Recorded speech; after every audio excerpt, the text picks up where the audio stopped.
Lesson 21. The students talk together on likes and dislikes. Scene: Mr. Priestley's study. Characters: Mr. Priestley, Frida, Pedro, Jan, Hob, Olaf, Lucille. Mr. Priestley: Good morning. We will have a general talk this morning with all of you taking part. What things in life do you dislike? Come on, I want to hear your ideas. Frida, will you begin, please? Frida: Well, I don't quite know what to say, but to begin with, I don't like London. I am tired of London. Pedro: I remember, sir, a sentence of Dr. Johnson's. When a man is tired of London, he is tired of life. Johnson and Dickens and Shakespeare, at least in their youth, certainly liked London. Jan: Oh, London's all right, but there are too many people, too many buses, too many taxis, and too much noise. Mr. Priestley: Yes, but on the other hand, there are good libraries and museums and theatres.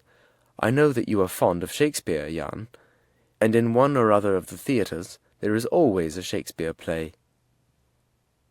Jan: Yes, I like Shakespeare's plays, and the library certainly helps me with my work. But when I have time, I like to get out of London and walk in the country and swim or play football.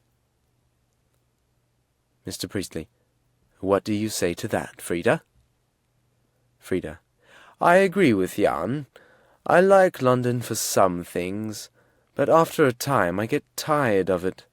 My home is a quiet little place in Switzerland among the mountains, and when I am in the noise of London, I always want to be among the mountains and the trees, or at some quiet seaside place.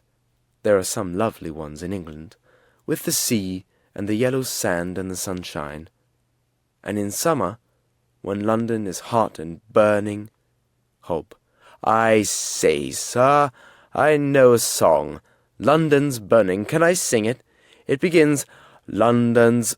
Mr. Priestley: Wait a minute, Hob. You can sing your song at the end of the lesson, but I want to hear the others speak now. Lucille, do you like these quiet places? Lucille: I certainly do not. I feel half dead in them. I know these quiet seaside places with miles of sand and no one on it except me, 2 or 3 noisy children and an old man or 2.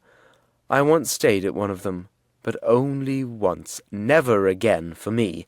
There was one small hotel with a sad-looking waiter. We had uneatable cabbage every day and undrinkable coffee every morning. The people in those places all go to bed at 9 o'clock because there is nothing else to do. Mr. Priestley: Well, Lucille, we certainly know what you don't like. What do you like? Lucille: I like gaiety and life and fun. I want to meet people, young and gay and interesting people. I like good hotels with good food and good wine. I like theatres with bright music. I like flying and motoring if the car is a fast one. Mr. Priestley: What do you say, Olaf? Olaf: I don't dance, and I don't want to dance. I enjoy going to the theatre when there is a good play there, a play by Shakespeare or Shaw or Galsworthy. I don't like bright musical rubbish. I like people with ideas, people with character, but I don't like a lot of people altogether. I love walking and climbing. Jan and I walked in Scotland last year and climbed the mountains there. Jan: Yes, we enjoyed that holiday very much. We are going again next year, just the 2 of us. But not in a car, and above all, not in a fast car. I want to see the country, and you can't do that in a fast car. You can only do that when you walk. Olaf: I hate cars with their noise and dust and smell. Mr. Priestley: And Pedro, what do you say? Pedro: It is very interesting to hear these different speakers and different ideas. I like mountains and the quiet seaside for a time, for a week or two, perhaps. But after that, I feel that I want to see men or women, not just trees and mountains and sea. And so I come back to London, or Paris, or Vienna, or Warsaw, to Rio de Janeiro, or Buenos Aires. There I find what I want, the really enjoyable things of life, interesting people, books, good music, good plays, good pictures. Those are what I like. Hob. Oh, talking about pictures, I like going to the pictures, and I like eating and drinking and sleeping in jokes. I think that is all. At least, I can't think of any other things just now. Jan, don't you like coming to this class? Hob. Oh, yes, I like coming here, and I like going away from here. What I don't like is being here. Can I sing my song now, sir? Mr. Priestley. Very well, Hob. Hob. Thank you. The name of the song is London's Burning. It is a particular kind of song. They call it a round. This is how you do it. 2 singers, Olaf and you, sir, sing the first line. Then, when you are at the end of that line, 2 others, Pedro and Lucille, begin at line 1, and you and Olaf go on with line 2. When Pedro and Lucille are at the end of line 1, and Olaf and you at the end of line 2, then Frida and Jan sing line 1. Then as Olaf and you get to the last line, I sing the first line. So all of us are then singing 4 different things. When we get to the end of the song, we go to the beginning again. Is that all right? Mr. Priestley. Yes, I think so. Here it is on the piano. Now then, begin.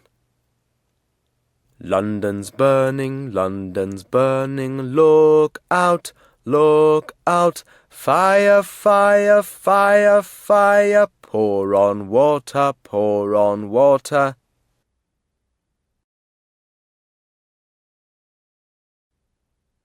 Lesson 22. Text. Characters. Hob, Pedro. Hob. I say, Pedro, you are a judge of cigarettes, aren't you? Just try one of these, and tell me if they are good. Pedro takes one and begins to smoke it. Pedro. Why do you want to know? I didn't know you were interested in cigarettes, good or bad. Hob. Oh, it's not for me. You see, it's Uncle Albert's birthday next week, and as he likes good cigarettes, I'm going to send him 100 of these. I can't think of a better present than 100 cigarettes like this, can you? Pedro, having smoked one of them. Yes, 50 cigarettes like this. Hob. What do you mean? Aren't they good? Pedro. Hob, they're terrible. Honestly, I don't remember ever smoking a worse cigarette than that. Where did you get them? Hob. I saw a notice yesterday in a shop near the place where I live. It said, "The best cigarettes in London, 10 cents a 100. Pedro. If these are their best cigarettes, what are their worst ones like? Look here, Hob, I bought a lot of cigarettes last week. Let me give you a box of them to send to your Uncle Albert. I don't say they are the best cigarettes in London, but they are better than these. Hob. Oh, thanks. That's very good of you. Are your cigarettes very expensive? I mean, do they cost more than 10 cents a 100? Pedro. Well, they are not the most expensive in London, but they are rather more expensive than 10 cents a 100. Olaf. I say, does either of you want a ticket for a dance? A friend sent me 2 tickets, but I don't want to go. Pedro. Why not? Don't you dance? Olaf. I am the world's worst dancer. Hob. I don't think you could be worse than I am. I was at a dance with a girl once, and I asked her if she knew a worse dancer than me. She didn't say a word, so I asked her again. She said, I heard you the first time, Hob. I am trying to think of someone who is worse. Olaf. Well, Pedro, what about you? Will you take the tickets? Pedro. Thank you very much. I will go if you are quite sure you don't want the tickets. Olaf. Want them? If you can go there for me, you are my best friend. Pedro. I wonder if Lucille will go with me. She loves dancing, and I don't suppose she will want to work tomorrow night. Hob. Lucille work? If your work interferes with your pleasure, give up the work. That's Lucille's idea of life. Lucille has too much money and too little sense. Now, I've too little money and too much sense. My Uncle Albert says, often the more money you have, the less sense you have. Pedro. You are rather hard on Lucille. Do you think she ought to go to fewer dances? Hob. Yes. She goes to too many dances and too few English lessons. She ought to go to fewer dances and more English lessons. Olaf. And what about you? Hob. Oh, I'm the most sensible person here, and Lucille is the least sensible.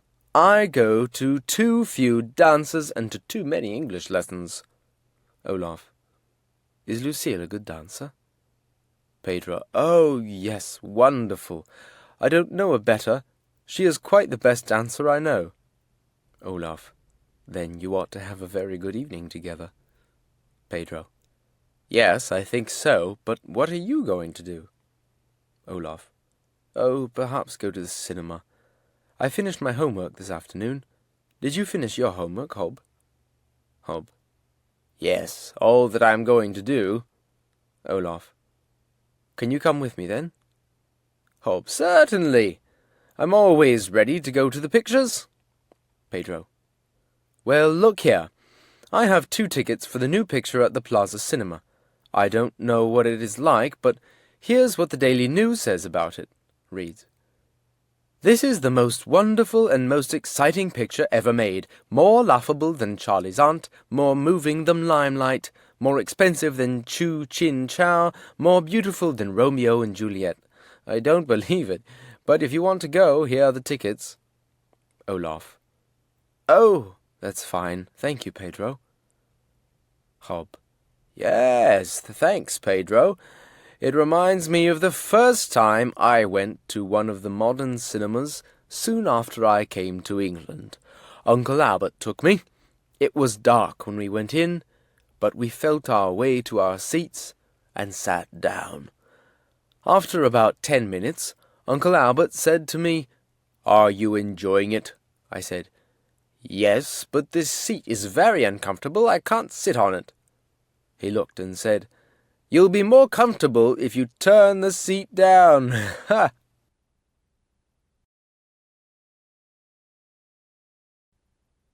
Lesson 25. Text. Scene. Mr. Priestley's study before the lesson. Characters. Frida, Lucille, Hob.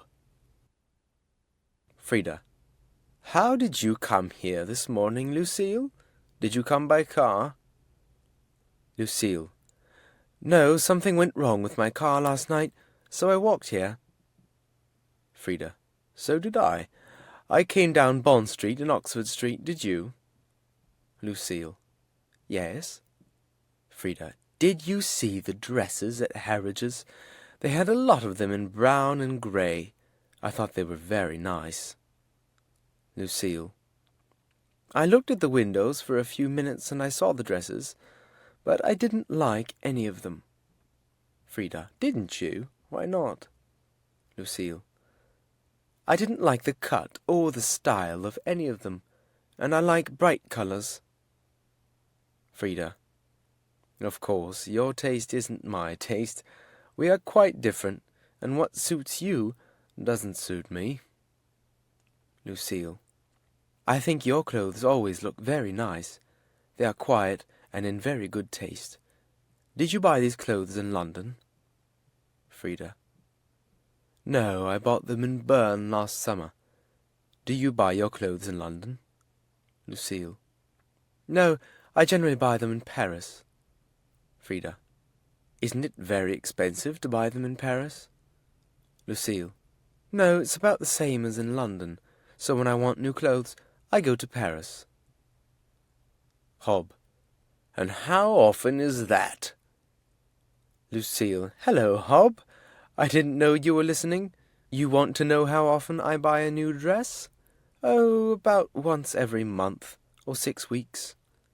Hob. Do your clothes only last a month? Why don't you buy good clothes? My suits last 6 years, not 6 weeks. Lucille. Oh, you don't understand. A woman must have new clothes. She can't wear the same old things time after time. Hob. Why must she have new clothes? I always think that a woman believes what she wants to believe, not what is really true. Lucille. Isn't Hob clever today? Have you any other great thoughts, Hob, to give us? I really think that you ought to write a book. What I Know About Women. Hob. You can laugh if you like, but I know what I am talking about. You are like the women in the story. Lucille. Don't tell us that you know a story about a woman who only believed what she wanted to believe. Hob. Yes, I do. She went to a doctor because she wanted to believe that she was not very well. The doctor said, You must take cold baths, go out in the fresh air, and wear light clothes. Lucille. And didn't she believe what he told her? Hob. Well, she went home and said to her husband, The doctor says I must go for a holiday to the seaside for sea bathing, then to the mountains for mountain air, and I must get a lot of new light dresses. Hello, we were just talking about clothes. Jan. I saw in the newspaper today that now is a good time to buy your suit for next summer. Hob. I already have my suit for next summer. Jan. You were very quick. When did you buy it? Hob. 2 years ago, last summer. This is it. A woman came to our house last week, wanting to buy old clothes. She said to me, What do you do with your old clothes? Jan. And what did you say? Hob.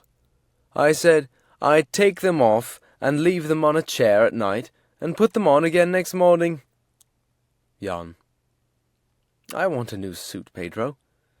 Can you tell me the name of a good tailor? You're always very well dressed.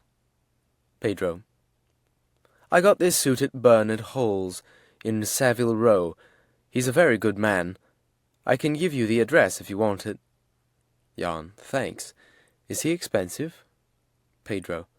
I don't think that he's expensive for such a good tailor. I paid 30 guineas for this suit. Jan. That is rather too much for me. I generally pay about 10 or 11 pounds. Hob. And these are the clever fellows. They think that I am not clever, but I didn't pay 20 guineas for this suit. I didn't pay 9 or 10 pounds. I paid 3 pounds 10 shillings, and it lasts me just as long.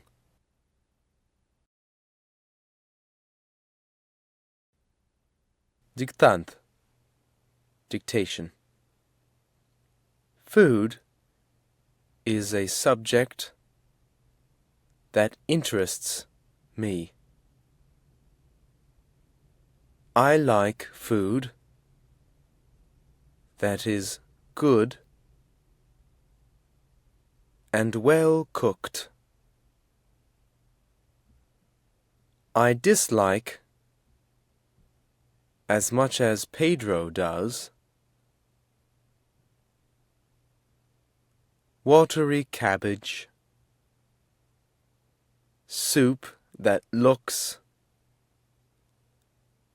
and tastes like rain. and beef or mutton that is burned or not cooked enough. But when you get real English beef and mutton, bread and cheese, eggs and bacon, there is no food so good anywhere. I don't know any apple that has a better taste than a good English one. And no other cup of tea ever tastes as good to me as tea that is made in England.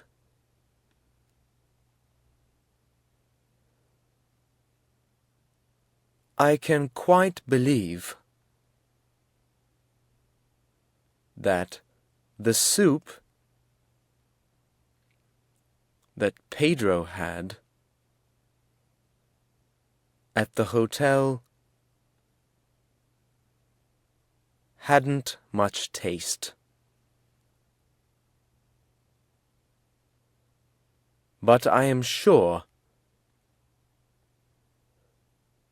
that if Jan and Olaf had dinner in the home of an ordinary Scottish family, when they were walking in Scotland, they had good soup.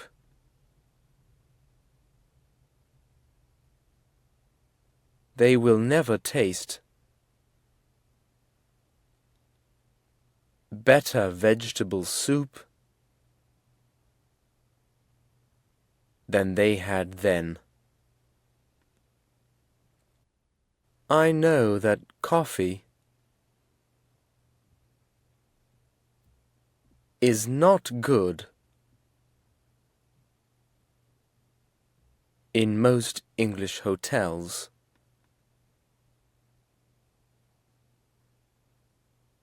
But it is good in many English homes when it is made with fresh coffee by people who know how to make it, and so that you can see that this is true, my wife is going to bring us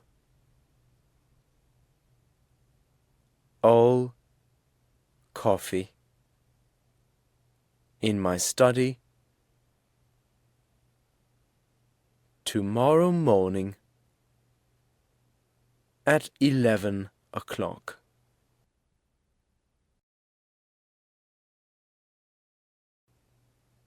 Lesson 29. Text. Scene: Mr. Priestley's study before the lesson. Characters: Pedro, Lucille, Frida. Lucille: Mr. Priestley has a lot of books in his study, hasn't he? Pedro: Yes, and what's more, He has read them all. When I talk to him about books, I feel that he has read every book that I have ever heard of. Frida. Here are some modern English books.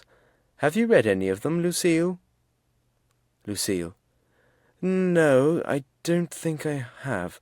I have read the books that most students read in their school days.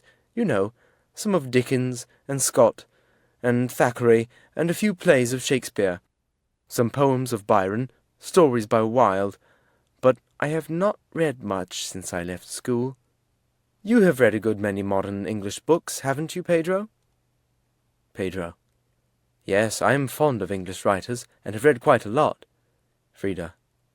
Who are the well-known modern writers? Pedro. Oh, there's Galsworthy and Wells, and Bennett, and Kipling and D.H. Lawrence. They are not quite modern, of course. They are the writers of yesterday, perhaps, but I like their works. Frida. Who are the writers of today in England? Pedro.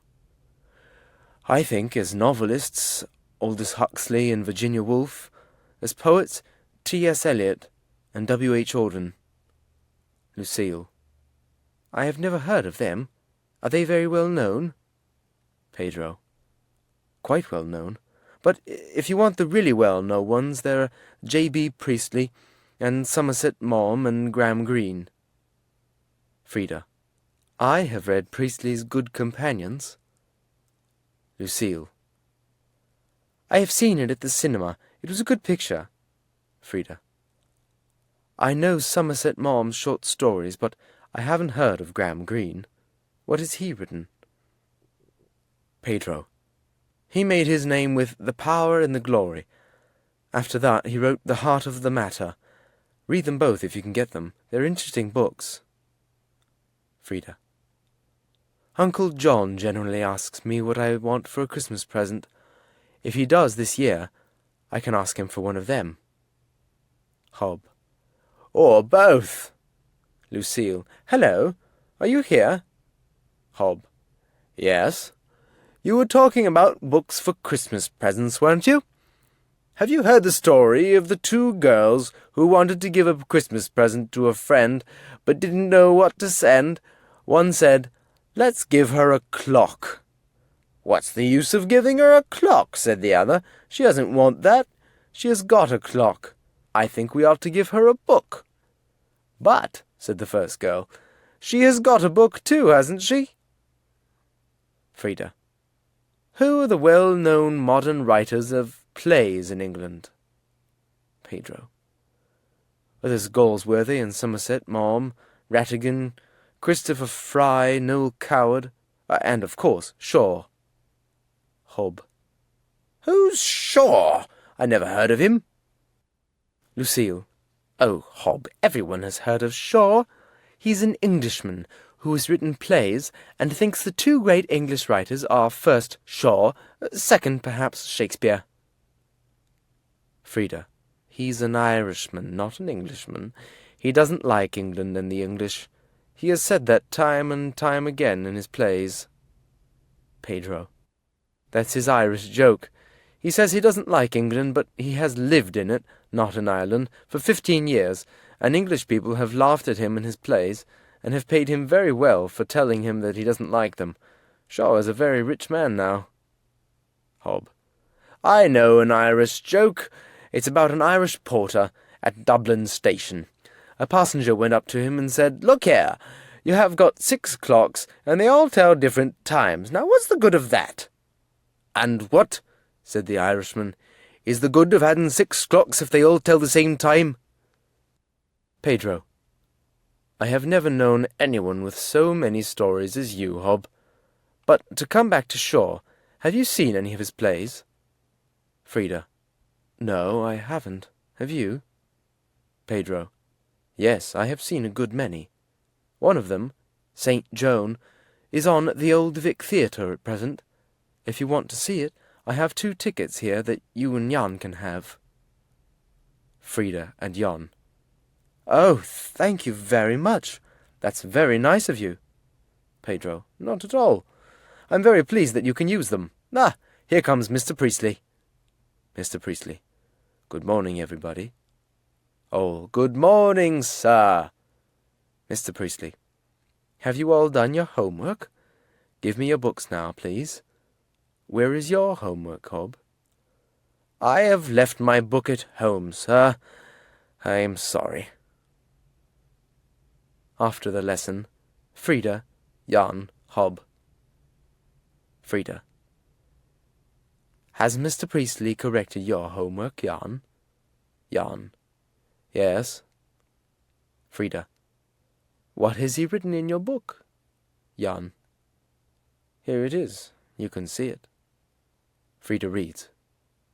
Frida. You have done this exercise very well. Oh, Jan, you haven't made any mistakes at all.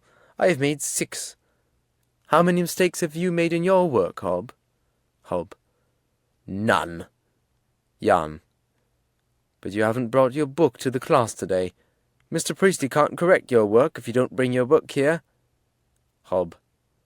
He couldn't correct my homework even if I brought my book to class today. Jan. Why not? Hob. Because I haven't done it.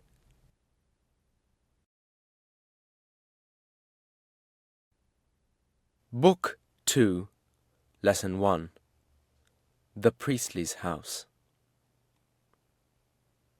You have heard in Book 1 about Mr. Priestley and his students. I want now to tell you something about his house. He is an old friend of mine, and I went to visit him about a fortnight ago, and stayed at his house for the weekend. He lives in a very nice house. It is called The Pines, and is about 10 miles from London. There is a big garden all around it, and I went in at the garden gate and walked along the path to the front door. There is a smooth lawn in front of the house, with beds of roses on it. I knocked at the front door. Mr. Priestley opened it with a smile and some words of welcome, shook hands with me, and we went into the hall. Then Mrs. Priestley came to greet me. I said, "How do you do?" and gave her the flowers I had bought for her. She said, "Oh, thank you, what beautiful roses! How kind of you to bring me them. I love roses, and ours haven't been good this year. These are lovely." She took them away to put them in water, and Mr. Priestley and I went into the sitting-room and sat down in armchairs before the fire, for it was a rather cold day, and I was very pleased to see the bright fire burning in the fireplace. Their sitting-room is quite a big room, about 25 feet long by 15 feet wide. There was a thick carpet on the floor. 1 or 2 good watercolours hang on the walls, and there was a large and very interesting oil painting that I hadn't seen before. There was a piano on one side of the room. Both Mr. and Mrs. Priestley are fond of music, and Mr. Priestley plays the piano beautifully. There were 3 or 4 comfortable armchairs, a radio, and 3 or 4 bookcases filled with books. On a small table near the window there were copies of the Times, Punch, and some foreign newspapers and magazines. Mrs. Priestley returned with the roses in a bowl which she put on the table, and a few minutes later Susan came in with tea and a very nice cake.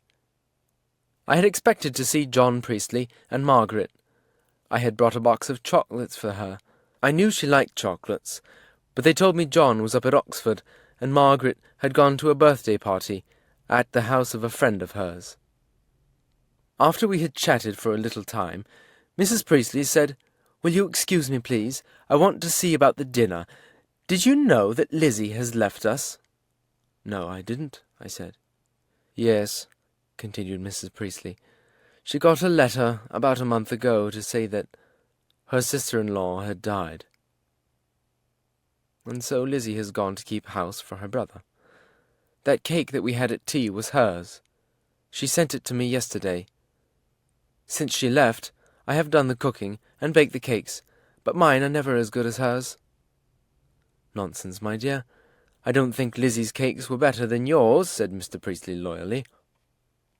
"Take no notice of Charles," said Mrs. Priestley with a smile. "They say love is blind. It seems to me that he can't taste either. My husband's ideas about grammar are rare, I am sure, better than mine, but when it's a question of ideas about cakes, mine are far better than his." She went out, and Mr. Priestley said, "It's bad luck about Lizzie, isn't it? I'm afraid Susan will go too before long.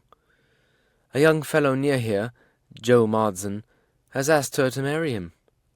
He is trying to buy a cafe in the High Street. The cafe is not his yet, but I think he'll get it, and when it is his, I'm pretty sure Susan will marry him and go to help him to run the cafe. I will make things difficult for my wife. Ours is quite a big house for a one-woman to run, and it's almost impossible nowadays to get help in the house." After a little time, Mrs. Priestley joined us again and said, "Dinner is ready." So we went to the dining-room, a pleasant-looking room, with a Persian carpet on the floor, a dark oak dining table, 6 chairs, and a sideboard. A red lampshade gave a warm colour to the room, and an electric fire kept it comfortable while we had dinner. Susan drew the brown velvet curtains across the windows, as it was now quite dark outside, and we sat down to dinner, a very English one, roast beef and Yorkshire pudding, roast potatoes, and cabbage grown in their own garden, followed by apple pie with thick cream and sugar. When we had finished dinner, Susan took the dishes from the dining-room to the kitchen, and Mrs. Priestley went with her to make coffee. Mr. Priestley took me to his study for a quiet smoke, and to show me some of his books. After a quarter of an hour or so, Mrs. Priestley came to tell us she had made the coffee, and it was in the sitting-room. So we went there to take coffee and talk together, and listen to the news on the radio. Then Mrs. Priestley played some Chopin, my favourite composer, for the piano. It was now 11 o'clock, and I was feeling rather tired. Mr. Priestley saw this, and said, "You had a tiring day, and you look sleepy. Come along upstairs to your bedroom." Upstairs there are 5 bedrooms, a bathroom, and a lavatory. We went to my room, and he said, "Here you are. There is running water in your room, and you can wash there or go to the bathroom, whichever you prefer. You will find soap in the soap dish, and here are your towels. Put on the electric fire and warm your pyjamas before putting them on. There are sheets and 3 blankets on our bed, and my wife has put a hot water bottle in it, but if you are not warm enough, there is an eiderdown here. Now, do you want anything else?" I said, "Oh, no, thank you. I shall be very comfortable," he added. "We have breakfast rather early, about 8:15, but you can, of course, come down later if you like, and have breakfast then." I said, "I will come down and have breakfast with you." "All right," he said. "I'll bring you a cup of tea at 7:30. That will give you time to get properly awake, shave, and have a bath. Proper bath before breakfast, if you feel like it. It will be all right if you take a bath about 7:45. I have mine at 7, and my wife and Margaret take theirs out in the evening." "Splendid," I said. "Thank you very much. Good night."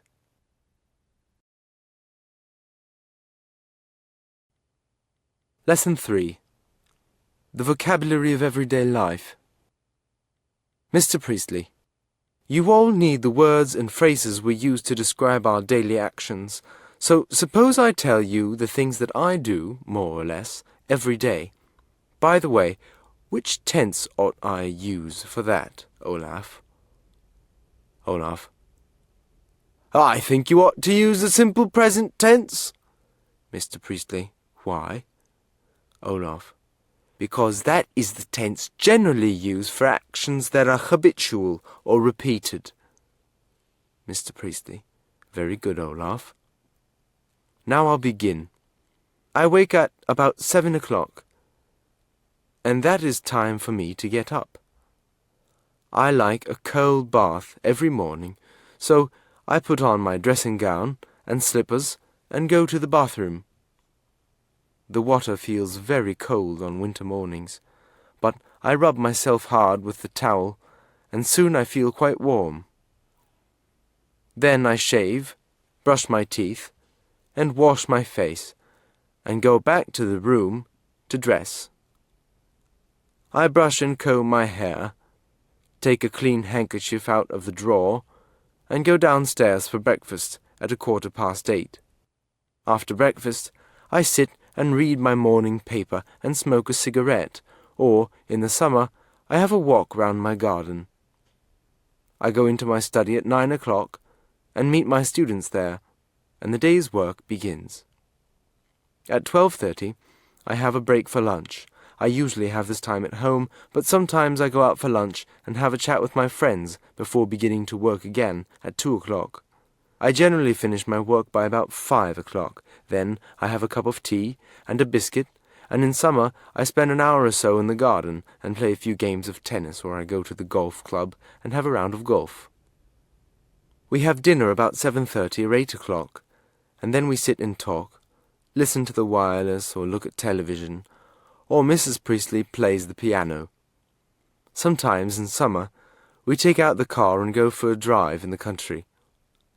In winter we go to the cinema or the theatre, but that is not often. I have a lot of work to do, and usually after dinner or supper I go to my study and read or write until 12 or 1 o'clock. That's my day. Now, here is Mrs. Priestley to describe a woman's day. Mrs. Priestley: I, too, get up, soon after 7, and go downstairs to help Susan with the work. She cleans out the stove and fills it up with coal, so that we get plenty of hot water all day. Then she takes out the ashes from the sitting-room fire and relays it with paper and sticks and coal. Then it is all ready to light, only needs a match to put to it. While she's doing that, I get the breakfast ready. I put the tablecloth on the dining-room table, and put out the knives, forks, and spoons, and the cups, saucers, and plates. Then I go and cook the breakfast. I soon have the bacon and the eggs cooking in the frying pan. I make toast, boil the kettle for tea or coffee, and we are ready to sit down at 8:15. After breakfast, Susan and I clean away the dishes. Then she washes and dries them, and I go to do my shopping. Sometimes I go to the shops, to the butcher's to order meat, to the grocer's to buy tea, coffee, sugar, etc. But often I ring them up and order what I want by phone. Then Susan and I go upstairs to make the beds, dust upstairs and downstairs, and do the carpets with electric cleaner. It is about 11 o'clock by this time, so I change my clothes and begin to get ready for lunch.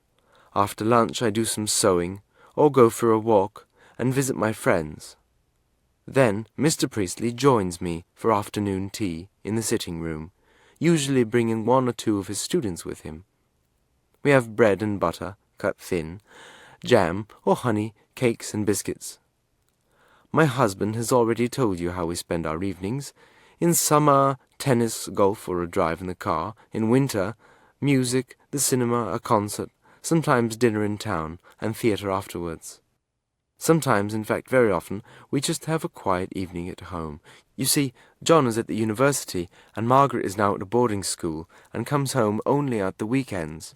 So, except when they are on holiday, there are only the 2 of us at home.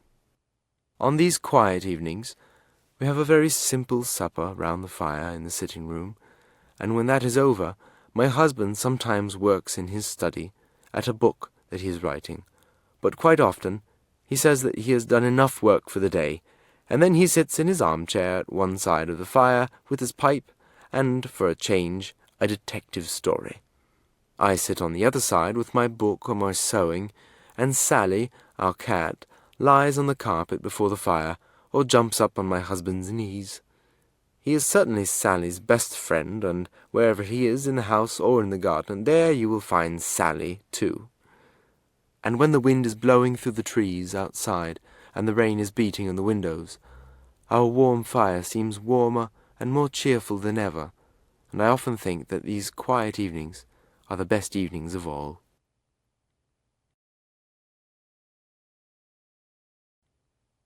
Lesson 4. Everyday Talk. Scene: Mr. Priestley's study. Characters: Mr. Priestley, Jan, Frida, Olaf, Lucille, Hob. Jan: You know, sir, I find that most of the things that you want to know when you are first learning English are never in the books that teach you English. Mr. Priestley: Indeed? I'm sorry to hear that. Jan: And the funny thing is that they are all the easy things to English people, but they're very difficult to us. Mr. Priestley: I think I know what you mean, but could you give us an example? Jan: I mean everyday talk. For instance, what ought I to say when I am introduced to someone? Mr. Priestley: Oh, just say, how do you do? Jan: And what does he answer? Mr. Priestley: How do you do? Jan: But it seems nonsense. I ask someone a question about his death, and he doesn't give me an answer. Instead, he asks me a question which I don't answer. Mr. Priestley: Yes, I suppose it is rather strange. But we don't think of how do you do as a question. It's just a greeting. If you really want to know about your friend's health, you say, How are you? Jan: Oh, yes, I have heard that. And what does he answer? Mr. Priestley: Very well, thank you. How are you? Jan: And what do you say if you are not very well? Mr. Priestley: Just not very well, or not too well. Jan: That's good. It's just what I wanted. By the way, do you say good day when you meet someone? I've noticed French and German people say it. Mr. Priestley: No. The things an English person generally says are good morning, good afternoon, or good evening. If he is remarking on the weather, he'll probably say, A nice day, isn't it? Or a fine day, isn't it? Or it's cold today, isn't it? Or terrible weather we're having today, isn't it? But that is not his greeting. Jan: Don't you say good night in the evening? Mr. Priestley: Funnily enough, we don't when we are greeting a person, but only when he is leaving us, or when we are leaving a shop or an office. Frida: There's a small thing I wanted to ask about. There's a little girl at the house where I'm staying, and it is her birthday tomorrow. What shall I say to her? Mr. Priestley: We say, Many happy returns of the day. Frida: Thank you. I'll remember that. And how do people greet their friends at Christmas? Mr. Priestley: The usual greeting is, A Merry Christmas. And at the end of the New Year we say, And a Happy New Year. Frida: And when someone says that to me, what do I answer? Mr. Priestley: Thank you. The same to you.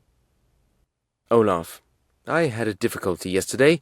I wanted to send a letter to a friend in London and a newspaper to one in Edinburgh, so I went to the post office and asked for a 2.5 stamp for the letter and a 1.5 for the newspaper.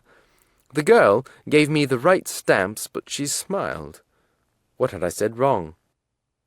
Mr. Priestley: You ought to have asked for a 2-penny halfpenny and a 3 halfpenny stamp. Olaf: That's difficult. And what money do I give for a 3 halfpenny stamp? Is that 3 halfpennies, or a penny and halfpenny? Mr. Priestley: Well, we usually say 3 halfpence. Sometimes a penny halfpenny. Just practice this.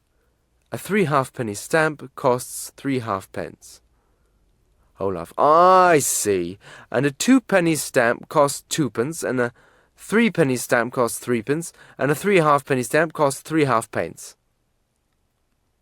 Lucille: A day or two ago I was talking with some people, and I couldn't quite hear what one of them said to me, so I said, If you please? That was right, was it? Mr. Priestley. No. We say, I beg your pardon. Or, to a relation or close friend, what? Or, what's that? Or, what did you say? Lucille. Couldn't I say, pardon me? Mr. Priestley. No, never. If you are apologizing for some little piece of impoliteness, you say, I beg your pardon, or, nowadays, sorry, which used to be thought slang. If you come later to the theatre, and have to push past people who are already in their places, you say, excuse me. Hob. I was out to tea a day or two ago, and the hostess asked me if I wanted another piece of cake, and of course I did, so I said thank you. But she didn't seem to know whether I wanted it or not. I don't want to run away at any risk of missing cake again, so what must I say? Mr. Priestley. Thank you in English may mean yes, but you had better say yes, please. Then there can be no doubt. If, by any chance, you want to refuse, then you say no, thank you. Olaf. I never quite know what to say when someone thanks me. For instance, yesterday I saw an old lady wanting to cross the road, but afraid to start because of the traffic, so I took her arm and helped her across the road. Then she said, Thank you very much. It was most kind of you to help me. Thank you. Do you know, I had no idea what to say. Frida. We say bitter, or bitter sehr, or bitter schön. Lucille. A Frenchman says de rien, or pas de quoi. But what does an Englishman say? Mr. Priestley. That's difficult to answer. An Englishman in such a case looks rather confused and murmurs something like, Not at all, that's right, or It's a pleasure, and then quickly passes on to something else. Jan. Well, Mr. Priestley, this has been a very good lesson. You have helped me a very great deal. Thank you very much. Mr. Priestley. It's all right. It's a pleasure. Now, here are some exercises for you all.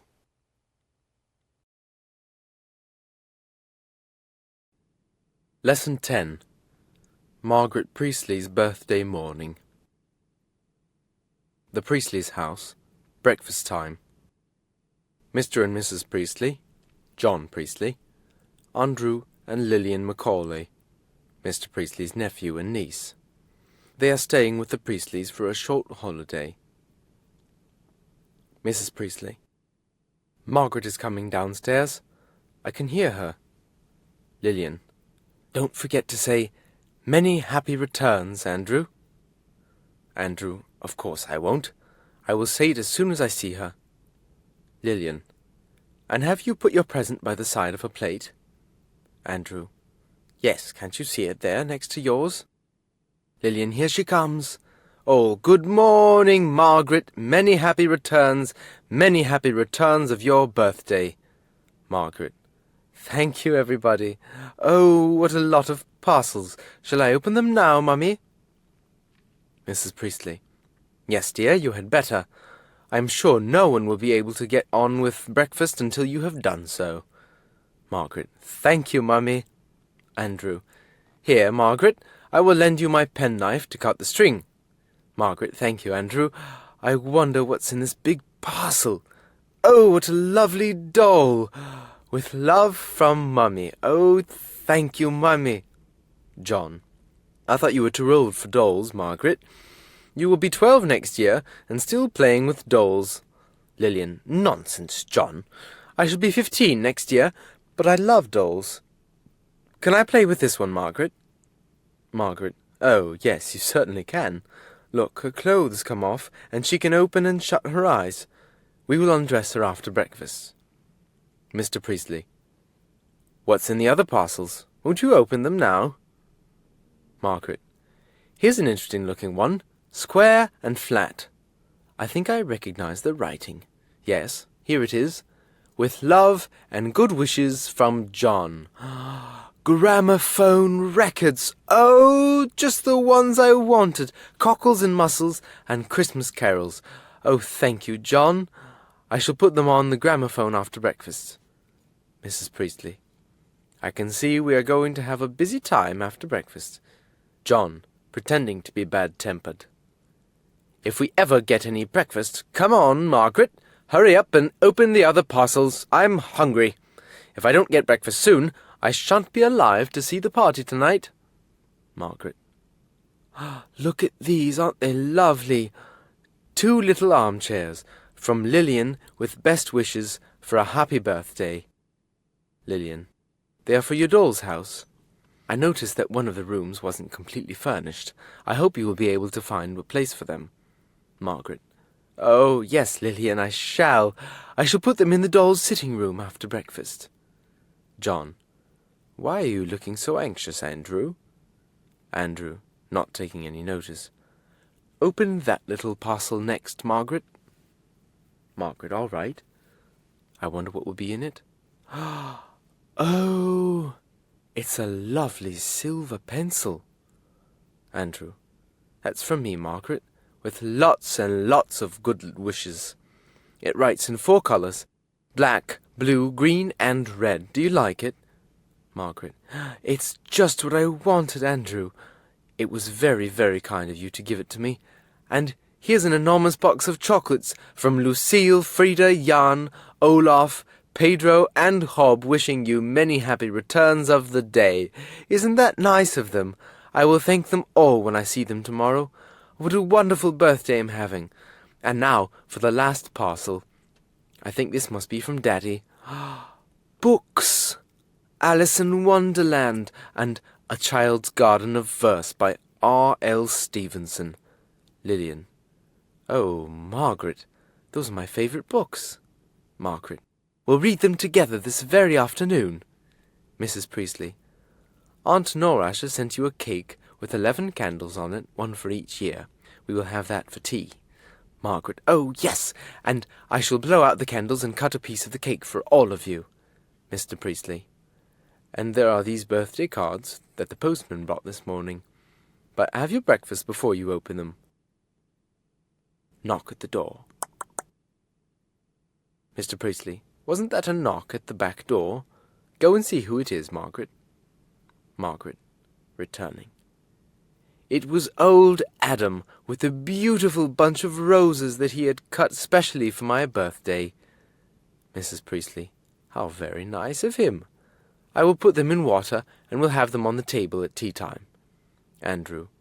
It's my birthday in May, on 15th. You won't forget it, will you? I shall be 10 then. Mrs. Priestley, smiling. We won't forget it, Andrew. I hope you will get a lot of presents, too. You will tell us what you want, won't you? Andrew. Oh, yes, I'll let you know before May 15th. Margaret. What a lovely birthday morning I have had. John. And now, what about some breakfast?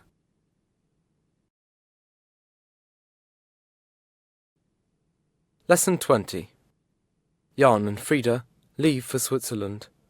Scene: Victoria Railway Station, 8:45 a.m., December 23rd. Frida, Jan, Olaf, Lucille, Pedro. Frida. Well, here we are at last. When I get into the boat train, I feel that holidays have really begun. Have you got the tickets, Jan? Jan. Yes, here they are. I booked seats for you and me. Trains at Christmas time are usually crowded. We have numbers A26 and A30, 2 corner seats in a non-smoker, 1 seat facing the engine, 1 back to the engine. Is that all right? Frida. That's very good, Jan. I don't like going a long journey in a smoker. May I sit facing the engine? Jan. Of course. You take whichever seat you like. As a matter of fact, I really prefer sitting with my back to the engine. Here's our carriage A, and here's our compartment. You can get into the train now. Frida. Lucille, won't you come into the carriage with me? You'll be warmer inside. Lucille. Thanks, I will. Jan. I'll go and see that our luggage has been put into the guard's van, and I'll book 2 seats in the dining car for lunch. I'll get some newspapers at the bookstall and some chocolate on my way back. He goes away. Olaf. Jan is a good fellow for getting things done, isn't he? Frida, here he is. I don't know anyone better. I'm very glad he's coming with me. I know that I shall have a very comfortable journey. Jan will see to everything. Find the seats on the train and in the dining car, tip the porters, see that my luggage is all right, get it through the customs, and be generally useful. I shan't have to do anything at all except sit back and enjoy the journey. Jan at the dining car. Jan. Can I have 2 seats for lunch, please? Dining car attendant. Yes, sir. What class, please? Jan. 3rd. Dining car attendant. Do you want the first sitting or the second sitting? The first is at 12 o'clock, the second at 1 o'clock. Jan. I'll have the first sitting. Dining car attendant. Very well, sir. Here are 2 tickets. Jan. I expect the train will be rather crowded. Dining car attendant. Yes, sir. A lot of people are going abroad for winter sports. Jan. Yes, I suppose that's what it is. Pedro. There's Hob, talking to the ticket collector. It looks as if he hasn't got a platform ticket. Ah, here he comes. Good morning, Hob. You're rather late. Hob. Yes, it was my landlady's fault. I said to her last night, I want you to wake me up tomorrow at 7:30. You don't forget, will you? And she said, Oh, no, I never forget. I'll wake you at 7:30 and bring you a nice cup of tea. But do you think that she did? Olaf. Well, I know your landlady. I think the answer is no. I've noticed that everything you tell her goes in one ear and out the other. Hob. Well, there's nothing in between to stop it. However, here I am, and that's the important thing. But here's Jan coming back. Jan joins them. Frida. Did you get the tickets for lunch, Jan? Jan. Yes, for the first setting, 12 o'clock. Is that all right? Frida. Oh, yes. I shall be hungry by 12 o'clock after my early breakfast. Hob. I'm hungry now. Frida. It was very nice of you all to come and see us off so early in the morning. Lucille. Oh, we couldn't let you go away without saying goodbye, though 9 o'clock in the morning is rather early for me. Olaf. Besides, we said we were coming to see you off. Hob. Talking about seeing off, do you know the story of the 3 men who came to Dover station about 9 o'clock one evening? Frida. I thought we could hardly get away without having another one of Hob's stories. All right, Hob, go on. Hob. Well, as I was saying, they came on the platform and said to the porter, What time is the next train for London? The porter said, You have just missed one. They go every hour. The next one is at 10 o'clock. That's all right, they said. We'll go and have a drink. So off they went to the refreshment room. A minute or 2 later, after 10 o'clock, they came running and said to the porter, Has the train gone? Yes, he said. It went at 10 o'clock, as I told you. The next is at 11 o'clock. That's all right, they said. We'll go have another drink. So they went back to the refreshment room. They missed the 11 o'clock train in the same way, and the porter said, Now, the next train is the last one. If you miss that, you won't get to London tonight. 12 o'clock came, and the last train was just starting out when the 3 of them came out of the refreshment room running as hard as they could go. 2 of them got in carriage just as the train was leaving, but the 3rd one didn't run fast enough, and the train went out, leaving him behind. He stood there looking at the train and laughing, as if to miss a train was the best joke in the world. The porter went up to him and said, I told you that this was the last train. Why didn't you come earlier? The man couldn't answer for laughing. He laughed until the tears came into his eyes. Then he got hold of the porter and said, Did you see those 2 fellows getting into the train and leave me here? Yes, I saw them. Well, I was the one who was going to London. They only came here to see me off. Jan. Well done, Hob. That's one of your best. Olaf. The porters are shutting all the doors now. Lucille. The guard is blowing the whistle. Pedro. He's waving his flag now. Jan. Yes, we're off. Pedro and Hob. Goodbye, Frida. Goodbye, Jan. Good holiday. Lucille. Don't forget to write. Frida. I won't forget. Goodbye. Goodbye.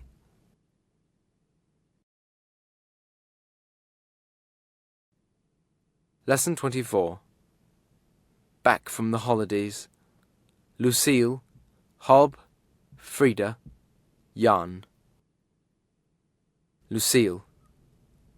We've been back at work now for 3 days. Hob. I feel as if I had been back for 3 months. It seems years since the morning I had that grand breakfast at Victoria Station. Frida. It's exactly 3 weeks today since Christmas Day. Jan. The best Christmas Day I have had for many years, and the first one I have spent in anyone's home since the day I left Poland. Hob. How long ago was that? Jan. I have been in England now for nearly 2 years, since 19... Hob. Well, you won't have to wait for 2 years before you have another Christmas in someone's home, I'm sure. Uncle Albert will invite you to his home. Frida. I have already had 2 letters from my mother since the day we came away, and in both of them she says she hopes Jan will come to Switzerland for summer, not just for a few days, but for the whole holiday. Jan, that is very kind of her. I can't say how much I enjoyed the holiday, and how much I am looking forward to the next one. Lucille. It's a funny thing about holidays. No matter how long a holiday we have, I always feel I want a few days more. Hob. Have you heard about the schoolboy who wanted a few more days' holiday? He phoned to the teacher and said in a voice that he hoped sounded like his father's, I regret to say that Smith is ill in bed and will not be able to return to school for 3 or 4 days. Oh, said the teacher. I'm sorry to hear that. Who is speaking? My father, sir. Frida. What did you do at Christmas, Lucille? Lucille. I went to Paris for 4 or 5 days. I hadn't been to Paris since last Easter, and then I came back to London. Hob. I went to France once, to Paris. Lucille. Did you? Did you have much trouble with your French when you were there? Hob. No, I didn't, but the Parisians did. Frida. What did you do in London, Lucille? Lucille. Oh, I went to the opera and the theatre, and I went to 3 or 4 dances. On Christmas Day, I had dinner at London's best, and I'm afraid most expensive, restaurant. I hadn't been there for 12 months, not since last Christmas. I probably shan't go again for another 12 months. I had to write home for some more money. Hob. Once when my money was spent, I wrote to my Uncle Albert for some more. To make a good impression, I added, I did not like writing to you. In fact, I ran after the postman to get this letter back. Lucille. And what was his answer? Hob. He answered, As you were so anxious to get back your letter asking for money, you will be pleased to know that I did not receive it. However, he put a £5 in the envelope. Jan. That's like a friend of mine. He found that all his money was gone, so he sent this telegram to his father. No money, stop. Not funny, stop. Sonny. His father answered, How sad, stop. Too bad, stop. Dad, stop. Frida. Did you do anything on Christmas Eve? Lucille. Christmas Eve was quite different, but I don't think I enjoyed it less. Jan. What did you do then? Was it a very expensive evening? Lucille. It didn't cost a penny. There was a church in the East End of London where, for a month or 2 before Christmas, all the members make a collection to buy Christmas dinners for the poorest people in that district. This year, more than £2,000 was collected. Some of the members had even been collecting for friends since the last Christmas. 3,000 people, all badly in need of a dinner, were invited to come. There they were welcomed and were given a parcel of food, beef, a Christmas pudding, etc., enough for the biggest family. The bigger the family, the bigger the parcel, and they could take it away and enjoy it in their own homes. I was asked by a friend to go and help them to give out the food. There were a lot of helpers, but we worked till midnight without stopping. I was tired when we finished, but I shall remember for a long time the joy of those poor people and friendliness of the workers. If you're in London next year, you ought to go and see it for yourself. But what about you, Hob? What did you do? Did you go away? Hob. No, I didn't go away. I went to stay with my Uncle Albert. Jan. And did you have a good time? Hob. Oh, yes, glorious. I stayed in bed till 10 o'clock every morning, and breakfast was brought up to me. As for Christmas dinner, well, you couldn't see the table for food. There was a turkey and roast potatoes, and Christmas pudding, and mince pies, apples, oranges, nuts, everything you could want. And the room looked very gay, with holly and mistletoe and evergreens and coloured paper. Then, in the evening, we had a party and a dance. Frida. But you told me that you didn't like dancing. Hob. I don't. But I like sitting out dances in the refreshment room or on the stairs. Frida. Why on the stairs, Hob? Hob. Because that was where I had hung the mistletoe. Frida. What has that to do with it? Hob. Don't you know? English people hang up mistletoe at Christmas time, and if you see a girl under it, you can kiss her. I hung a big piece in the dining room, but I had no luck at first. Then I had a wonderful idea. I have asked my friend, the artist, to make a picture of it. Here it is. What do you think of it? Jan. If that is an English custom, it seems a very good one. Hob. You must spend next Christmas with us. I'll ask Uncle Albert to invite you, and Frida, and I'll see that there is plenty of mistletoe. Why, Frida, you're blushing. Frida. Don't be so foolish, Hob, and stop laughing. It's time to go to Mr. Priestley's study. I'm sure he's been waiting for the last 5 minutes.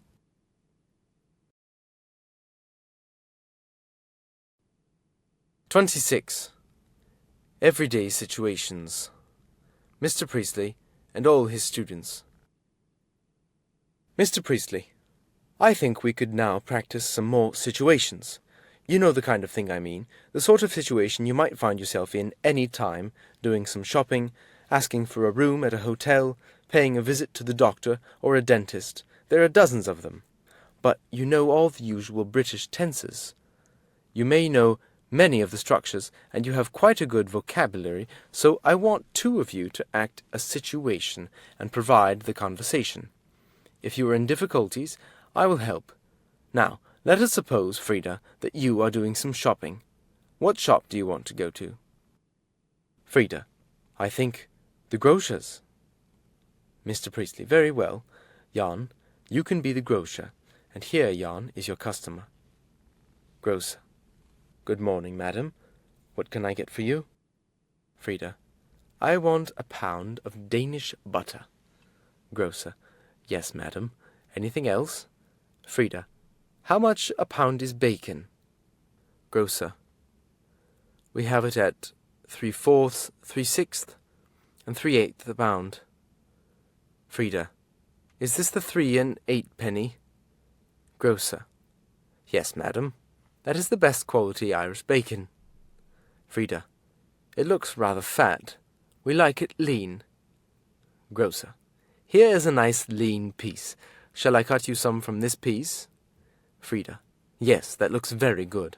It isn't salty, is it? Grocer. No, madam. You will not find this salty at all. Frida. Very well. I'll take 1.5 pounds. Cut thin. Grocer. Thank you. Anything more? Frida. I want 1/4 pound of Indian tea and 1/4 pound of China tea. Grocer. Certainly, madam. Any coffee today? We have some very good, freshly roasted coffee beans. Frida.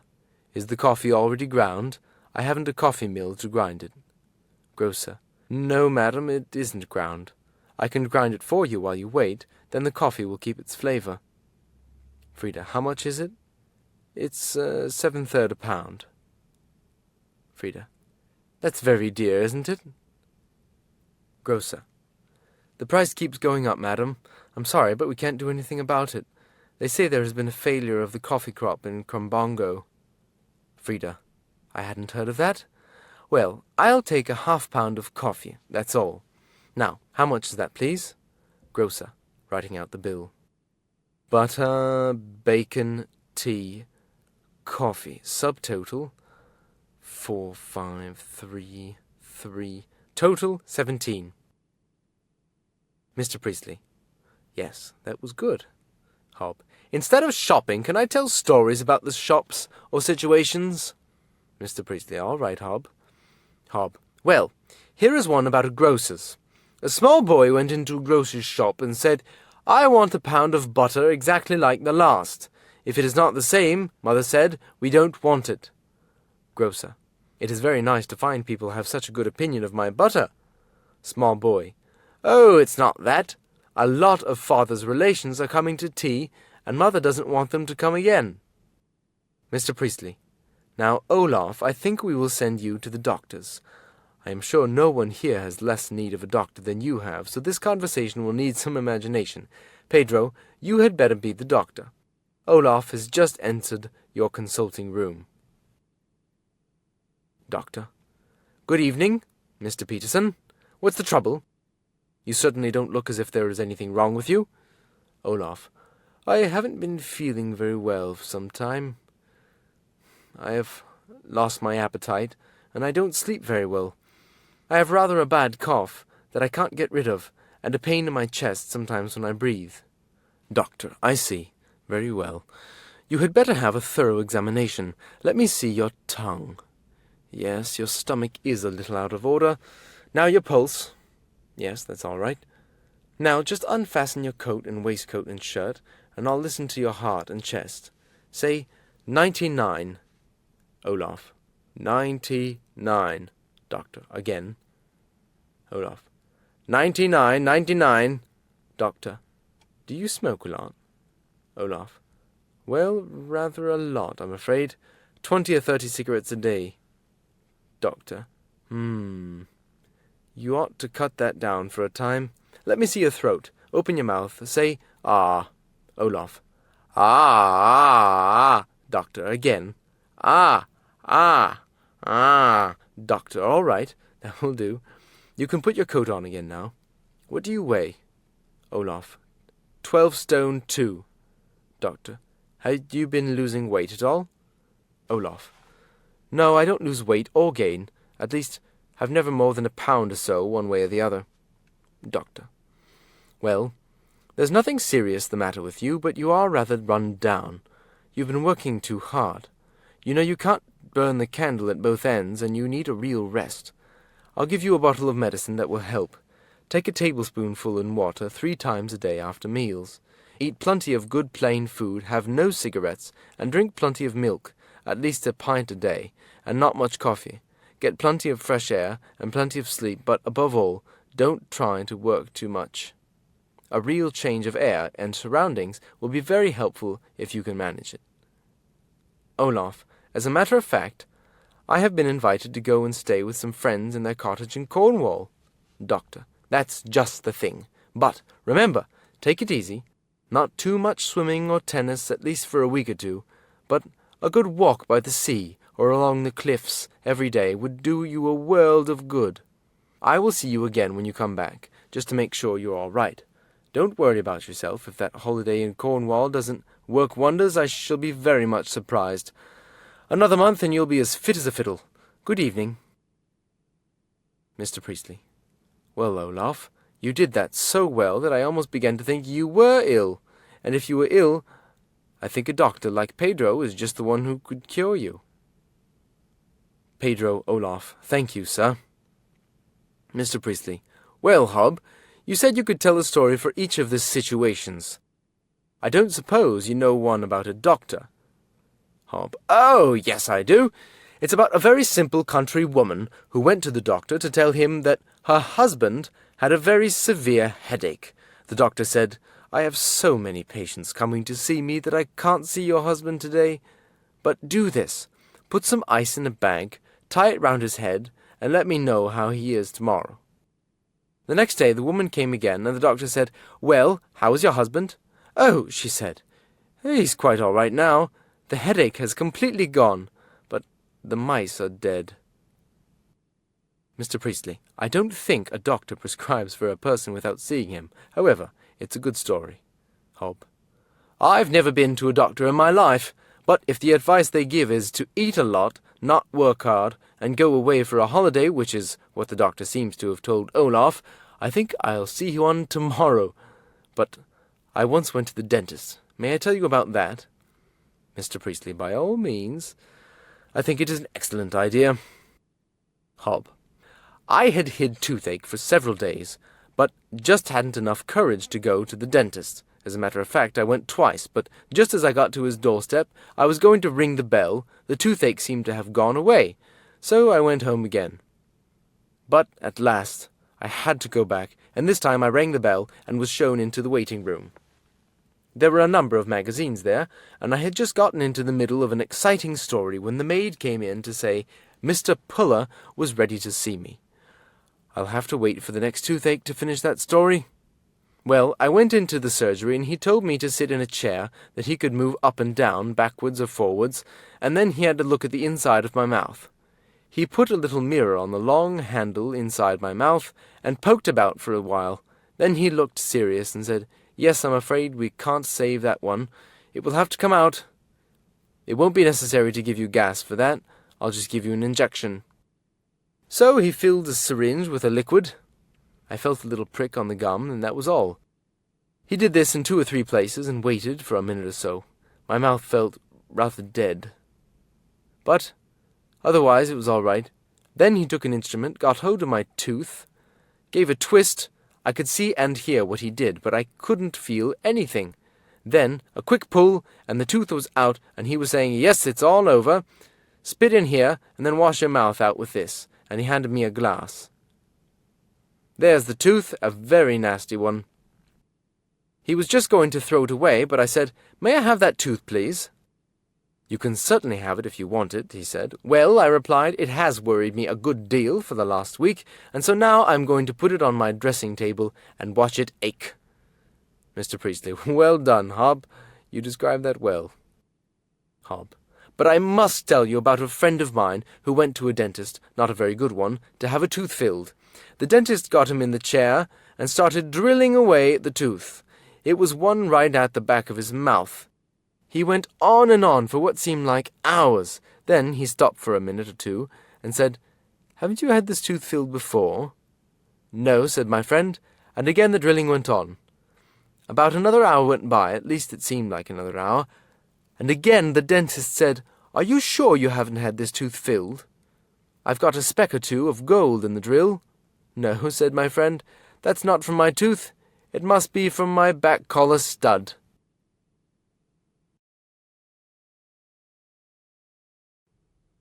Lesson 29. Meals. Frida, could you please tell us something about English meals and food and cooking, how to lay the table and so on? I'm going to keep house for an English family in the summer holidays, and I want to know as much as I can about it before I go. Mr. Priestley. Well, here is Mrs. Priestley. She can tell you about it better than I can. Mrs. Priestley. Oh, yes, I will do it gladly. The usual meals are breakfast, lunch, tea, and supper. Breakfast is generally a bigger meal than you have on the continent, though some English people like a continental breakfast of rolls and butter and coffee. But the usual English breakfast is porridge or corn flakes with milk or cream and sugar, bacon and eggs, marmalade, made from oranges, with buttered toast, and tea or coffee. For a change you can have a boiled egg, cold ham, or perhaps fish. We generally have lunch about 1 o'clock. The businessman in London usually finds it impossible to come home for lunch, and so he goes to a cafe or restaurant. But if I am making lunch at home, I have cold meat left over probably from yesterday's dinner, potatoes, salad and pickles, with a pudding or fruit to follow. Sometimes we have a mutton chop or steak and chips, followed by biscuits and cheese, and some people like a glass of light beer with lunch. Afternoon tea you can hardly call a meal, but it is a sociable sort of thing, as friends often come in then for a chat while they have their cup of tea, cake, or biscuit. In some houses, dinner is the biggest meal of the day. We had rather a special one last night, as we had an important visitor from South America to see Mr. Priestley.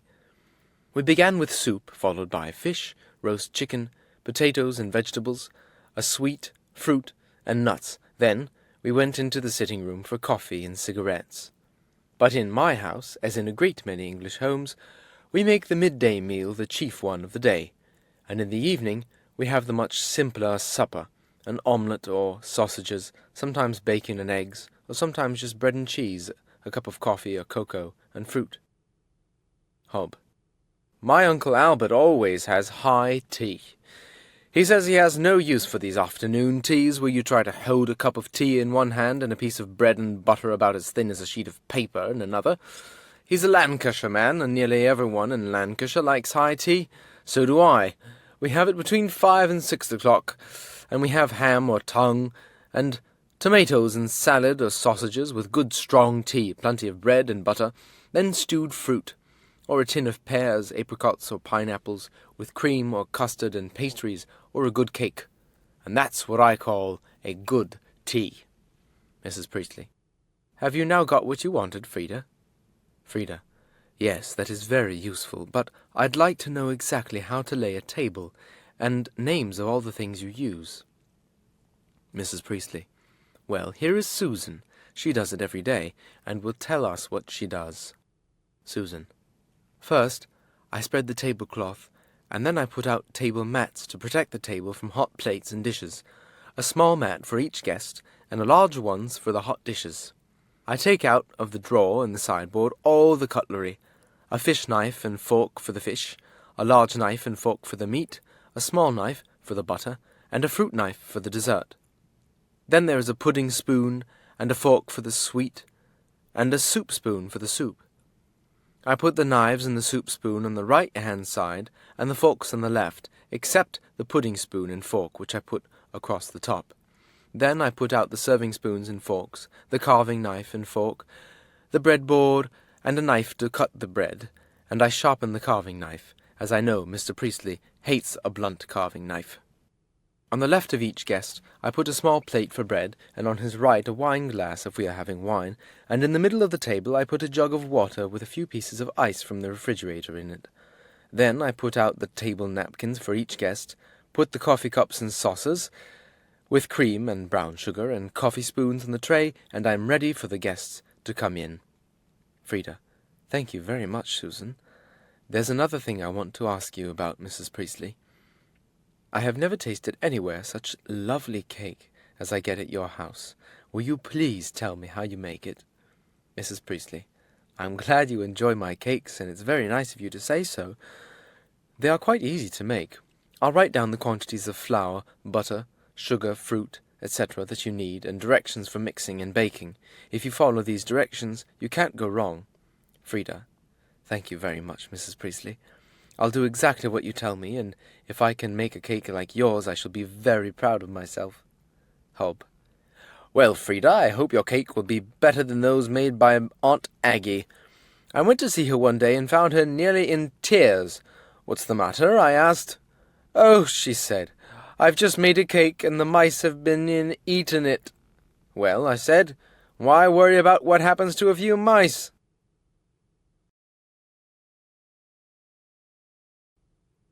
Lesson 30. Some more shopping. Mr. Priestley, I think it will be useful to know something more about shopkeepers and what they sell in their shops.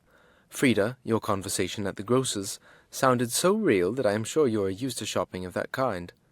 Frida, well, my friend Mary Gardiner and I have a little flat together, and we both do the shopping, generally on Saturday morning. Mr. Priestley, today is Monday, so you probably remember what you and Mary did on Sunday morning. Can you tell us? Frida, I shall be very glad to do so. You will remember that I bought some bacon, tea, and so on. There was really a lot more. I have the bill here, so you can see exactly what I got at the grocer's. When I was there, Mary went to Bones, the butcher's, for a small joint of beef, and half a leg of lamb, about 2 to 3 pounds, and then to the greengrocer's, which is also a fruiterer's, for 2 pounds of eating apples and 2 pounds of cooking apples, a dozen oranges, 1 pound of mixed nuts, 2 pounds of beans, 8 pounds of potatoes, and a good-sized cabbage. I called round at the dairy to pay our bill for the milk, 1 pint daily, the cream and the new-laid eggs, 1 dozen, that had been sent to our flat during the last week. Mary went to the fishmonger's to get some herrings for our supper. We went together to the baker's and paid for the bread that we had had, 2 brown loaves, 2 white loaves, and 6 rolls, and bought 1 pound of fruit cake and half a dozen small cakes. He's a confectioner as well as a baker, and then went home, feeling rather tired. Mr. Priestley, Well, Frida, you have certainly given us some useful vocabulary here. Hob. A confectioner is a man who makes cakes, isn't he, sir? Mr. Priestley. Yes. Hob. Good. Then I know a story about a confectioner. Mr. Priestley. All right, Hob. Let us hear it. Hob. Well, it's really about two confectioners in the main street of Lowton Cross, where my Uncle Tom lived. Their shops were just opposite each other, and there was great rivalry between them. One day, one of them put a big notice in his shop window. Try our cake at 2/3 a pound. To pay more is to be robbed. About an hour later, his rival put a notice in his shop window. Try our cake at 2/6 a pound. To pay less is to be poisoned. I'm sorry I can't tell you one about a butcher, but I can give you a short conversation I heard between Uncle Tom and the butcher at Lowton Cross. Tom never got married, and he used to do all his own cleaning and cooking and shopping. One day I went with him to the butcher's, and this was the conversation that I heard. Uncle Tom. Is the beef tender? Butcher. He'd just fallen in love with Daisy Bell, one of the girls in our village. Tender, Tom? It's as tender as a woman's heart. Uncle Tom. Oh, then I'll take a pound of sausages instead. Mr. Priestley. Now, Pedro, suppose you tell us something about men's shops. Pedro. Well, I often go to a men's outfitter when I want new gloves or ties, socks, handkerchiefs or shirts. The one I go to in Regent Street has also hats and collars, and all of very good quality. Mr. Priestley. What size do you take in hats, collars, and gloves? Pedro. Oh, yes. The English sizes are not the same as most continental ones. I take size 7 in hats, 15 in collars, 8 in gloves, and 8.5 in shoes. Hob. You sound as if you were bigger round the neck than around the head. Pedro. Another shop I go to frequently is the tobacconist. I always have the same kind of cigarette, a handmade Virginia, though he has excellent Turkish and Egyptian cigarettes too, and he has all the popular kinds in packets of 10 and 20, and boxes of 50 and 100. He has, too, a good choice of lighters, cigarette holders, and cigarette cases. If you're a pipe smoker, you can get good pipes and pouches, and he has an excellent quality of pipe tobacco in 1-ounce packets and 2-ounce and 4-ounce tins. Then, I went yesterday to the newsagent to pay my bill for papers. He's a bookseller and stationer as well as a newsagent, and I gave him an order for a new book that I wanted. I had borrowed it from the library, but I liked it so much that I wanted to have a copy of my own. At the same time, I ordered 3 or 4 boxes of writing paper and 100 envelopes. Then I went along Piccadilly to the fine art galleries. I had seen a watercolour that I liked, so I had it sent to my rooms. It was about 1 o'clock by this time, and I had an appointment for lunch at the Ritz with a friend, so I turned in there, and that was my morning. Mr. Priestley. Very good. Now, Lucille, can you tell us a little bit about your shopping? Lucille. I went to Bond Street one day last week to have a look at a hat that I had been told had just arrived from Paris. I tried it on and liked it very much, so I bought it. I needed a new pair of dancing shoes. My present ones are rather worn, and I'm going to a dance tonight. I saw a beautiful pair of walking shoes in snakeskin, so I bought those as well, and had them sent to my address. Then I remembered that I wanted a new toothbrush. There was a chemist's near, so I went in. They had some new face cream and face powder that their chemist said was very good, but I never use anything but Guarlaine from Paris. I always get my lipstick from Paris too, but unfortunately I lost my lipstick yesterday, the last one I had, so I had to buy a new one there. It was quite good, but not like my Parisian one. My watch doesn't go very well just now. It has been gaining about 10 minutes a day for some time, and every now and then it stops altogether for no reason at all. I took it to a watchmaker, just off Bond Street, so that he could examine it. He said it wanted cleaning, so I left it with him. I called in at Cartier's, the jewellers, to buy a birthday present for my sister Marie. They showed me some lovely earrings, necklaces, and bracelets, but I finally decided on a very pretty brooch of diamonds and rubies set in platinum, and that completed my shopping. Hob. When I hear Lucille talking about diamonds and rubies and platinum, it reminds me of something that happened a long time ago. Uncle Albert was just beginning to make his fortune, and he had been invited to a big party in Manchester. The invitation was for Mr. Albert Hobdill and Lady. Uncle Albert hadn't a wife, so he took his mother with him, my grandmother. He was very proud of his mother, even if she wasn't a lady. Well, they happened to sit next to a woman, or should I say, a lady, who was very anxious that you should know how much jewelry she had and how wealthy she was. "I clean my diamonds with warm water," she said, "my rubies with red wine, my emeralds with brandy, and my sapphires with fresh milk. What do you do?" she said, turning to Albert's mother. "Oh, I don't clean mine at all," she said smilingly. "When they get dirty, I just throw them away."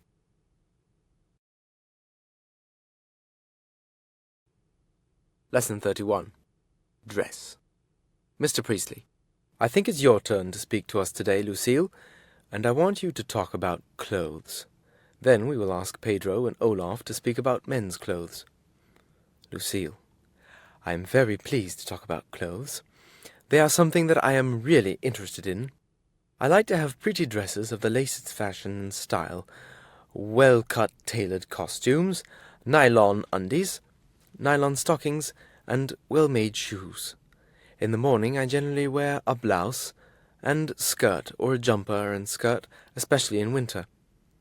In spring or summer I like something lighter, and I wear a cotton or linen frock and a hat to match. In the evenings I like to dress for dinner, especially if I am going out to the theatre or a dance. My favorite is black evening dress, beautifully cut. With this dress I wear platinum and pearl earrings and a necklace of pearls. For tennis I wear a short white linen dress, and for the seaside a beach dress. Pedro. I too like well-cut clothes, so I always go to a good tailor. When I want a new suit, I go to his shop and look at the patterns or the rolls of cloth that he shows me, and I choose the one that I want.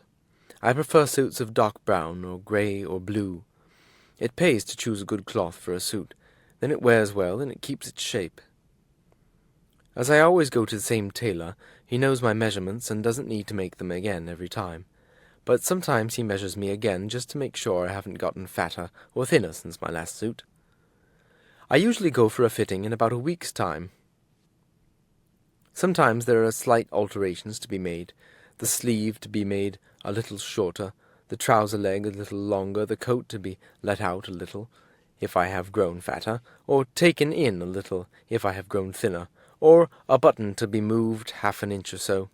But often the fit is perfect, and the tailor can finish the suit without making any alterations at all.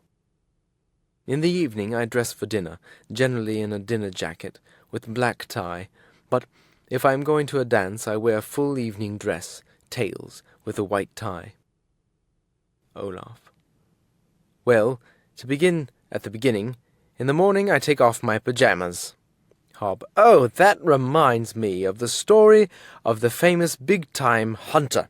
He was showing a charming young lady the skin of a lion that he had shot. "One night," he said, "I heard the roar of a lion. I jumped out of bed and shot it in my pyjamas." "Good heavens," she said. "However did it get in your pyjamas?" Olaf. To come back to what I was saying, I take off my pyjamas, have my bath, and then put on my vest, pants, shirt, collar and tie, socks, trousers, waistcoat, or sometimes a pullover, and jacket. When I go in the winter I put on an overcoat or a raincoat, gloves and a hat, or sometimes, in the country, a cap. If it is very cold I sometimes wear a scarf around my neck. My clothes are not so expensive as Pedro's, and I can usually get a good suit ready-made. This is considerably cheaper than having it made to measure. Hob. Once I knew a man who was so fat that only ready-made thing that fitted him was a handkerchief. Olaf. I like rough tweeds or sports jacket and flannel trousers. My clothes don't keep their shape so well, perhaps, as Pedro's suits, so my trousers have never as beautiful a crease as Pedro's, but they are fine for walking in the country, for climbing, or for golf, and they wear for years without getting worn out. I like a good strong pair of shoes for country wear, and a lighter pair for town wear, and, as I always wear out the heels rather quickly, I usually ask the shoemaker to put iron tips on the heels of my country shoes, and rubber tips on the town shoes. Hob.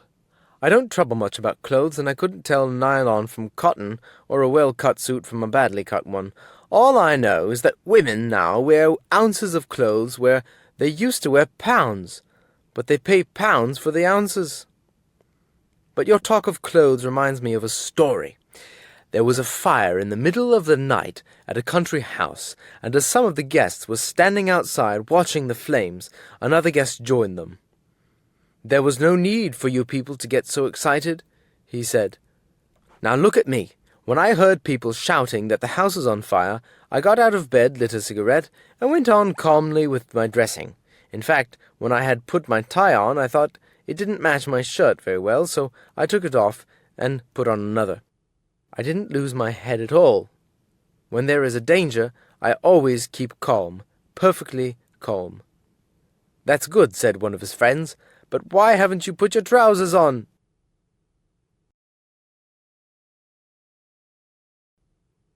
Lesson 32. Frida's first day in London. Mr. Priestley and all the students. Mr. Priestley, you're getting near the end of your year's work now, and I think we want something rather different for our last lesson or two. Now suppose one or two of you give a short talk, or tell a little story, or describe an adventure that happened to you. You can choose whatever you like. I want you to talk to the other students for about 4 or 5 minutes, and then I will tell you what mistakes you made, if there were any, in grammar, or construction, or pronunciation. Now, who will speak to us at tomorrow's lesson? You will, Frida. That's very good.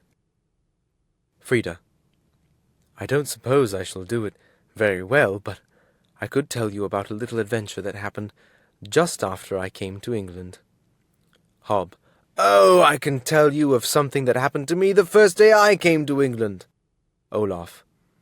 A funny family named Wiggins lives next door to me. There's Mr. Wiggins, a little fellow who gets blamed for everything. There's Mrs. Wiggins, who does all the blaming. There's young Timothy Wiggins, and last but not least, there are Grandma and Grandpa, Mrs. Wiggins' parents. I've written a little play about them. Could I read that to you? Mr. Priestley, that sounds splendid. So, at tomorrow's lesson, Frida can tell her adventure. The next day, we will have Olaf's play, and then, the day after that, Hob will give us his story. The next day. Frida. I shall never forget, as long as I live, the day when I first set foot in London. I had come from a quiet little town in Switzerland, and had never before lived in a big city, so London was a new world to me, and I was dying to find out more about it for myself. The general opinion abroad is that London has fog or rain, or both, every day of the year, but on the day I arrived it was fine and warm. There was a bright sun and a cloudless sky. The next day was just as beautiful. There was a slight wind that gently moved the leaves on the trees, and you could smell the spring in the air. Life is grand, I thought, as I took Anthony, the little boy of the house, for a walk in Kensington Gardens. It was a straight road, and I found the way quite easily.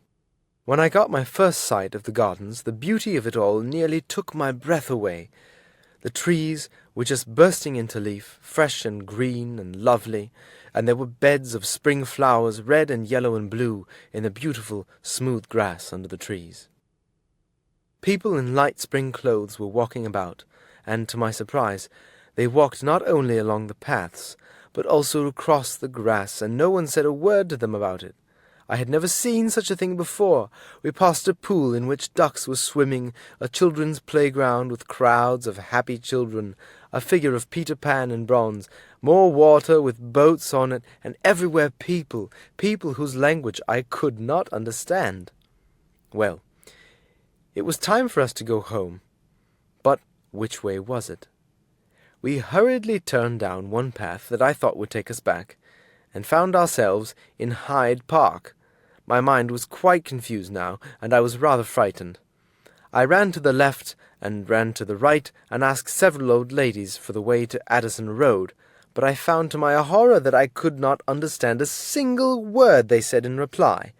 I wandered on till I came to a big open place where I saw men standing on a chair or on a platform or on the ground speaking or preaching, and people of all kinds were listening or asking questions or making remarks and sometimes laughing at the speaker. Other groups were singing loud and earnestly. Of course, I could not understand a word and was greatly surprised, but now I know that this is the famous Hyde Park meeting. There is perhaps nothing like it in all the world. Meanwhile, the sun had gone behind a cloud. I was terribly tired, and wanted nothing in the world so much as to be at home. At last we got to the park gate at Marble Arch, but this was worse than ever. There were buses, high and fearfully red, motor cars, bicycles, people, and again an endless line of buses everywhere, and people climbing in them or hurrying along, while I stood lost in the midst of them. I was ready to cry, but there was little Anthony, who had waited 2 hours for his tea. In despair, I crossed the street on to an island, where I found a policeman. He was a head taller than any other man, and I took my last bit of courage in both hands and said, "Please, sir, where is Addison Road?" He began to explain, but when he saw that I couldn't understand, he became helpless too. "Are you French?" he said. "No, Swiss," I replied, "but I speak French." "Wait a moment. I learned French at school, mais j'ai presque tout oublié. Prenez cette route, allez tout droit, et la 11e rue, à gauche, c'est Addison Road." The French was bad and the pronunciation worse, but it was more beautiful to me than all the words of the poets. He smiled and then raised his hand. How wonderful! The traffic stopped, and the red buses stood still and waited until I crossed the road. I soon found myself in streets and roads that I had recognized again. Life was grand once more. The sun came out from behind the cloud, and London was a beautiful city. But for me, the best thing in it was the blue policeman at Marble Arch.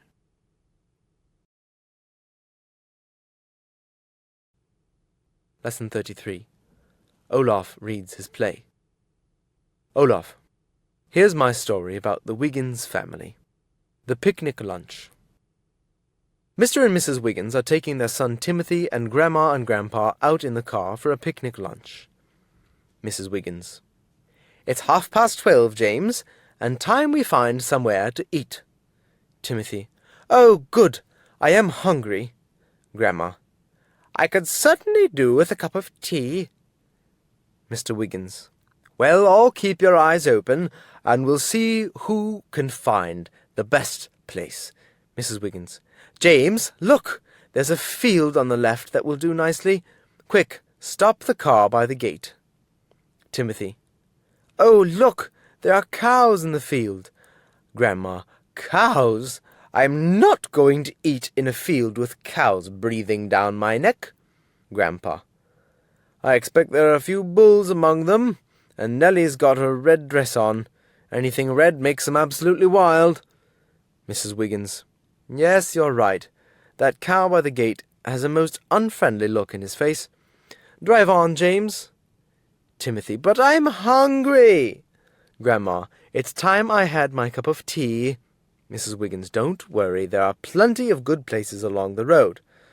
Grandpa. We're passing one of them now. Mrs. Wiggins. James, stop, quickly. Here's a nice stretch of grass. Grandma. No, this is no good. There's no shade at all. I can't have the sun beating down on me. We must look for a shady place. Mrs. Wiggins. All right. Drive on, James. We all want Grandma to enjoy her cup of tea. Grandpa. Even if it's bedtime before she has it. Mr. Wiggins. Well, how does this suit you, Grandma? There are woods on each side. Grandpa. No fear of getting sunburnt here. Mrs. Wiggins. It's far too dark, James. Almost frightening. We might as well have lunch in our coal cellar. Drive on till we are clear of these trees. Grandpa. Now, let's see. We are looking for something with no cows, no sun, no trees. Not too easy. Grandma. When am I going to get my cup of tea? I wish I hadn't come. Mrs. Wiggins, now don't worry, Grandma. We're coming to the end of the wood now. James, slow down. I can see just the right spot, over there by the river. Grandpa, no, Nelly, not there. That ground's damp. You can tell by the greenness of the grass. Being up to the knees in water when I eat my lunch is not my idea of a good picnic.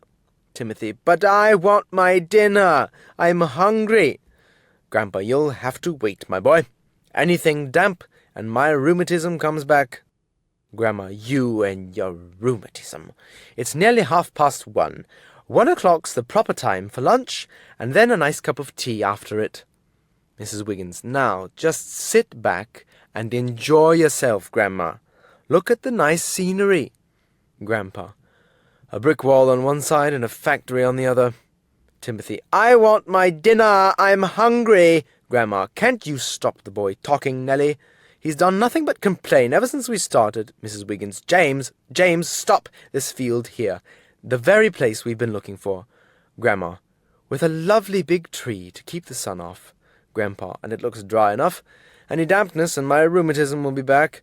Timothy, at last! At last! Mrs. Wiggins, I'll go and unstrap the picnic basket. It's in the back of the car. Grandma, now for a cup of tea. Timothy, I say, look at all these flies coming towards us.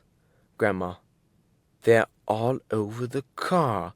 Mrs. Wiggins, where have they come from? Grandma, I hope they don't bite. Timothy, ow, ow, they do. Grandma, oh dear, we'll get bitten to death. I wish we weren't going to eat our lunch here. Mr. Wiggins, returning from the back of the car. Don't worry, we're not. Grandma, we're not. Grandpa, not going to eat our lunch here. Mrs. Wiggins, no, we forgot to bring the picnic basket. Mr. Priestley, well done, Olaf. That was quite a good little play. I think we all want to hear more about the Wiggins family. Olaf, I have written another play about them. Mr. Priestley, good. You can read that to us in the next lesson. Hob, I'm sorry, but I'm afraid we must leave your story too. Until then, I'm sure it will be interesting. Hob, it is. Mr. Priestley, but I want now to give you a piece of dictation on Olaf's play. Here it is.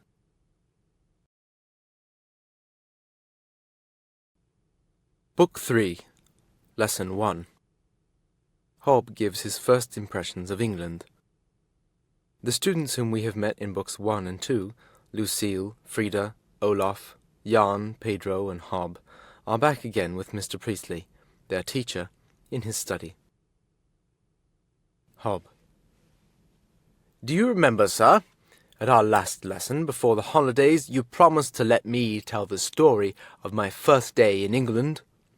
Mr. Priestley, I remember it very well, and so now, at our very first lesson, we are all waiting to hear what you have to tell us. Hob, thank you, sir. Well, my first impressions of England are connected with food. Lucille, you don't need to tell us that. Hob, and strange to say, they are of how an English breakfast beat me. Frida, you don't really expect us to believe that, do you, Hob? Hob, well, it's quite true. Of course, it was some time ago, and though I say it myself, I'm a better man now than I was then, but honestly, I was beaten. But let me begin at the beginning. When I left the train at Victoria Station, my first impression was of rain and fog and people with umbrellas. A taxicab, which might have been used by Lot and his family as they left Sodom and Gomorrah, took me and my luggage and struggled bravely through the traffic. And what traffic and what crowds! I had never believed my geography teacher when he told us that there were more people in London than in the whole of my country. I thought he had just said it to make his lesson more interesting, but I believed him now. However, I got to my hotel at last, and the first thing that took my eye was the porter, a big fat man with a round pink face like an advertisement for babies' food. Then I met the manager. He rubbed his hands all the time as if he was washing them, and smiled without stopping. What he said I could not understand, though I had learned English at school. I said to myself, perhaps he doesn't speak it very well. Some English people don't. But I told him my name, and he smiled again and told one of the little boys with brass buttons to show me up to my room. 10 minutes later, I was lying in a hot bath, washing off the last dusty reminders of the continent. Another 10 minutes, and I was under the bedclothes, fast asleep. When I woke next morning, I felt hungrier than I had ever felt in my life before. I seemed to have a hole instead of a stomach. I dressed quickly and hurried down into the dining room. It was a big room with 6 tall windows and the ugliest wallpaper I had ever seen. However, I had been told that the hotel was not beautiful, but that you were better fed there than in any other hotel in London, and that was what I wanted just then. The waiter came hurrying up. Before I came downstairs, I had prepared myself very carefully for what I must say. I had looked 3 times in my dictionary to make sure that breakfast really meant breakfast. I had tried to get the right pronunciation, and had stood in front of a mirror and twisted my mouth until it ached. The waiter asked me something I could not understand, but I spoke only my one prepared word, breakfast. He looked at me in a puzzled way, so I repeated it. Still he did not understand. It was unbelievable that English people didn't understand their own language. The waiter shook his head, bowed, and went away, but he came back in a minute and brought the manager with him. I was feeling slightly annoyed, and I said, "Breakfast!" The manager smiled and washed his hands, but looked as helpless as the waiter, so I took out a pencil and wrote on the table napkin, "Breakfast." I have never seen such surprised faces in my life, so perhaps I did not pronounce it correctly after all. A little later, the waiter brought a tray with tea, toast, butter, and marmalade, enough to feed a small army, and went away. But I was hungry, and I left nothing. I am sure I drank at least 2 pints of tea, ate almost a loaf of toasted bread, and large quantities of butter and marmalade with it. When the waiter came back, I thought his face showed a little surprise, but you can never tell what a waiter's face really shows. In another minute he brought another tray, with a huge portion of bacon and eggs. He must have misunderstood me, but I thought it was no use explaining to people who don't understand their own language, so I just set to work at the bacon and eggs, and ate on steadily, wondering all the time whether I could possibly clear that plate, or whether I should burst. Well, I finished the bacon and eggs, and was just trying to get up out of the chair, when here was the waiter again, with another tray. This time it was a whole fish in a thick white sauce. Surely this must be a joke, I thought. But before I could tell him anything, he had put down the tray and gone away. There was nothing for it but to face that fish with what little courage I had left, but all the time I was eating it I was trying to think of what I could say to that waiter when he returned. I had brought my grammar book with me in case of need, but have you noticed how all these grammar books give you sentences like this? "The little girl gave the pen of my aunt to the gardener," but not the essential English about breakfast big enough to feed an army. But at last I had made up 2 sentences in my mind, avoiding verbs as much as possible because I was never sure which were irregular. I called the waiter to me. He bowed, and then I told him in very correct English what I thought of English breakfasts. I told him that only a man who was dying of hunger could eat such a breakfast. He must have understood me at once. I felt very proud of my English, especially dying of hunger. That was a grand expression. I have never seen anyone clear away the empty plates as fast as he did. He almost ran out of the room, but in a minute he was back again, with a plate full of sandwiches. This was too much. I gave up the struggle. I got up and made my way very slowly and heavily to my room, at least 5 pounds heavier. I never believed until then that any meal could defeat me, but on that day I met my Waterloo.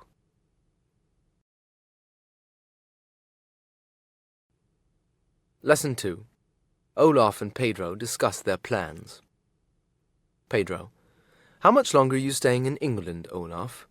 Olaf: Well, I don't quite know, but I shall be here for another year at any rate, probably 2 years. Pedro: That's good. I shall be here for at least another year. Olaf: What are you going to do when you leave Mr. Priestley's? Pedro. I want to go to Cambridge.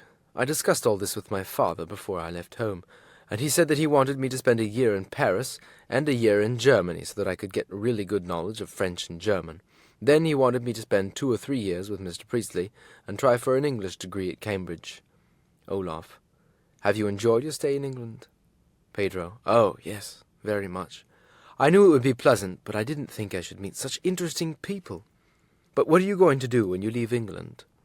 Olaf. I am going into my father's business, a shipping company. Pedro. That will be very interesting. Olaf. Yes, I think so. At first I didn't think it would, and I wanted something quite different. I thought life in an office was very dull. Pedro. What did you want to do? Olaf. I wanted to be an artist and paint pictures. I said that nothing would ever make me go into an office. The only life for me, I said, is the life of art. In a few years I shall earn fame and fortune by my pictures. Of course, I was only 15 or 16 and hadn't much sense. Hob. I painted a picture once. I showed it to an artist, Miguel Picasso, who had sold a picture to Uncle Albert, and do you know what he said about it? He said that my picture would hang in the British Museum long after Rubens and Rembrandt were forgotten. Olaf. Did he really? Hob. Yes, but, he added, but not until they are forgotten. Picasso was a funny fellow. I remember one time I was at his house, and he looked through the window. He saw an old fisherman going by. Picasso thought the old man would make a good subject for a picture, so he told me to go out and tell the fisherman that Mr. Picasso wanted to paint him. I went. The man thought about it for a minute or so and said, "What will he pay me?" I said that he would give him £2. The man still hesitated, so I said, "It's an easy way to earn £2. "Oh, I know that," said the man, "but I am wondering how I shall get the paint off afterwards." Pedro. To come back to your story, Olaf, what did your father say? Olaf. Oh, he was very good about it.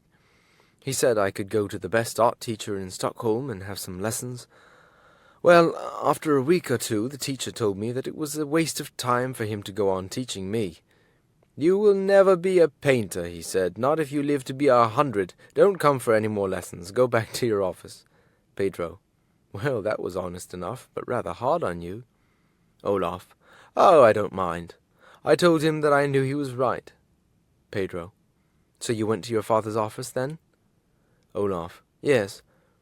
My father was very pleased and said he wanted me to spend a year there to get a good knowledge of the organization of the business. At the end of a year, he said, you can go to my friend, Mr. Priestley, to learn English well. You see, we do a lot of business with England.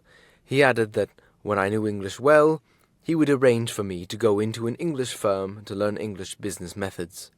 Pedro. So I suppose that some day you will be managing a shipping business in Stockholm. Olaf. Well, my father said that in 9 or 10 years' time he wanted to retire, and he hoped that by that time I should be able to run the business. Pedro. That sounds fine. Olaf. Yes, I shall be very proud when I can write to you on paper headed Gustav Petersen and Son, Shipping Agents, Stockholm, and say, come and spend a holiday with me in Sweden. Hob. I must tell you another story about Miguel Picasso. One day a very wealthy American, Hiram Boost, came to Picasso. You may have heard of Boost. He's in films. And he said he had bought secretly a valuable 16th century old master.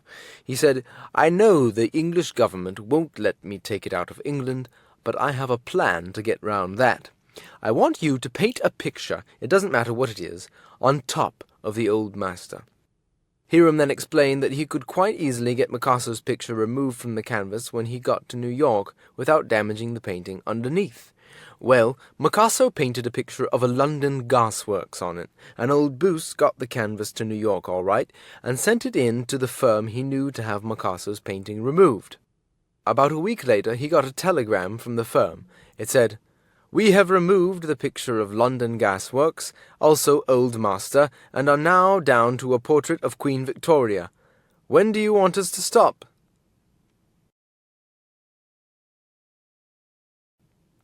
Lesson 4. Olaf reads another of his plays. Olaf. I have written another little play about those funny neighbours of mine, the Wiggins family. May I read it to you? Mr. Priestley, please do, Olaf. I am sure we shall all enjoy it. Olaf, here it is. Mr. Wiggins paints the sitting room. Scene, the sitting room of the Wiggins home. Grandma and Grandpa are seated by the fire. Enter Mrs. Wiggins with a paintbrush, Timothy with a pot of paint, and last, Mr. Wiggins, having some trouble with a large ladder. Grandma. It certainly is time this room was painted, isn't it, Grandpa? Grandpa, indeed it is. I hope the job's going to be done properly. As I always say, if a job's worth doing, it's, what is it I say, Grandma? Grandma, if a job's worth doing, it's worth doing properly. Grandpa, ah, yes, that's it. You know, James, if it wasn't for my rheumatism, I'd paint the room myself. Mrs. Wiggins, that's very kind of you, Grandpa, but James will manage. I'll see to that. You know, this is going to brighten up the room for you a lot. James, get up the ladder, and I'll pass the paint up. Timothy, oh, look, Daddy nearly fell off. Mrs. Wiggins, well, hold the ladder then, Timothy. We don't want your father to fall. Paint makes a terrible mess on the floor. Now, here's the paint, James. Be careful with it. Grandpa, ah, you've forgotten something already. You haven't stirred the paint. Mrs. Wiggins, I do think you might have remembered that, James. Pass it down again. Grandma, Grandpa never used to forget a simple thing like that. Mrs. Wiggins, now, here's the paint, James. Come on, make a start. Mr. Wiggins, you haven't handed me the brush yet. Mrs. Wiggins, Timothy, hand your father the brush. Mr. Wiggins, here, hold the ladder. I nearly fell. Timothy, well, I can't do two things at once. Grandma, you'd better be careful, James. You might get hurt badly if you fall off that ladder.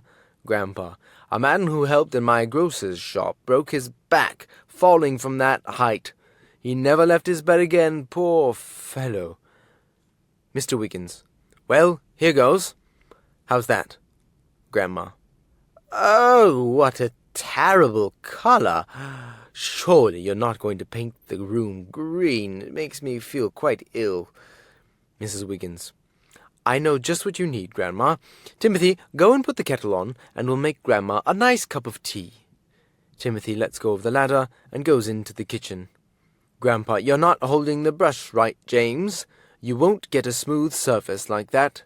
Grandma, you always got a beautiful finish, Grandpa. Mr. Wiggins, here, who's holding the ladder? It's not safe. Mrs. Wiggins, don't make such a fuss, James. Timothy is just getting some tea for poor Grandma. I'll hold the ladder. Grandma, you haven't done much yet, James. I don't know when you will finish at that rate. Grandpa, I expect it will be like painting the fourth bridge. When they've finished at one end, they will have to start again at the other, eh? Grandma, at least they don't paint the fourth bridge green. Mrs. Wiggins, James, your brush is dribbling. Grandpa, it's very difficult to clean paint marks off the floor. I have a friend who scrubbed for 2 hours at a spot of paint and couldn't get it off. Mrs. Wiggins, you must be more careful, James. Did you hear what Grandma said? Mr. Wiggins, a strange note in his voice. Yes, I heard it all right, what everybody's said. Grandma, of course, Grandpa was always a very clean painter. He used to paint our grocer's shop from top to bottom, and there was never a spot to clean. Grandpa, the best-looking shop in town it was. Grandma, you used red and white for it, and very nice the shop looked. People never painted rooms green in my young days. Where's that cup of tea, Nellie? I need something to cheer me up with that little horrible colour spreading all over the wall. Mrs. Wiggins, Timothy, hasn't the kettle boiled yet? Timothy, nearly. Mrs. Wiggins, well, I'll go and make the tea. Mr. Wiggins, nobody's holding this ladder. It's moving all over the place. Grandma, you nearly came off that time, James. Mr. Wiggins, well, come and hold the ladder then. Grandma, don't shout at us, James. We're not deaf. Grandpa. I suppose I'd better help him, though my rheumatism will be back for certain. Grandma. Don't you do it, Grandpa. James will be all right if he takes a bit of care. Grandpa. No, I'll do it. I don't mind suffering in a good cause. I may be able to give James some useful advice. Mr. Wiggins. I don't need advice, thank you. All I need is someone to hold the ladder. Mrs. Wiggins, returning with the tea. Now don't be ungrateful, James. It's very good of Grandpa to offer advice. Now, here's your cup of tea, Grandma. Grandma, I must say I need it, too. Mr. Wiggins. Here, Timothy, take this picture, will you? It's getting in my way. Timothy. Isn't it a funny picture? That girl does look silly with all those old clothes on. Mrs. Wiggins. Not so loud, Timothy. That's a picture of Grandma when she was young. Grandma. What did the boy say about me? Mrs. Wiggins. He just said it's interesting how fashions change, Grandma. Grandma. Yes, indeed. No one would have painted a room green in my young days, and I must say James seems to need a lot of people standing round the bottom of the ladder helping. Grandpa always did the painting on his own. Grandpa. That's so. It's a matter of knowing how to do the job. An army of helpers is quite unnecessary if you do the job properly. Mr. Wiggins. Here, hold the ladder steady, Grandpa. It's slipping. Timothy. Look out, the paint pot's falling. Mr. Wiggins. Hold the ladder. Timothy. The paint's all over, Grandpa. Mrs. Wiggins. James, why didn't you take more care? Grandpa. Get this pot off my head. Grandma. If only it hadn't been green. Timothy. Grandpa's not just a grocer anymore. He's a greengrocer.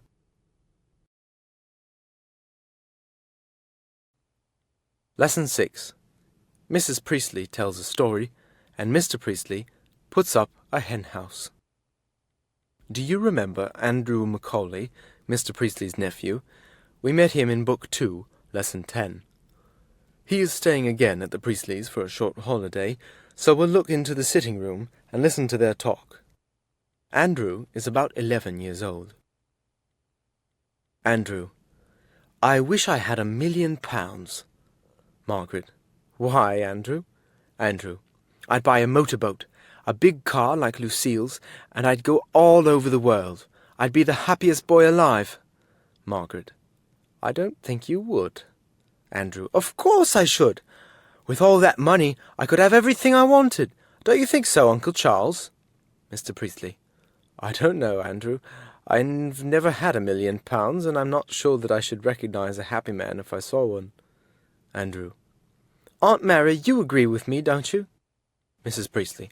Well, I don't know, but that last remark of your Uncle Charles reminds me of an old story, but you've probably heard it.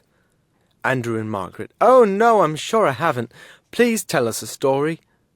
Mrs. Priestley. Well, I'll tell you the story, but after that it's bedtime for both of you. Once upon a time, all old stories begin like that, and in a country a long way off, there was a king who was very ill. All the doctors of the court attended him, but in spite of all they could do, he got worse instead of better. At last, in despair, they called in a famous doctor from another country. He came, looked at the king, and then, looking very grave, said, Your Majesty, there is only one thing that can cure you. What is that? Said the king. Whatever you want shall be brought for you. You must sleep for one night, said the doctor, in the shirt of a happy man. So the king sent 2 of his chief servants to find a happy man, and, when they had found him, to bring back his shirt. Well, they went first to the richest man in the city, and asked him if he was a happy man. Happy? He said. When I never know whether my ships are going to be wrecked the next day, when thieves are always trying to break into my house, how can a man be happy with all these worries? So they went to the king's chief minister, the most powerful man in the country, except for the king. Are you a happy man? They said. Don't be silly, he said. There's Ruritania threatening to make war on us every day. There's that villain Pop-Off trying to push me out of power. The workers are always wanting to have more money, and the wealthy wanting to pay less taxes. How do you think a chief minister can be a happy man?" So they went all over the country, looking for high and low for a happy man, but never finding one.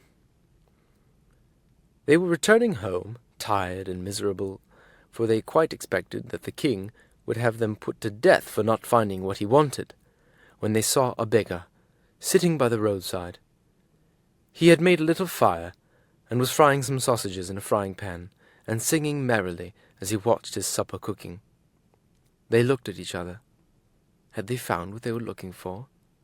They went up to him, and one of them said, "You sound very happy, my friend." "Of course I'm happy," he said. They could hardly believe their ears. With one voice they said, "We want your shirt." The beggar roared with laughter. "I'm sorry, gentlemen," he said, "but I haven't got a shirt." Margaret. "Oh, Mummy, what a nice story. You're nearly good as Hob at telling stories." Mrs. Priestley. "Thank you, dear. And now, come on, bedtime." Mr. Priestley. "Yes, Andrew. Get to bed early. I've got a big job for you and me in the morning." Andrew. "Oh, Uncle Charles, what is it?" Mr. Priestley. "You'll hear tomorrow morning. Good night." The next morning, Andrew and Mr. Priestley. Andrew. "What's the job, Uncle Charles, that you want me to help you with?" Mr. Priestley.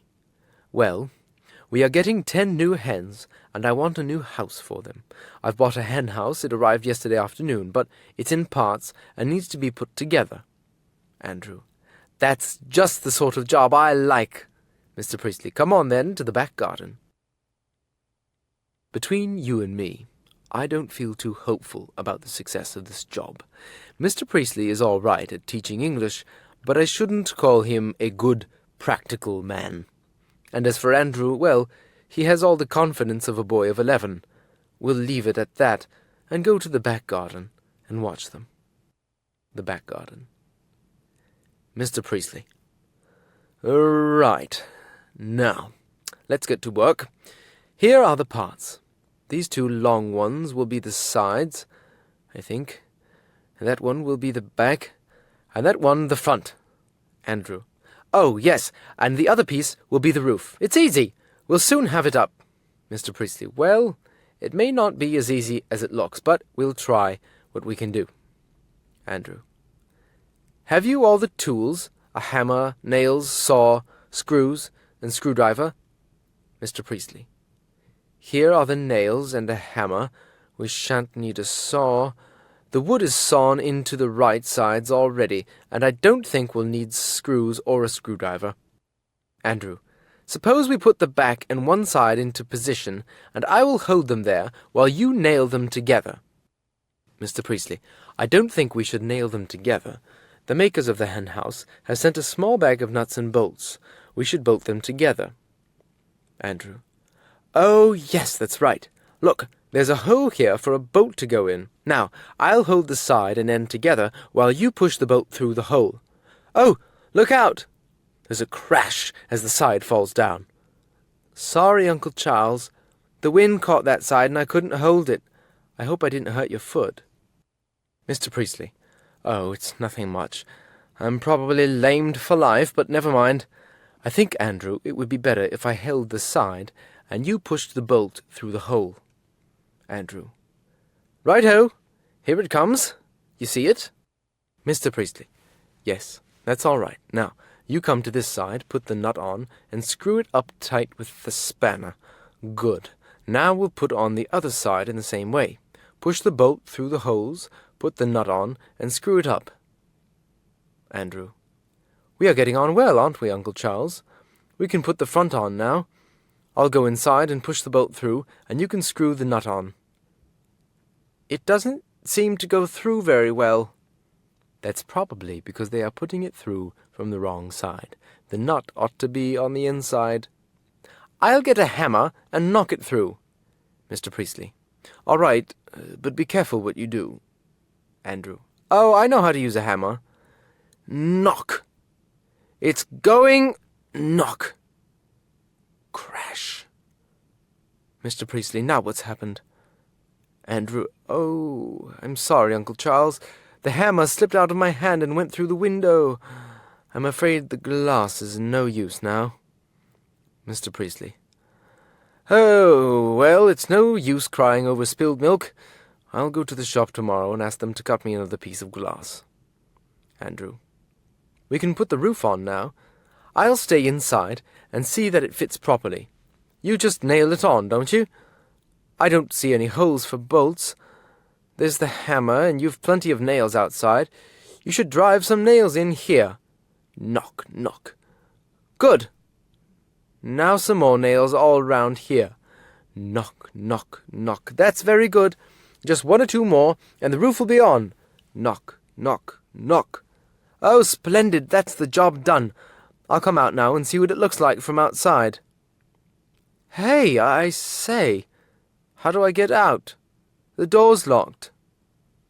Mr. Priestley, well, unlock it. Isn't the key inside? Andrew, no. Isn't it outside? Mr. Priestley, no. The makers must have forgotten to send me a key. I think, at this point, we'd better go away and leave them to it.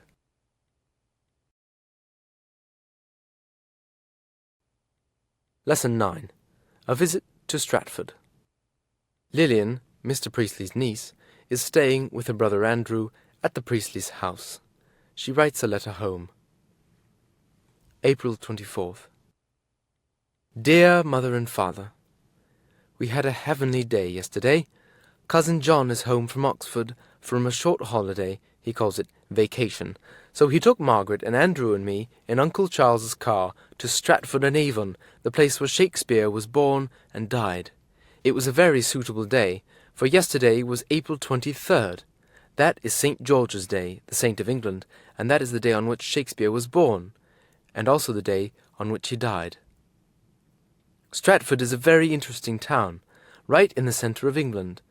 You can't get very far from the sea anywhere in England, but Stratford is about the farthest point you can get from it. It's nice to think that Shakespeare was born right in the heart of England, and in the midst of a country that is so typically English, quite unlike our Scottish country round Inverness. There are no mountains or deep valleys near Stratford. There's nothing of the grand scenery that we have round the Cairngorms. But there are beautiful woods, green fields, a quiet, gentle river, the winding Avon, and lovely houses, black and white, with thatched roofs. Stratford is quite a busy town, especially on market day, when the farmers from the countryside round Stratford come to buy or sell cows or pigs or sheep. At least so John told me, and he knows Stratford well, but it wasn't market day yesterday, so we were able to look round comfortably. The first place we went was Shakespeare's birthplace, a small house with small room in the centre of Stratford. We saw the very room where Shakespeare was born. Lots of people who had visited the house had written their names on the walls. It seemed a wrong thing to do, although among the names were Walter Scott, Dickens, Thackeray, and Browning. In one room was a little wooden desk, the very desk that Shakespeare sat in when he went to grammar school in Stratford. But one of the things I liked best was the garden behind the house, because in it are growing all the flowers, trees, and plants that are mentioned in Shakespeare's plays. When Shakespeare became successful in London, he bought the biggest house in Stratford, a house called New Place, to retire to. Here he probably wrote The Winter's Tale and The Tempest, and here he died. Well, I wanted to see that, but there's nothing left of it but a few bricks in the garden. The man who owned it, Mr. Gastrell, was so bad-tempered, because so many people came to see the house, that he pulled it down. It's hard to believe that, isn't it? But John said it's true. Shakespeare had planted a mulberry tree in the garden, and Mr. Gastrell cut that down too, but the people of Stratford took pieces of the tree and planted one of them in the garden of New Place, and that tree is still growing there. I'm sorry to say that while we were not looking at him, Andrew took a piece of it, about 3 inches long, from one of the branches. He said he knew Uncle Charles was very fond of Shakespeare, and so he was going to plant this little piece in Uncle Charles's garden that Uncle Charles could have a piece of tree from Shakespeare's garden. Then we went to the church where Shakespeare was buried. There's a bust of Shakespeare that was carved by a Dutch sculptor who lived near Shakespeare's Globe Theatre and must have seen Shakespeare many times, and on the stone of Shakespeare's grave are the lines, "Good friend, for Jesus' sake forbear to dig the dust enclosed here. Blessed be the man that spares these stones, and cursed be he that moves my bones." John said that, though it wasn't very good poetry, it was almost certainly written by Shakespeare himself. At any rate, I'm glad it had been successful in keeping anyone from moving his bones. By this time, we were very hungry. Andrew had been saying for the last hour or so that he would be very glad when it was time for lunch, so John took us to a very old hotel that was probably there in Shakespeare's time. It had some beautiful Tudor tables and chairs, and the rooms haven't numbers on the floors as most hotels have. Instead, every room has the name of a Shakespeare's play on it. The Hamlet room, the Romeo and Juliet room, and so on, and we had a jolly good time there. After lunch, John took us across the fields about a mile out of Stratford to Anne Hathaway's cottage. Anne Hathaway was the woman that Shakespeare married, and the cottage is just as it was in Shakespeare's time. There are old chairs by the fireplace where Shakespeare must have sat, the plates from which he probably ate his dinner, and a leather bottle from which Anne poured out beer for him. In that little house I felt as if I was living in the 17th century, and if Shakespeare had come walking down the narrow stairs, I shouldn't have felt very surprised. We had a look at the Shakespeare Memorial Theatre, built on rather plain, practical lines. Someone said it was like a modern factory, but John said it has the best stage in England. I wish we could have seen a play there. They were doing A Midsummer Night's Dream that evening, but all the tickets had been sold long ago. However, John is going to try to get seats for another night. We were very tired when we got back, but it had been a lovely day, and I do hope John can get those tickets. Lots of love, Lillian.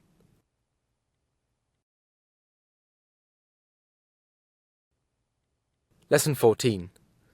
Olaf gives us another Wiggins play. Olaf.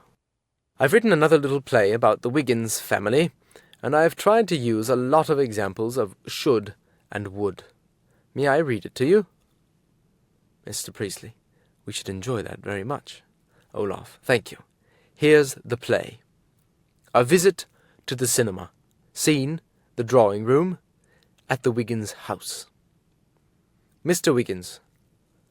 Ah, a chair by the fire at last.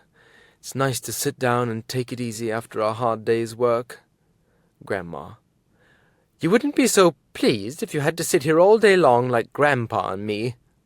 Mrs. Wiggins. Well, Grandma, what would you like to do? Grandma. I'd like to go to the pictures. Mr. Wiggins. You wouldn't if you looked out the window. It's pouring with rain. Mrs. Wiggins. Then you should offer to take them in the car, James. Mr. Wiggins. I've just put the car away. Grandma should make up her mind early if she wants to go to the pictures. Grandpa. Did I hear James say that he would take us to the pictures? Mrs. Wiggins. Yes, Grandpa. As it's raining, he'll take you in the car. He thought it would be a change for you. Timothy. I want to go to the pictures too. Mrs. Wiggins. You can't tonight, dear. The pictures won't finish till long past your bedtime. Mr. Wiggins. It will finish past mine too. I was looking forward to an early night.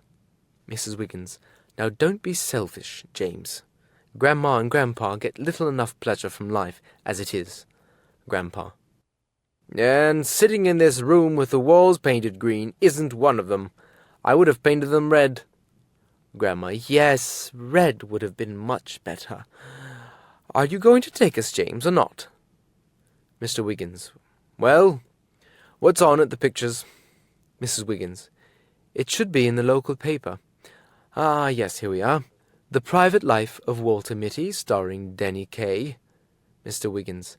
I've seen that once already. Grandma. Ah, Grandpa always says that the only way to appreciate a picture properly is to see it twice, don't you, Grandpa? Grandpa. Yes, always.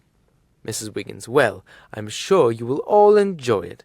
Timothy, go and get Grandma's coat, and you must go and get the car started, James. We don't want to keep Grandma waiting. Half an hour later, in the cinema. Mr. Wiggins. Well, here we are, Grandma, and we're lucky to be here in one piece. The way you came round that corner was most dangerous. Mr. Wiggins. Well, I knew you wouldn't want to be late. Grandma. Grandpa always made a joke about that. He always said, it's better to be late than the late. Mr. Wiggins. I know. You've told me before. Grandma. Well, you wouldn't think so, the way you drove. Grandpa. How long must we go on waiting, listening to that dreadful music? Mr. Wiggins. The main picture starts in 2 minutes. Grandma. This isn't a very good seat. It would be better if Grandpa moved up to the next one. Tell him to move up, James. Mr. Wiggins. He wouldn't be very comfortable if he did. Grandma. Why not? Mr. Wiggins. Someone's sitting there. Grandma. Have you any chocolates? Mr. Wiggins. No. Grandma. Oh, what a pity. Grandpa would never take someone to the pictures without buying a box of chocolates. Would you, Grandpa? Grandpa. What's that? Grandma. I was saying you always bought a box of chocolates. Grandpa. Chocolates? Yes, I would like a chocolate. Grandma. We haven't any. James has forgotten. Mr. Wiggins. Be quiet. The picture's starting. Grandma. I shan't see much of it from this seat. You should have bought us better seats, James. Mr. Wiggins. Oh, look at the picture. Grandpa. Who's that young man with red hair? I've seen him somewhere before. Mr. Wiggins. I expect so. He's a well-known star. Grandpa. Have you noticed he drives a car just like James, Grandma? Grandma. Yes, you're right, Grandpa. Very dangerous. He's behaving very queerly altogether. He's nothing like the fine, handsome film stars of my day. You should have seen... Mr. Wiggins. I wish you wouldn't talk so much. The people in front are looking around. Grandma. Well, ask that lady in front of me if she would mind taking her hat off. She seems to have a bowl of fruit on her head. Mr. Wiggins. Change seats with me. I can see perfectly. They change seats. 2 minutes later. Grandma.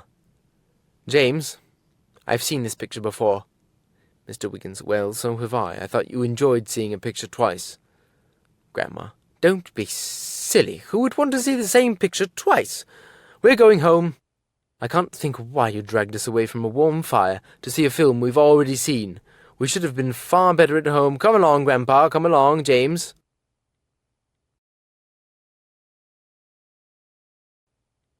Lesson 15. Rules of Grammar and Standard English. Jan. There is one thing that rather puzzles me. You have given us from time to time a rule of grammar, or sometimes we are told, that is not good grammar. Who makes the rules of grammar? Who decides whether a sentence is right or wrong? Mr. Priestley. No one. Jan. But isn't there an academy that does it? Mr. Priestley. Not in England. Lucille. Hasn't Oxford University or Cambridge anything to do with it? Mr. Priestley. No. You see, the grammar of a language is not a list of rules forced on the people who speak it.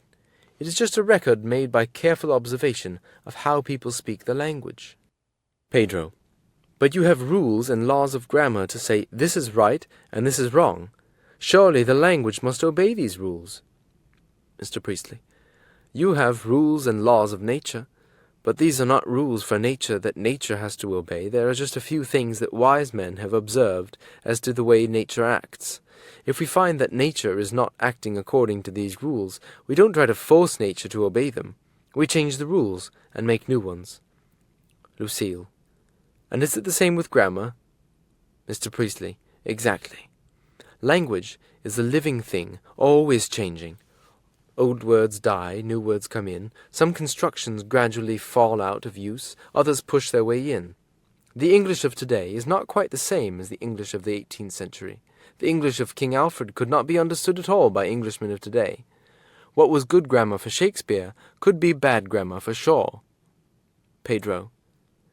To come back to this question of what is grammatically right and what is grammatically wrong, how do you decide? Mr. Priestley. Whatever form is used by a majority of educated speakers or writers is correct. or as Sweet puts it, whatever is in general use in a language is, for that reason, grammatically correct. That is all. Frida, is what you have said about grammar also true about pronunciation? Mr. Priestley, yes. Pronunciation has changed and is changing constantly. Jan, it must be more difficult to decide what is right and wrong in pronunciation than it is in grammar, for in different parts of England there are different pronunciations. Olaf, yes, I noticed that. In Scotland the pronunciation is quite different from the London one. Frida, I noticed that too in Devon. Hob, my Uncle Albert speaks with the Lancashire accent. It seems to me that almost every part of England has a different pronunciation. Mr. Priestley, yes, you are not far from wrong, and if you are considering different kinds of English, you might have included the English spoken in Wales, Scotland, Ireland, Australia, South Africa, New England, Canada, and the United States. Lucille, well, where is the best English spoken? That is naturally the one we want to learn to speak and write. Mr. Priestley, I think I am asked that question by every class I teach. From the point of view of the student of language, there is no form that is better than any other. The best Devonshire English is spoken in Devon, the purest Scottish English in Scotland, the most correct London English in London, and the best American English in the United States. Pedro, I see. But which type of English must we learn? Mr. Priestley, that's rather another matter. The most convenient form, and the one I am teaching you, is that used by the great majority of educated speakers in South and South-East England, especially in London and its neighbourhood. It is used, too, in most of the universities and public schools in England. It is easily understood in all parts of the English-speaking world. It is, at the present time, more widely spoken than any other form, and, owing to the spread of education and the influence of the BBC, whose announcers use this form, it is getting more widespread every day. For that reason, and from that point of view, you can, if you like, call it Standard English. Hob, well, if it's good enough for the BBC, it's good enough for me. Jan, could you tell us more sometime about the Standard English? There's a lot more I want to know. Frida, so do I. Not only about Standard English, but about the English language generally. Lucille, such as?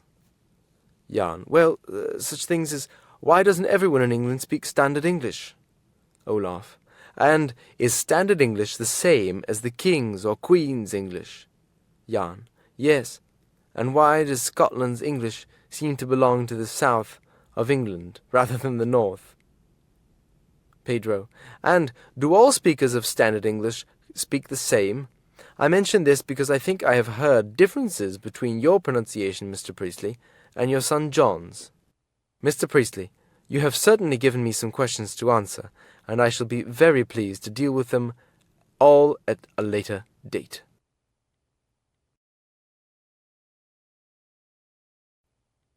Lesson 16.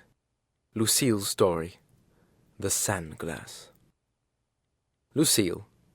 It's usually Hob who has the interesting relatives, Aunt Aggie, Uncle Tom, Albert, Theophilus, to mention just a few of them. But though it is not about an actual relative, I could tell you a story about my old nurse, Anna. May I do so? Mr. Priestley. We should be delighted to listen to you, Lucille. Please tell us the story. Lucille. Well, Anna was a dear old servant in our house in Paris. She had been a servant in our family before I was born, and had been nurse to my sisters Marie and Yvonne, and to me. She helped with the work in the house, she did the sewing, she could cook an omelette or any other dish, better than anyone else I knew. We all loved her. She was so kind, so helpful, so constantly busy. From early morning till late at night, she never rested, and nothing was too much trouble for her. If ever we were in the difficulties, from a torn frock to a broken heart, it was to Anna that we went for help and comfort. Then one day she came to say that she was leaving us. "Leaving us, Anna," I said, hardly able to believe my ears. "Yes, Miss Lucille," she said, and then blushing and looking rather confused, she said, "I'm going to be married." You could, as Hobbes said, have knocked me down with a feather, Because we had known her all our lives, we girls naturally thought of Anna as old, but I don't suppose she was more than 40 when she left us. And she did leave us, and married Henry Bear. It was the greatest mistake she ever made in her life, and though Anna never said a word about it, I am sure she regretted it almost from the day she was married. Anna had saved quite a bit of money during the years she had been with us, and with it she bought a house in Tours. It was quite a big old house, and she made her living by letting rooms in it. And when I say she made the living, I mean that, for Henri did absolutely nothing at all. My father and mother and my sisters, and I at some time or other, all visited Anna, but none of us liked Henri. He was 10 or 12 years older than Anna, a big, unpleasant, selfish, bad-tempered man. I never once saw him smile or say any kind word to anyone. But all this was nothing compared to his laziness. That was almost beyond belief. I don't think he had ever done a stroke of work in his life. He certainly never did after he married Anna. He got up at about 10 o'clock in the morning, by which time Anna had been up for 4 or 5 hours, and sat in his armchair by the big stove, and there he would sit until it was time to go to bed. Anna had to leave her work and hurry to bring him his breakfast of rolls and butter and coffee. Then he sat and read his paper and smoked his pipe or slept, while Anna ran about upstairs, cleaning all the rooms, and with Anna everything was always clean and bright as a new pin. Making the beds, doing the washing, or running downstairs 6 times to answer the doorbell. And in the midst of it all, she had to prepare the vegetables and cook the huge meal that he always expected promptly at 1 o'clock. 12 times a day you would hear him shout, "Anna!" and she had to leave her work and hurry to see what he wanted. It would usually be to pick up the pipe that he had dropped, or find another cushion for his head, get him a glass of wine, or put some more wood on the fire. If she didn't come running the moment he called, he would burst into a fit of rage, his face would go red with anger, and you could hear his shouting all over the house. Well, for the next year or two, we lost touch with Anna. Tours is 150 miles or so from Paris, and in any case, we hated to see her so unhappy, so we never went to see her. Then, one day, I went to Tours to visit some friends, and I thought I would call and see Anna. I went to the house where she lived, near the church of Notre-Dame-la-Riche. I rang the bell. It was one of those old-fashioned ones that you pulled, and I could hear it ringing through the house. I waited, but there was no sound of footsteps in the house. I waited perhaps for 2 minutes, but still all was silent. But the house was occupied. There was smoke coming from the chimney. It was in December, and I recognized Anna's clean, bright curtains in the windows. I rang again, louder than before, and then, after another minute or so, I heard footsteps slowly coming down the stairs. The door opened, and I saw Anna. The moment she saw me, her face lighted up with a smile. I threw my arms around her and said, "Oh, Anna, how nice to see you again!" There was no doubt about her joy at seeing me. She took me upstairs to her cozy room, neat and clean and tidy as Anna's rooms always were. The room was exactly as I had always known it, except that Henri wasn't there. Oh yes, and except for one other thing. On the table near Anna's chair, the chair where Henri always used to sit, was a big sand glass. I think you call it an egg timer. Frida, I know what you mean. The sand takes 4 minutes to run through from top to the bottom of the glass, and that's the time you need to boil an egg. Olaf, I saw a big one like that in an old church in Scotland, but they called them hourglasses. The sand took an hour to run through, and when the preacher began his sermon he used to turn the glass upside down, and then he preached until all the sand had run through. The old Scots liked good value for their money. Hob. Never mind the Scots. Let Lucille get on with her story. I want to hear what happened to Henri. I think Anna had murdered him. I hope she had. Lucille. Well, I noticed that Anna looked every now and then at the sand glass, and whenever she saw that the sand, a peculiar, dark-coloured sand, had run through, she turned the glass and let the sand run through again. Just then the front doorbell rang again, but instead of jumping up at once to answer it as Anna always used to do, she just turned the sand glass over and sat still. When the sand had all run through, she got up quietly and went downstairs to answer the door. So that was why I had to wait so long. It all seemed very funny, but I didn't say anything. She came back, and we continued our chat, and then she said, "But you must be hungry, Miss Lucille. I'll make lunch. Would you like an omelette?" I certainly was hungry, and knowing Anna's omelette of old, I said there was nothing I should like better. But again she didn't get up. She just turned over the sand glass, and when she saw the sand had run through, she got up and cooked the lunch. It was not until we had finished lunch that I said, "Where's Henri?" Anna said, "He's dead. He died about a year ago." I couldn't say, "I'm sorry to hear it." I just sat silent. Anna continued, "He got into one of his rages and suddenly dropped down dead." There was a pause. She picked up the sand glass. "I had him cremated," she said. "These," and she pointed to the sand, "are his ashes. He never worked while he was alive, but I see to it that he does now he's dead." And she turned the sand glass over again.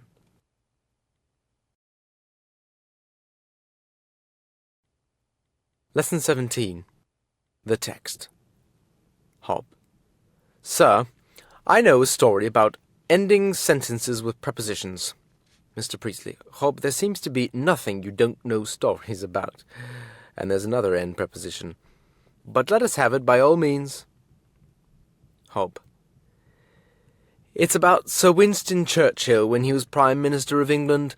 He had written out an important speech that he was going to give, and he handed it to one of his secretaries to type. When he got it back, he found that the secretary had gone through the speech and changed all the sentences that ended with a preposition. Sir Winston marked all these alterations in red ink and wrote underneath, 'This is the sort of English up with which I will not put.'" Mr. Priestley. "Very good, Hob. But there is a story about the funny effect you get if you get too many end prepositions." Hob. "Oh, sir, tell us the story." Mr. Priestley. "Well, it's about a very small boy who couldn't read. He asked his mother to read to him. So she went to get a book, but it was not the one he wanted, and as soon as he saw it, he said, 'Oh, Mummy, what did you bring me that book to be read to out of for?'" Pedro. "Are there any occasions when you mustn't have the end preposition?" Mr. Priestley. "Yes, there are. Here is one. The unwillingness with which Hob comes to a grammar lesson, and the speed with which he goes away from it, have always amused me. You couldn't say, the unwillingness he comes to a grammar lesson with, and the speed he goes away from it with. And now to end this lesson, I want to tell you about a conversation that I took part in, or in which I took part. It was with Professor Gray. He is a professor of ancient languages. He knows so much about ancient languages that I think he always lives in the past. He also has some very fixed ideas about English. My new book on colloquial English has just been published, and I happened to meet him on the station when we were both going to London. "Ah, Priestley," he said, "you're the very man I wanted to see. About that book of yours, you know, Spoken English or something. I forget the exact name. Did you, go over it carefully before it went to the printers?" So, of course, I said, "Good heavens, Gray, yes. You don't suppose I'd let them publish anything with my name to it without knowing whether they'd done it properly?" So then he said, "Well, look here, I don't want to hurt your feelings, but, well, to put it bluntly, there are a lot of mistakes in it." So I said, "Really? That's interesting.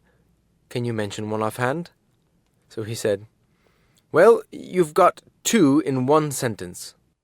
I guessed what was coming, as a matter of fact, but I kept quiet about it. I pretended to think he was referring to some misprints I hadn't noticed, you see. So I just said, "That's rather serious. I'm sorry about that. I went through it very carefully indeed before it was printed." So he went on, "Well, one of the mistakes may be a misprint, but the other can't be. You've put a preposition at the end of a sentence, and you put who for whom. You've put who's it by on the first page, and a little later you say, "It depends who you're speaking to." Everyone will see it directly. They'll pick the book up. They'll say, "That's a fine person to learn English from. Why, he can't talk it properly himself. Who does he expect to buy a book like that?" And both you and your publishers will be laughed at. So of course I said, "Well, if anyone says that to me, I shall just say, well, what's good enough for a professor of ancient languages is good enough for me." He said, "Professor of ancient languages? What do you mean?" So of course I said, You've just made the very mistakes you accuse me of. First you said, "That's a fine person to learn English from." That's a preposition at the end of the sentence. Then you went on by saying, "Who does he expect to buy a book like that?" That's who instead of whom. You said I and my publishers would be laughed at, a preposition at the end of a sentence, and you've just finished by saying, "Who do you mean?" That's another who instead of whom. Of course he denied he said so. People like Gray never do admit they talk that way. And of course you can't prove it unless they've been talking into a gramophone. Still, he knew all the time he had said it, so he began to say, well, I was only saying what other people would say. Very likely they wouldn't speak correctly." So I said, "You know perfectly well that you and 99 out of every 100 educated Englishmen always talk like that." So he said, "You don't know what you're talking about. You see?" He'd put a preposition at the end of the sentence again. Then he saw what he'd done and began correcting himself. Of course, I couldn't help laughing, and that put him in such a bad temper. He's not spoken to me since.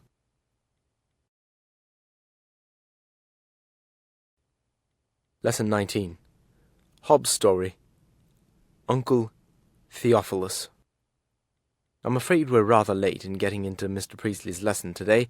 It looks as if it's just finishing, but we'll listen to the last of it. Mr. Priestley. Well, I think that's enough grammar for today. But before we go on to something else, do you remember, Hob, what an auxiliary verb is? Hob. An auxiliary verb? An auxiliary... No, I'm sorry, I don't know. Mr. Priestley. But I told you about it only yesterday. Hob. Yes, I've heard the word. At least I think I have. But I've completely forgotten all about it. Mr. Priestley. Oh, Hob, what a memory you've got. Hob. Yes, it's terrible, isn't it? Well, talking about memory reminds me of my Uncle Theophilus. Lucille. What? Another uncle? Hob. Oh, yes, and the best of my family. May I tell them about it, Mr. Priestley? Mr. Priestley. Well, as I don't suppose you'll ever know what an auxiliary verb is, and as this lesson is really over now, I think you might as well. Hob. Thank you, sir. Well, my Uncle Theophilus, we always call him Theo, is the uncle with the real brains. You would like him, Mr. Priestley. He could tell you at once what an auxiliary verb is. He's my oldest uncle, a tall, thin, grey-haired man whose thoughts were always on learning and nothing else.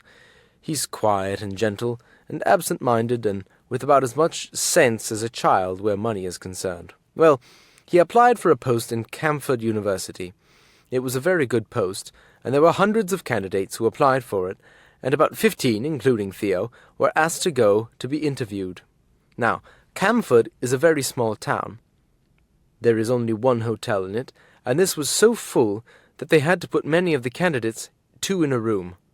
Theo was one of these, and the man who shared the room with him was a self-confident fellow named Adams, about 20 years younger than Theo, with a loud voice and a laugh that you could hear all over the hotel. But he was a clever fellow all the same, and he had a good post in the Iscariot College, Knockover.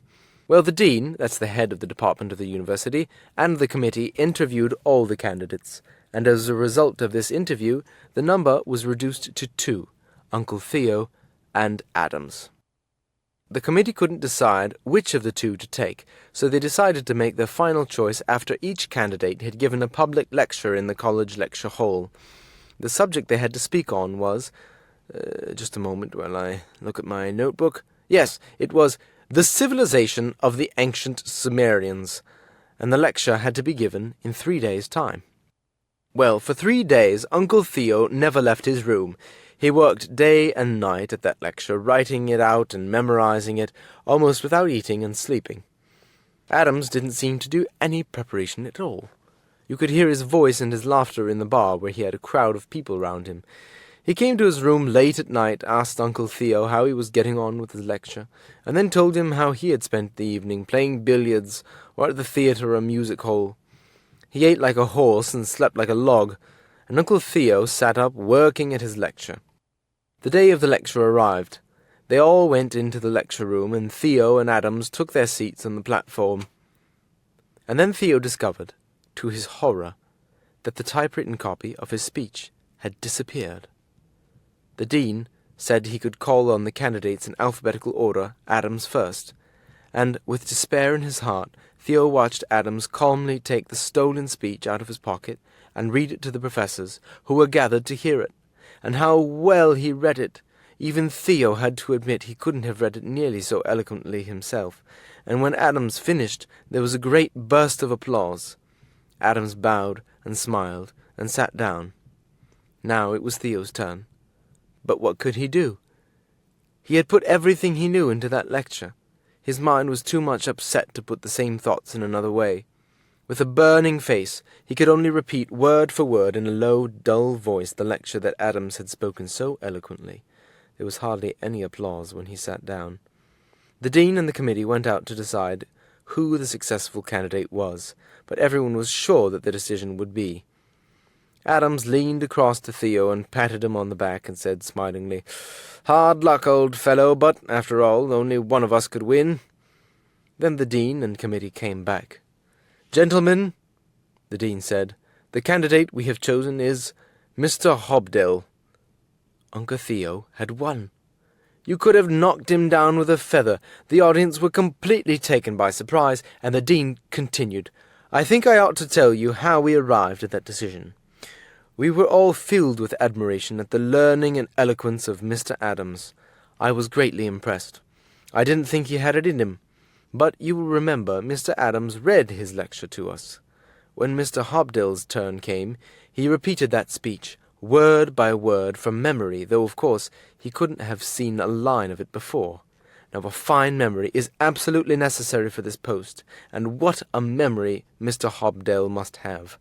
That is why we decided that Mr. Hobdell was exactly the man we wanted." As they walked out of the room, the dean came up to Uncle Theo, who was so confused but so happy that he hardly knew whether he was standing on his head or his heels, and as he shook Theo's hand, he said, "Congratulations, Mr. Hobdell, but, my dear fellow, when you are on our staff, you must be more careful, and not leave valuable papers lying about." Mr. Priestley, which just shows that deans, and even teachers of English, are not quite so innocent as some people think they are. "Well, Hob, you may not have a memory like your Uncle Theophilus, but you certainly can tell a good story."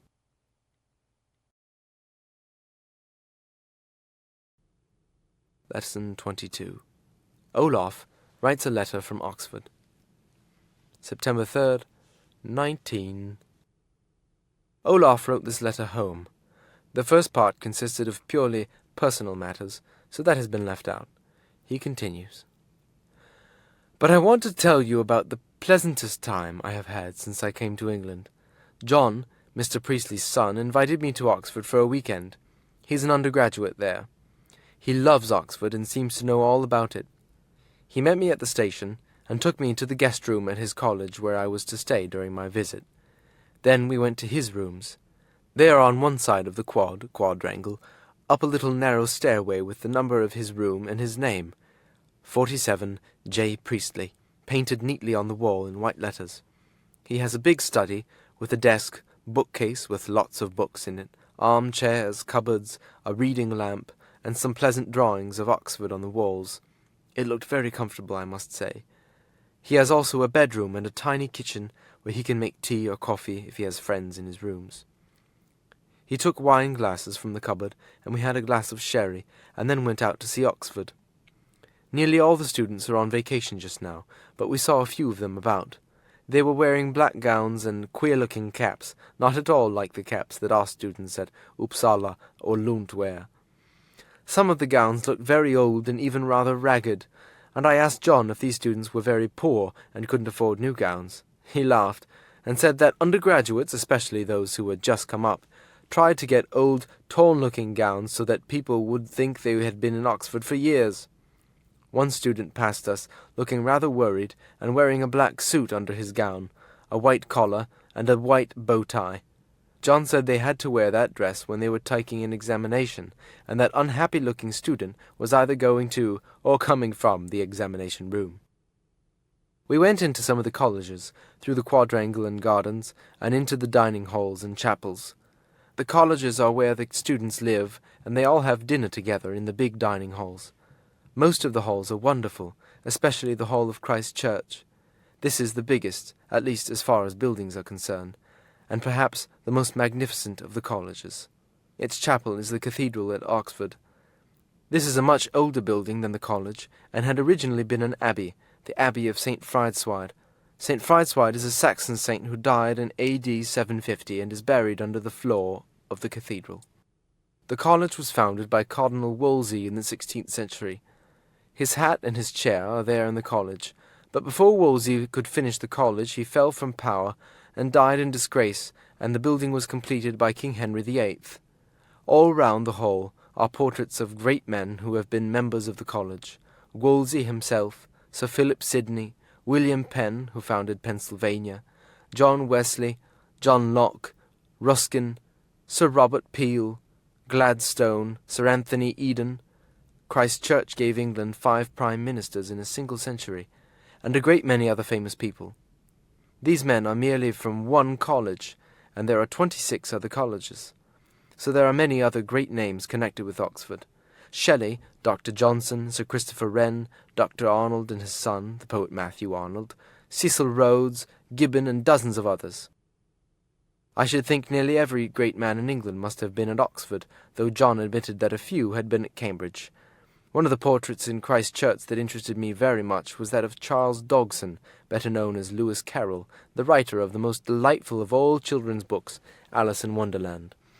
Alice belongs to Oxford, for it was told to the little daughter of Liddell, Dean of Christ Church, during an excursion up the river to Godstow, and I think it is characteristic of the odd things you meet with in Oxford that it was written, not by a typical children's author, but by a lecturer in mathematics at Oxford.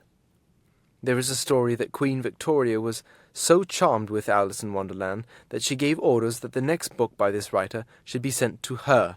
In due course it arrived, and was The Condensation of Determinants, a New and Brief Method of Computing Arithmetical Values. While we were talking, a scholarly-looking man in a cap and gown walked past and smiled at John. As he walked away, I said, "Surely he's not an undergraduate."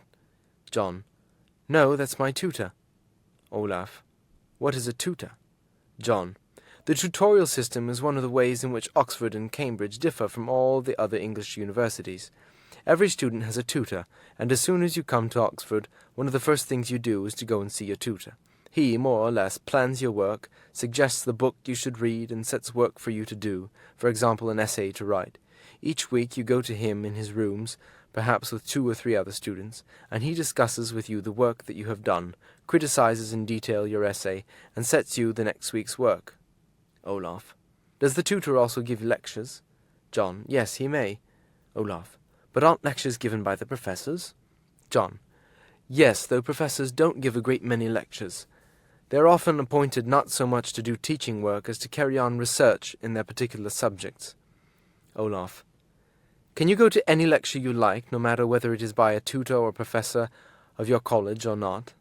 John, "Yes. Lectures are organized not by the colleges, but by the university, and so any member of the university may attend, for all students are members of a college and of the university. The result is that where you get a famous professor, like, say, Lord David Cecil, who lectures in English literature, you will often find that his lecture room is crowded. A dull professor may have only a handful of students." Olaf, "You said that lectures were organized by the university. Where is the university?" John, "It must seem rather strange to you, but there isn't really any university at Oxford as there is, for example, at Manchester or Bristol or Edinburgh. Oxford, like Cambridge, is a collection of colleges, each self-governing and independent. The university is merely an administrative body that organizes lectures, arranges examinations, gives degrees, etc. The colleges are the real living Oxford, and each has its own character and individuality. For example, most of the men at Queen's College come from the north of England, those at Jesus College from Wales. Brasenose has a high reputation for its rugger, Magdalen for its rowing men. But remember that there are students of all kinds in each college. I mean, you don't get all science students at one college, all law students at another. Every college has its arts men and its science men, its medical students and its engineers. Every student, of course, follows his own course of study, but he gains a lot from living among those who represent all other branches. Olaf. I saw in the porch of one college some notices about societies. There seem to be quite a lot of societies. John. There are dozens of them. Dramatic societies, language clubs, philosophy societies, rowing, boxing, political clubs of all colours, cinema clubs, clubs in fact for almost every activity under the sun. Each society arranges for a leading expert in his subject to come and talk to its members. So in term time you get a regular stream of politicians, musicians, poets, painters, film producers, and so on. In a way, I think we probably get more out of talking and listening at these clubs and societies than from any other side of university life. The best-known society, I suppose, is the Union, a debating club, a sort of training ground for our future statesmen. The next time you come to Oxford, you must come in term time, and I'll take you to one of the debates. You'll hear some attempts, not always very successful, by young speakers to be witty. But you'll hear, too, some first-class debating, and if you look round the walls of the Union at the photographs there, you'll see what a number of our greatest statesmen were once president of the Oxford Union. Olaf. There's another tutor, I suppose, that man in the cap and gown with those two men in bowler hats behind him? John. No, he's a proctor, and the two men behind him are bulldogs. The proctor's job is to keep discipline, to see that students aren't out after midnight or aren't driving a car without having first received permission from the proctor. Olaf. What punishment can the proctor give? John. Students can be fined a sum of money, or, for a very serious offence, they can be expelled. Olaf.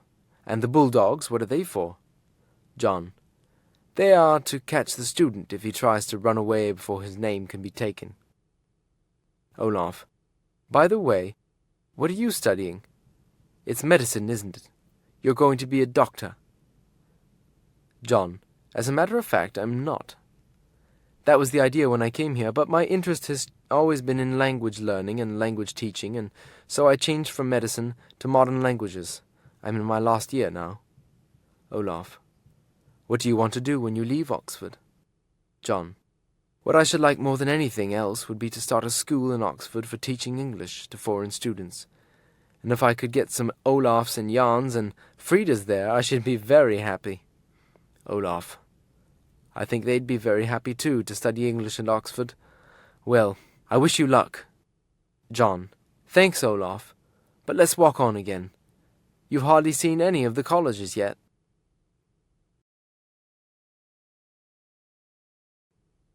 Lesson 24. Olaf's letter from Oxford. There were so many beautiful and interesting things to see that I hardly know what to pick out as the most beautiful. Perhaps it is Magdalen Tower. I'm sending you a photograph of it. Don't you think it is lovely? Someone described it as sight music that is frozen. Every year at sunrise on May morning, so John told me, and he got up to see it, the choir of Magdalen gather at the top of the tower to sing a Latin hymn. The custom goes back to the first days of the tower, at the end of the 15th century, and has gone on ever since. Oxford is full of curious old customs like that. For example, Queen's College was founded in 1341 by Ewart Eckersley. He must have been a man with a lively imagination, for he ordered the college to be governed by a head of the college and 12 fellows in memory of Christ and the 12 disciples, and he said that on New Year's Day each year, the bursar, the man who is in charge of the money matters of the college, should represent each fellow with a needle and thread of coloured silk, saying, "Take this and be thrifty." The needle and thread was a pun on his name, Egglesfield. the French aiguille, needle, fil, thread. With the same idea, the shield of the college shows 3 golden eagles on a red field, Eagles Field. That was 600 years ago, and still, though Eagles Field's buildings were replaced in the 17th century by the present college, every New Year's Day the bursar presents each fellow with a needle and thread and says, "Take this and be thrifty." In that same college, too, every Christmas Day a roast boar's head is carried with great ceremony to the high table where the dons sit.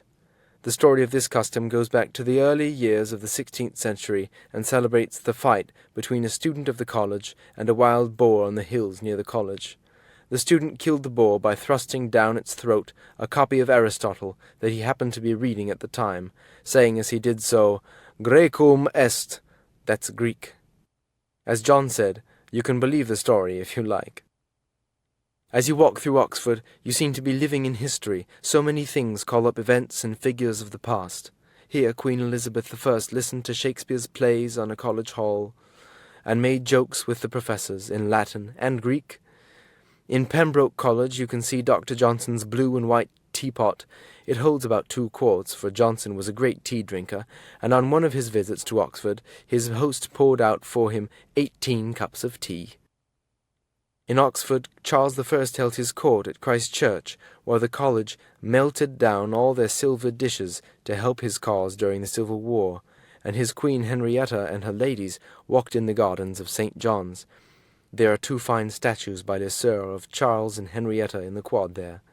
Here, Roger Bacon laid the foundations of experimental science, not in the 18th, but in the 13th century. Here, every night, you can hear the sound of Great Tom, the big bell in Tom Tower, the tower that Wren designed for Christ Church.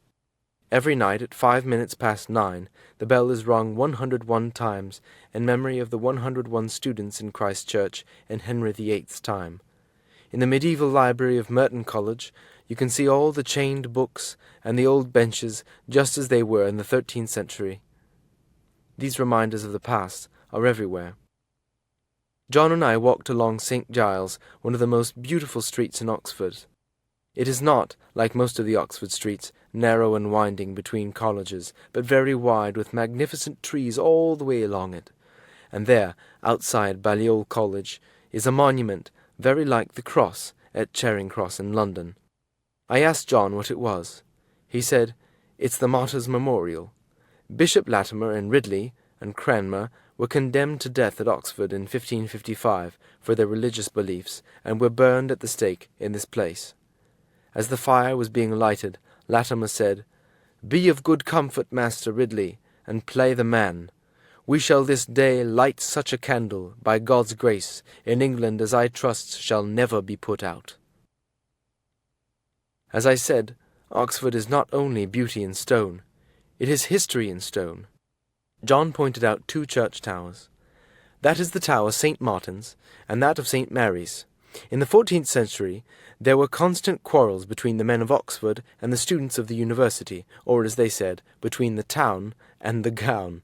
And on St. Scholastica's Day, 1354, a quarrel broke out in an inn between some students and some townsmen. Others joined in, and soon the bells of St. Martin's Church, the church of the townsmen, were ringing to gather townsmen together. The Chancellor, that is, the head of the university, tried to stop the fighting, but he was shot at and had to retreat. So the bells of St. Mary's, the church of the students, were rung to collect the students together, and they shot at the townsmen with bows and arrows. 2,000 people from the countryside round Oxford came into the city to help the townsmen. Colleges were attacked, and the battle went on for 3 days. The king, Edward III, was at Woodstock, about 8 miles from Oxford, and he ordered the Chancellor of the University and the Mayor of Oxford to appear before him. He decided that the townspeople had been in the wrong, and ordered the Mayor and the chief citizens of Oxford to attend the church of St. Mary's every St. Scholastica's Day for a service in memory of the students who had been killed in the fighting, and to pay an offering of 40 pence. And nearly 500 years, every St. Scholastica's Day, the mayor and chief citizens of Oxford went to St. Mary's and paid the 40 pence. The morning after this chat with John, I was very forcibly reminded of another old Oxford tradition. I was awakened at 5 o'clock in the morning by a terrible noise in St. Giles outside the college, the noise of hundreds of people. Half awake, I thought for a moment that another St. Scholasticus riot had broken out, and quickly dressed and went outside to see what was happening. I discovered that it was St. Giles' Fair. This has taken place at the beginning of September ever since the 12th century. The whole appearance of St. Giles was quite changed. Preparations for the fair mustn't begin before 5 a.m. At 5 o'clock the entrances to St. Giles are closed to traffic. I looked out, and there, waiting to rush in, was a stream of carts, cars, wagons, roundabouts, swings, coconut stalls, strong men, and all the fun of the fair. It's all very noisy and jolly, and you'd probably think it was rather silly, but it's great fun while it lasts. It's all these contrasts at Oxford that make the place so fascinating. Oxford doesn't live only in the past. You feel there is a sense of continuity all through its history.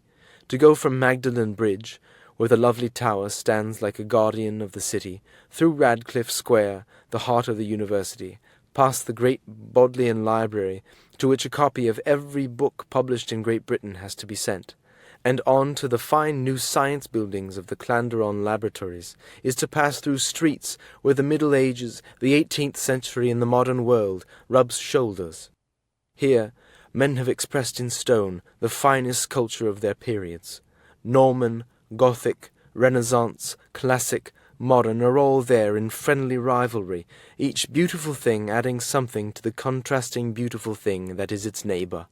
I felt very strongly this mingling of old and new when we visited New College, which, in spite of its name, is one of the oldest colleges. Here, against a background of Gothic stonework, is a gigantic statue of Lazarus, carved by Epstein only a few years ago. And in New College I saw one of the most moving things I have seen in Oxford, moving because it seemed to me to express so well the noble, generous spirit of Oxford. It was a war memorial that said, "In memory of the men of this college, who, coming from a foreign land, entered into the inheritance of this place, and, returning, fought and died for their country in the war 1914 to 1919. Prinz Volrad Friedrich zu Waldeck-Pyrmont, Freiherr Wilhelm von Sell, Erwin Beit von Speyer." The men to whom that memorial was raised were Germans who had fought against England. The beauty of these buildings, and the peace of the colleges, and the loveliness of the gardens like St. John's and Worcester, these are the things I shall never forget. I'm afraid my letter has wandered on a great length, but I can't finish without, as my friend Hobb would say, telling you a story that I had from John. I happened to say to him as we walked through one of the gardens, "I wonder how they get these lovely lawns." John said, "That's what an American visitor asked one of the gardeners here. He said he'd like to have a lawn like that in his big house in America." "Oh, it's quite easy," said the gardener. "You just row them and cut them and row them and cut them. That's all." "And how long do you do that?" said the American. "Oh," said the gardener, "for about 500 years. There's lots more I'd like to tell you about Oxford, but that must wait until I see you again. Love to you all. Olaf.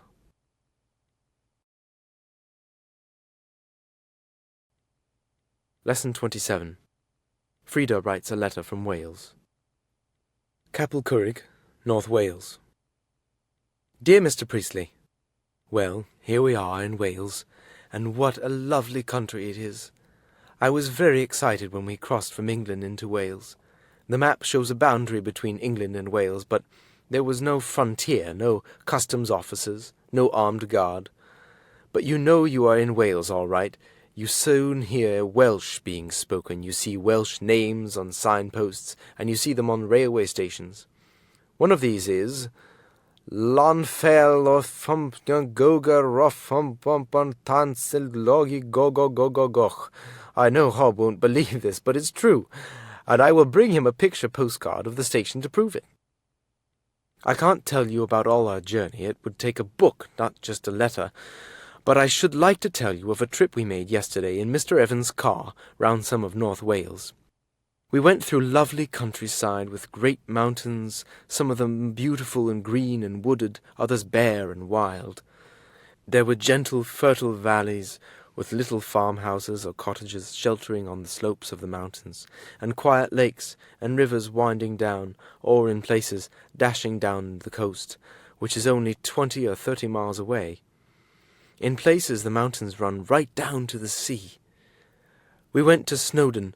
In fact, we went up Snowdon, the highest mountain in England and Wales.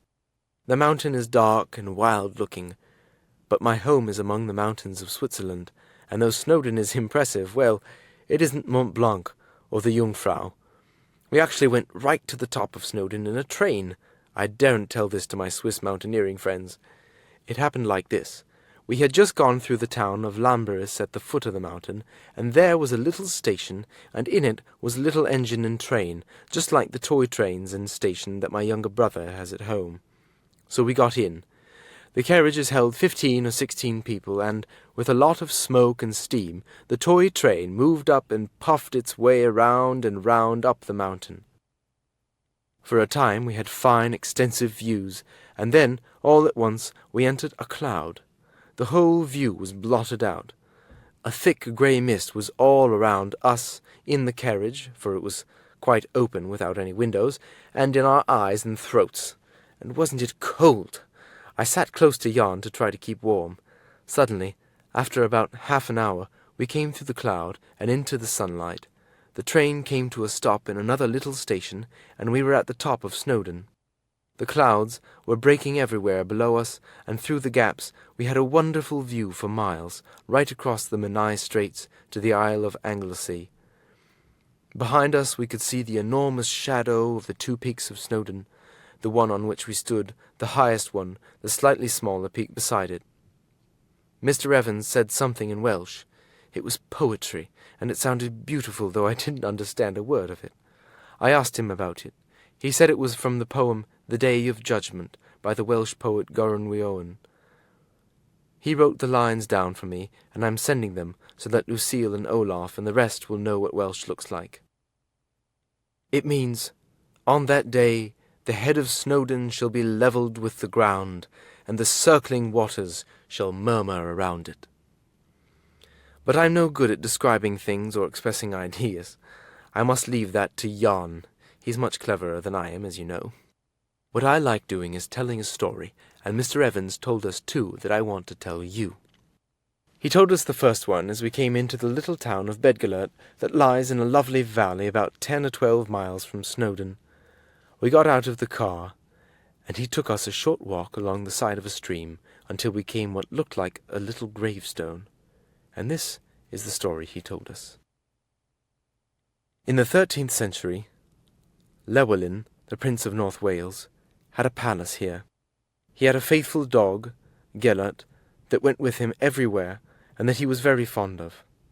But one day the prince went out hunting, and he told Gelert to stay at home and guard the prince's baby son. Gelert obediently lay down by the cradle of the baby, and Llywelyn went away. When he returned in the evening, Gelert came out joyfully to meet him, and the prince was horrified to see that the baby's cradle was overturned, the bedclothes and floor were covered with blood, and there was blood round Gelert's mouth. The baby was nowhere to be seen. The prince thought the dog had killed the child, and wild with rage and fear, he drew his sword and thrust it into Gelert's heart. The dying cry of the dog was followed by a child's cry.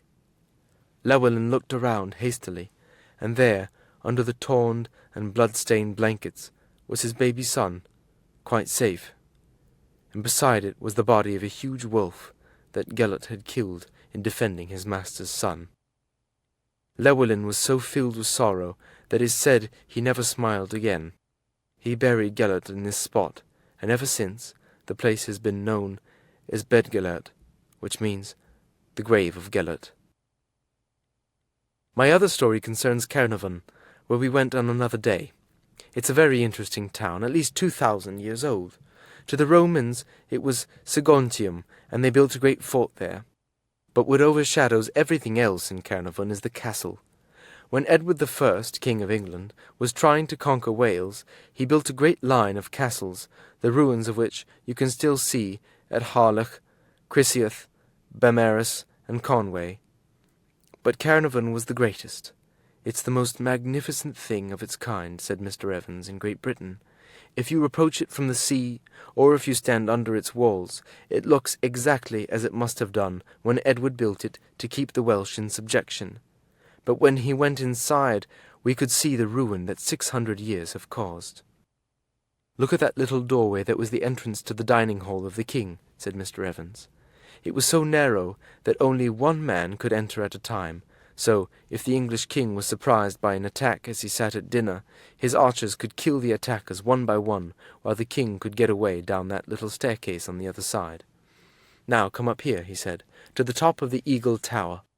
So we climbed up, and he pointed out stone figures that the builders had cleverly put there. The enemy thought they were soldiers keeping constant watch. But though they shot many an arrow at those watchers, they never killed one of them." Then with a smile he said, "How time brings its changes. Edward's city of Carnarvon, where in his time a Welshman daren't set foot without risking death, is now, I should think, the most Welsh city in Wales." "Yes," said Jan, looking at the stream of visitors below us paying their shillings to the Welsh doorkeeper to enter the castle. "In Edward's day the Welsh had to pay money to the English, and now the English have to pay money to the Welsh." Mr. Evans thought that was a good joke, and so do I. "Listen," he said, "I'll tell you another story." And this is the story he told. Edward I had conquered Wales. The two great Welsh leaders, Llewellyn and his brother David, had been killed.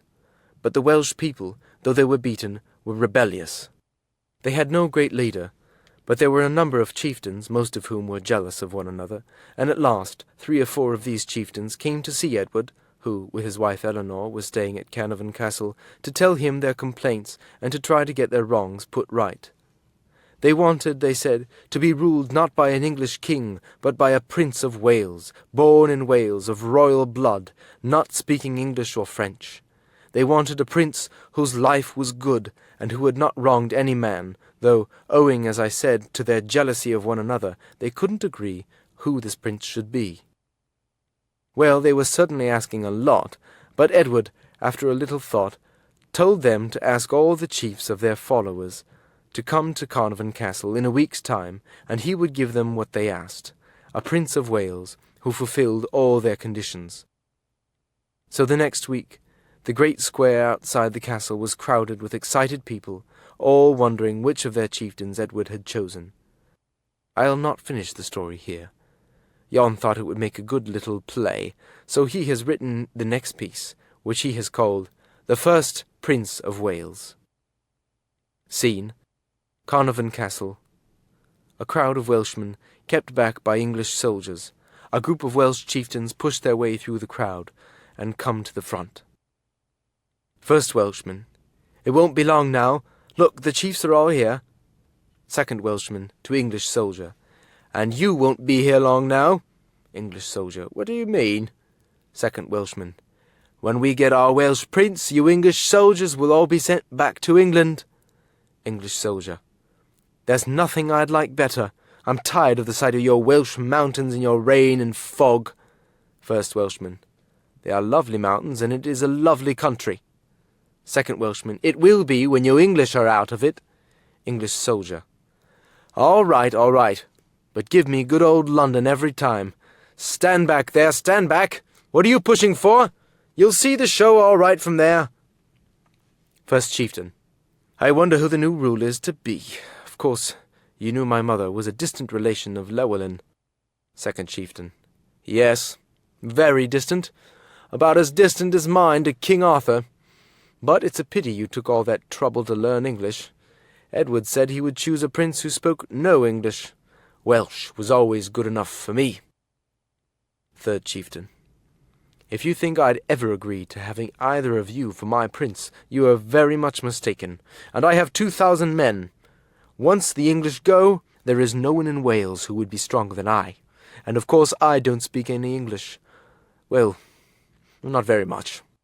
Fourth Chieftain: "But Edward said the prince would have wronged no man. I haven't forgotten those 50 sheep of mine that you stole. I'll not have a thief for prince over me." Third Chieftain: You call me a thief, second chieftain. My father's second cousin was descended from Arthur, third chieftain. 2,000 men, I tell you, English soldiers. Stop that noise! Stand back! Stand back! The king! Edward steps from a window onto the balcony in front of the castle. Behind him is a knight carefully carrying Edward's shield flat in his hands. On the shield is a bundle covered with a blanket. The whole crowd is excited, but silent, and waiting for Edward to speak. Edward. Chieftains and people of Wales, you have asked for a prince, and I have promised you one to rule over you, of royal birth. Welshman. Yes, yes. Edward. Born in Wales. Welshman. Yes. Edward. And not able to speak a word of English. Welshman. Yes, yes. Edward. And one, moreover, of blameless life, one who has wronged no man by word or deed in all his life. If I give you such a prince to rule over you, will you promise to be ruled by him? Welshman. We promise. Edward. Then here is your prince. He turns to the knight behind, lifts the blanket, and shows a small baby.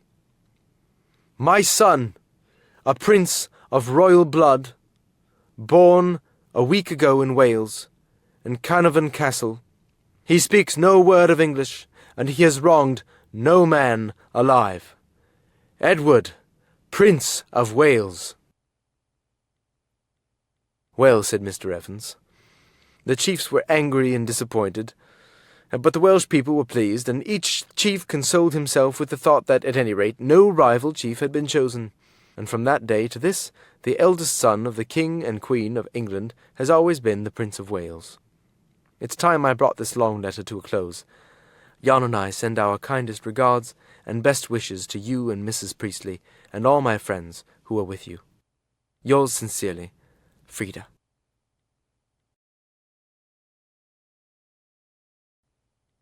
Lesson 29. Frida tells a story. King Arthur. Extract from Frida's diary. I asked Mr. Evans today about King Arthur.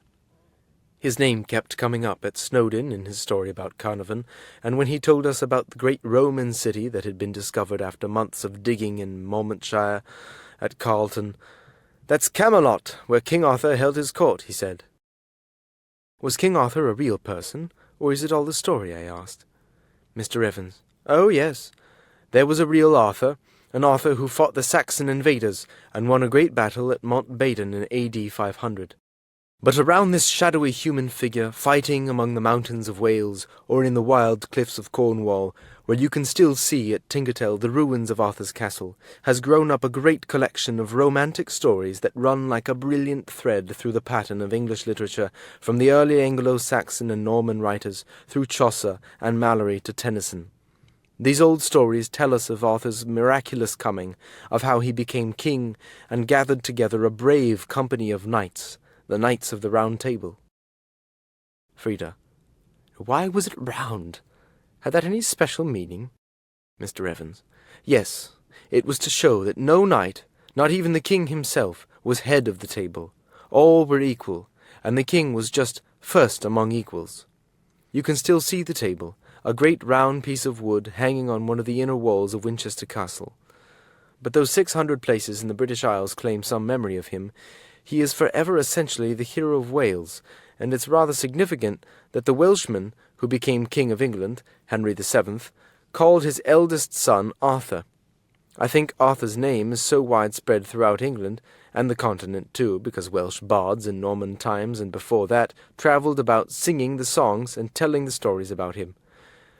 Those stories were gathered together by Sir Thomas Malory, and it is from his Morte d'Arthur that all the later writers and poets have drawn the materials for their stories and poems. Frida, could you tell us one of the stories of Arthur and his knights? Mr. Evans, there's hardly anything that a Welshman likes better than telling a story, unless it's listening to one. And I'm a Welshman, and this is the story he told us. The story of Sir Galahad.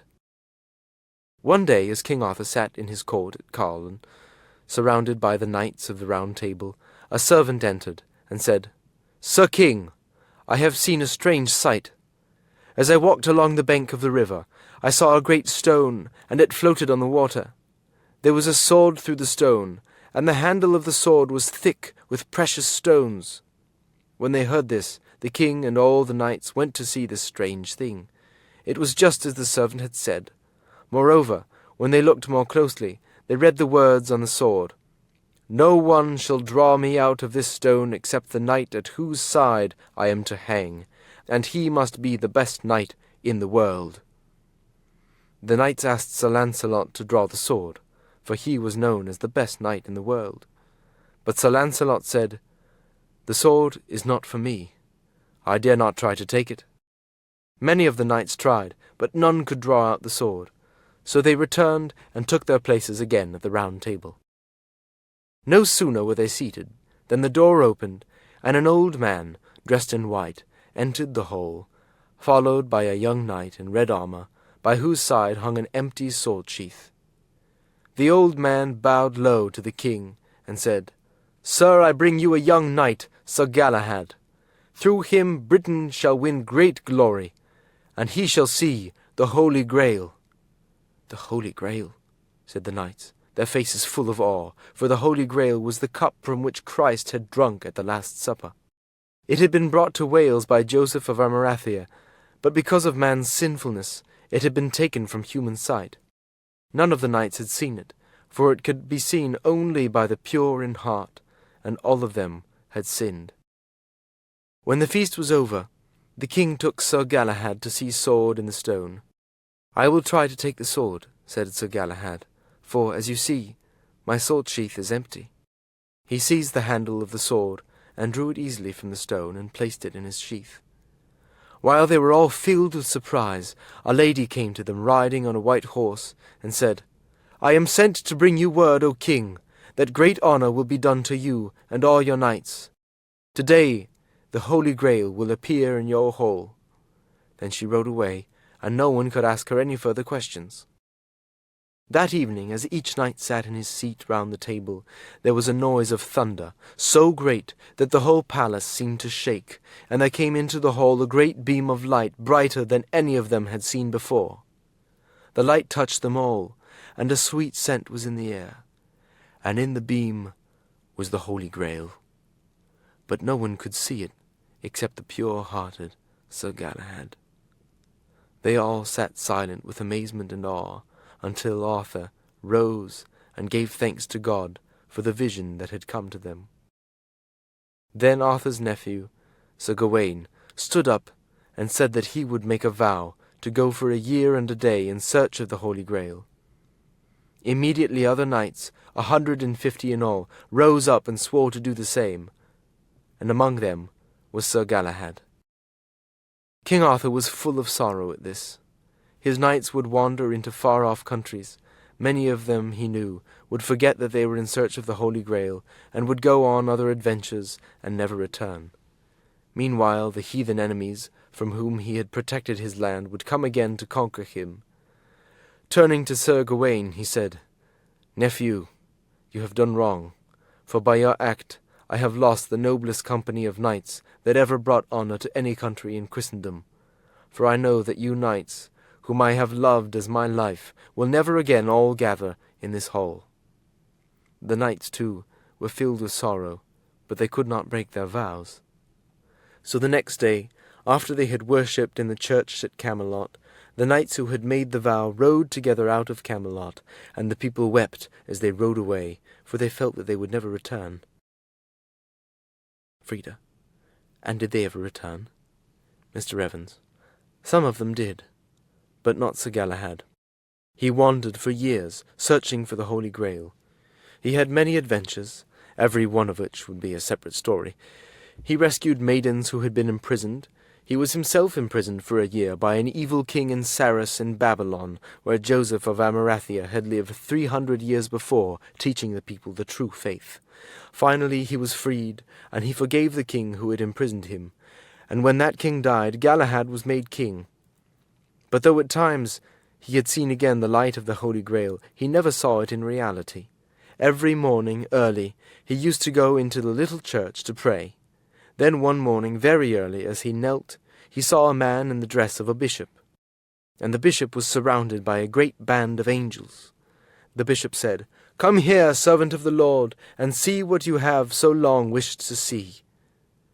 And Galahad took the Grail in his trembling hands. "Do you know who I am?" said the bishop. "No," said the knight. "I am Joseph of Amarathia, whom God has sent to show you the perfect vision of the Holy Grail." Then Galahad knelt and prayed. As he prayed, a hand came from heaven and took away the cup. And when a little later the people came to the church, they found Sir Galahad dead. Frida, what a wonderful story. But what happened to King Arthur? Mr. Evans. Well, though some of the knights returned, the great days of the Round Table were over. While Arthur was fighting his enemies in France, the wicked knights Sir Mordred, whom Arthur had left to rule the land while he was away, plotted against the king, and gathered together an army to fight against him. Arthur returned, and a great battle was fought in the far west of Britain by the seashore. The traitors were defeated, and Mordred was killed by Arthur, but only one of Arthur's knights, Sir Bedivere, was left, and Arthur himself was very badly wounded. Then Arthur said to Sir Bedivere, "The end has come. Take my sword, Excalibur, and throw it into the deep water. Watch what happens, and come back and tell me." So Sir Bedivere took the sword and went to the water's edge. But the handle of the sword was thick with precious stones, and he couldn't bear to throw it away, so he hid the sword under a tree, and came back to the king. "What did you see?" said the king, "and what did you hear?" And Sir Bedivere said, "I saw nothing but the waves, and heard nothing but the wind." "That is untrue," said Arthur. "I order you, as a faithful knight, to go again and throw the sword into the sea." Again Sir Bedivere went, and again he was tempted. "It is a sin and a shameful thing," he thought, "to throw away so noble a sword. It should be kept so that the people in all future times can see it and be reminded of this great king." So he left the sword under the tree, and returned again to dying Arthur. "What did you hear? What did you see?" said Arthur slowly. And Bedivere said, "Sir, I saw the water washing on the rocks, and heard the wind blowing in the trees." "Traitor," said Arthur, "you have betrayed your knighthood and your name. Go again, and do as I command. If you fail this time, I will rise and kill you with my hands." Then Sir Bedivere went quickly back to the water's edge, and took the sword from where he had hidden it, and closed his eyes for a moment, so that he should not see the handle and the precious stones. Then he threw it with all his might out to sea. But before the sword touched the water, an arm rose out of the sea, and caught the sword, raised it 3 times, and then drew it under the water. Bedivere hurried back to the king and told him what he had seen. "Help me down to the water's edge," said Arthur, "but hurry, I have waited too long, my wound has taken cold, and I may die." So Bedivere raised the king, and took him on his shoulders, and brought him gently down to the rocks, to the water's edge. And as they reached the shore, they saw a small ship there, and in it were many noble figures, among them 3 queens, dressed in black, with crowns of gold on their heads. "Put me in the ship," said Arthur. So Bedivere gently lifted the king into it, and laid him down. Then the most beautiful of the queens knelt beside him, took off his helmet, which was cut through with a sword, and, looking at his pale face, wept, and said, "Dear brother, why have you waited so long?" Bedivere cried out, "Oh, my lord Arthur, what shall I do now you are taken from me, and all my friends of the Round Table are dead? Where shall I go alone, among new men, strange faces, other minds?" And Arthur said, "Find comfort in yourself, for I can give you no comfort. My life is ended. The work of the Round Table is done. The old order has changed, giving place to new. But God's will is done in many ways. Pray for my soul. More things are done by prayer than this world dreams of. I am going now to the valley of Avilion, where my wound may be healed." As he spoke, The ship slowly moved away, and Belvedere watched it until it could be seen no more. "So," said Mr. Evans, "Arthur went away, and though you can see his grave at Glastonbury, where it says, 'Here lies Arthur, once king, and king to be,' many people believe that he was not dead, but was still living in the happy valley of Avilion until his country needed him, when he would come again to free it from its enemies."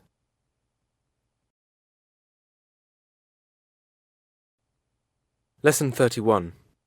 Wales and the Welsh. Extracts from Jan's diary.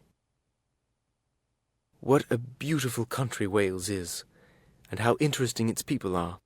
We have been here nearly a fortnight now, and Mr. Evans has taken us on foot or in his car, round the countryside, which he knows like the back of his hand, and loves more than he can ever love any place outside heaven.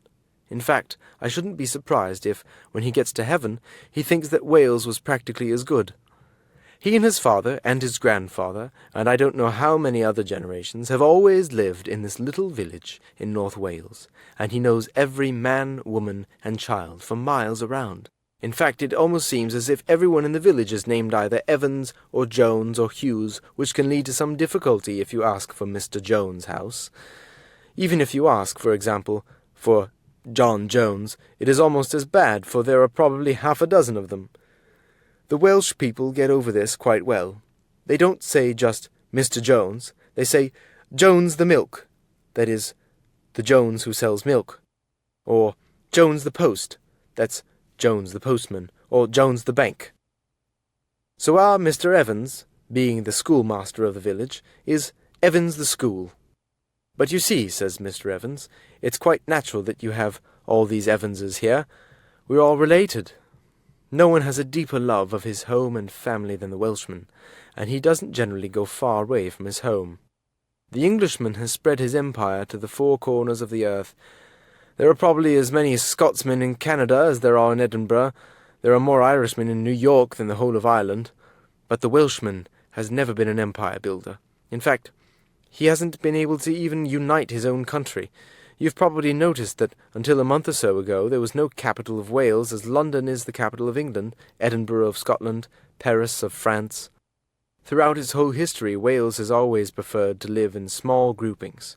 The Romans built cities in England and Wales. The English built great castles and towns grew round them. But the Welsh would have nothing to do with the Roman city or English town. The Welsh are countrymen, not townsmen. The family is the centre of Welsh life. This village, like any village here, is just an extended family. And so, as I said, naturally you get a lot of Evanses here. You may have heard Welshmen, perhaps in London," he continued, singing "Land of My Fathers." "Till life is past, my love shall last, my longing, my hiriath for Wales." I can't give you the English for hiriath, there isn't any English word for it, but it expresses the deep, passionate homesickness that the Welshman feels for his home. It isn't for Wales, in spite of all that our nationalists may say. It is for some small part of Wales, a tiny village, a valley, a hillside where his family may live. For that he would give his life.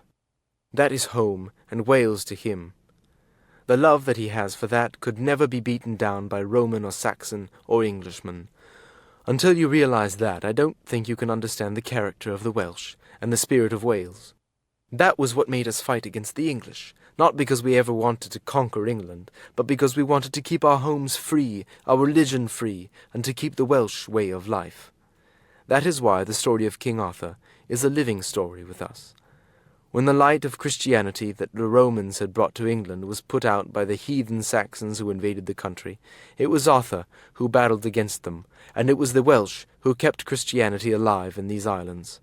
Have you noticed, I am sure you must have done, the number of Welsh place names that begin with Lan? Llanberis, Llandudno, Llangollen, Llanfair. There are hundreds of them in Wales. Well, in those dark days of the early Saxon occupation of England, Christianity still lived on among the Welsh, and especially chosen men, the first Celtic saints, went from place to place teaching the Christian faith, preaching, organizing little groups of believers, and starting centres of worship. These centres were called lands. The word is generally translated church, and the lands often took the name of the saint who started them, or some other holy name. For example, Llandudno was the land started by Saint Tudno. Llandewi was the land of Saint Dewi, David. Llanfair was the land of Fair, Mary. Everyone knows the story of how Christianity was brought to England by St. Augustine. It's quite a good story, as English stories go, though not to be compared with the Welsh ones.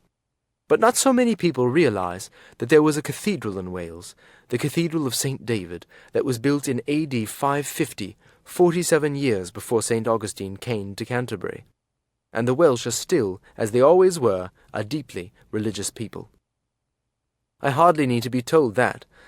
Every village seems to have 2 or 3 chapels, usually extremely ugly buildings, and on Sunday a great silence falls over the village. No shops are open, no work is done, no games are played. The men that I had seen during the week in rough working clothes came out now dressed formal black with white collars to go to the chapel. The chapels are crowded, and the whole congregation is a choir, for these Welsh people can certainly sing. The sermon, listened to by a deeply interested and highly critical congregation, lasts an hour. "I know you think our chapels are ugly," said Mr. Evans, voicing my unspoken thoughts, "but for us Welsh a church is above all else a place for worship, not an exercise in beautiful architecture. Besides, the Welsh have always been a poor people, and could never afford magnificent churches. But it is in those chapels that our religion, our Welsh language, and all the things that make us proud to be Welshmen have been kept alive. Oh yes, they are a great people."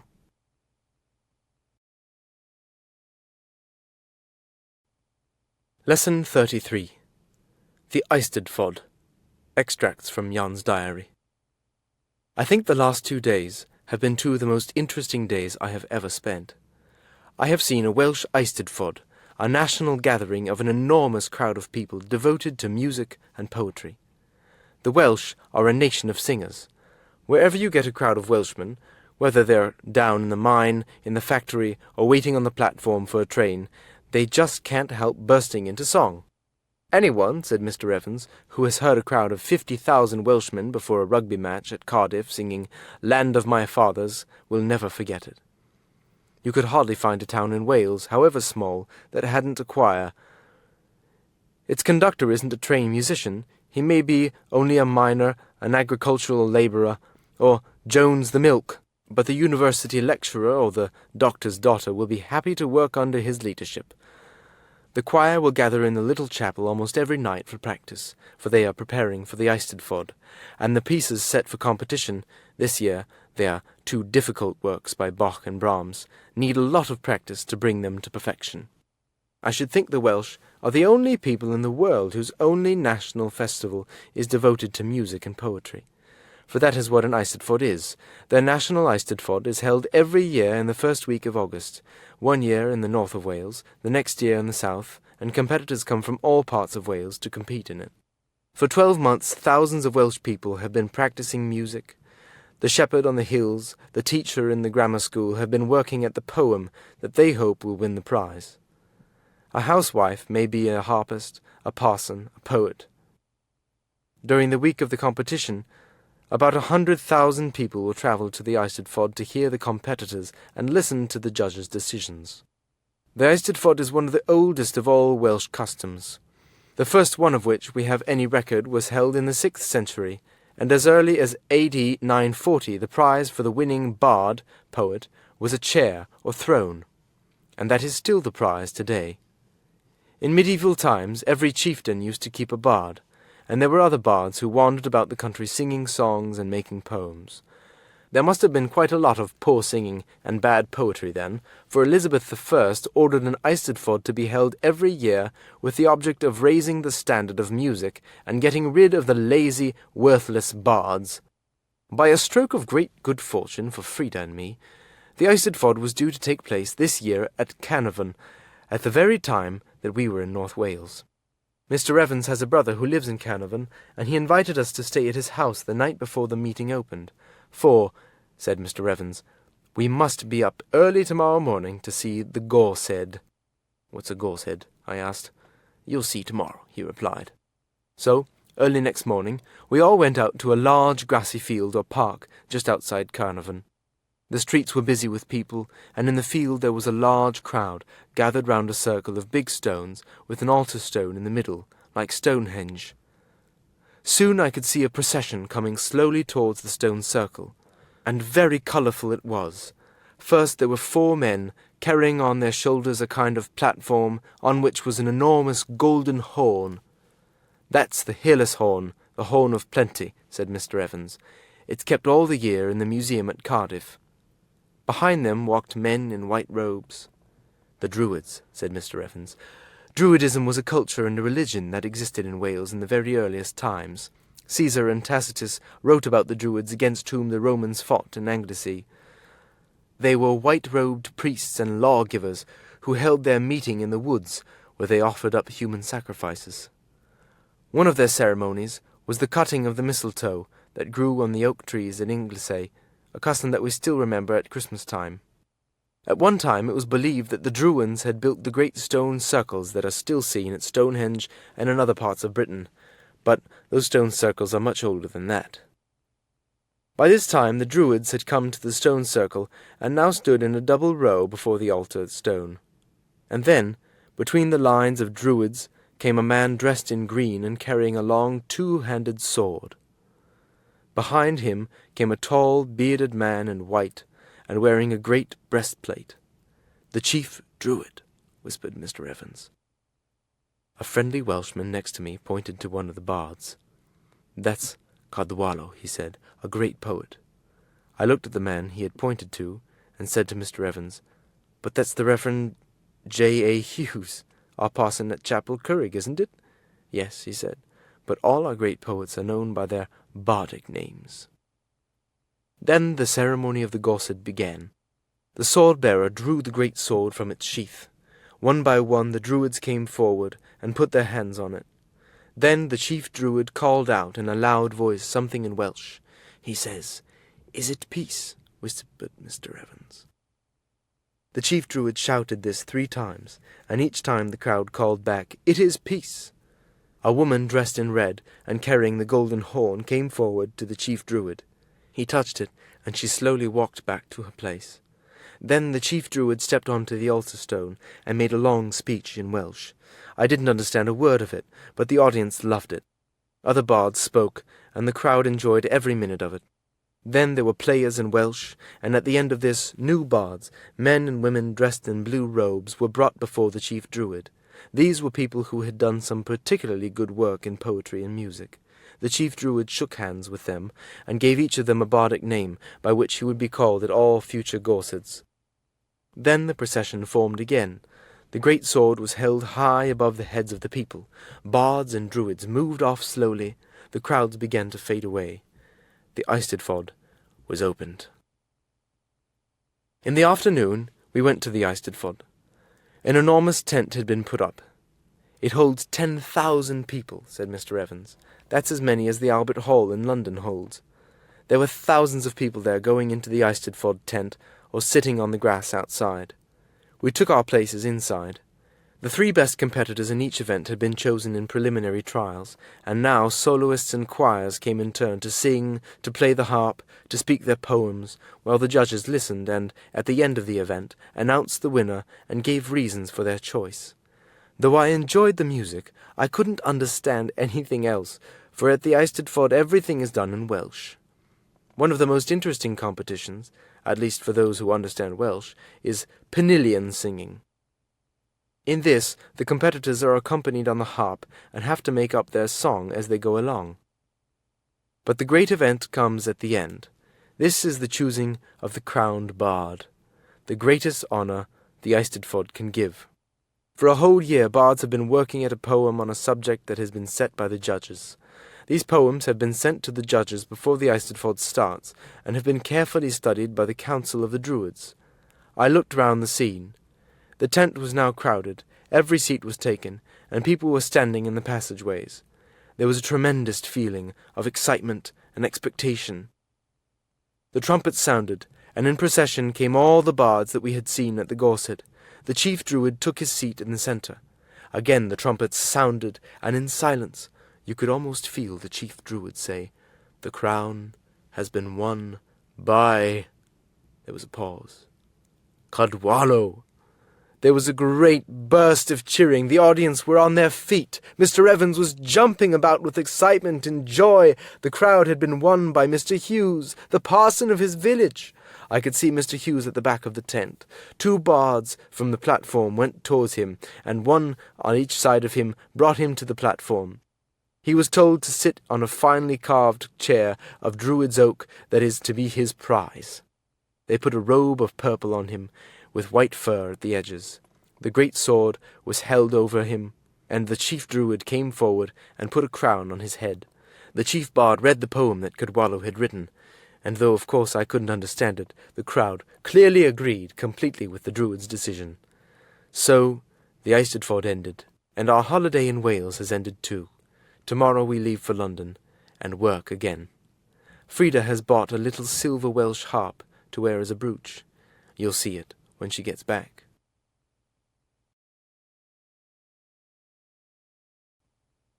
The body. Hob, Pedro, Lucille, Olaf, Frida, Jan. Hob. In most of the books that I have seen for learning English, there's a lesson on parts of the body to give you all the vocabulary. Here's one by Professor Dryasdust with a picture. That will show you what I mean. Mr. Priestley has never given us a lesson like that. Lucille. And a jolly good thing, too. I can't think of anything more boring. Olaf. Besides, we know all these words. Head, arm, leg, nose. It would be a waste of time. Hob. All the same, I'm going to ask Mr. Priestley for a lesson like that. A little later. Hob has asked for a lesson on the body. Mr. Priestley has listened to Hob's request, and the objections of the other students. Mr. Priestley. I think there's a way of letting Hob have the lesson he wants. After all, it's not often that he wants a lesson, and yet of not boring you all. There are a good many idioms which would be new to you, belonging to the parts of the body. So, what I suggest is this. Hob can use his picture and give us the vocabulary, then any of you can supply an idiom using the word Hob has given us. If none of you can give one, I'll try to do so. Is that all right? Pedro. I think that sounds a most interesting and useful idea. Mr. Priestley. Very good. Well, Hob, you can begin. Hob. I have a head. Pedro. Tom was head over heels in love with Helen.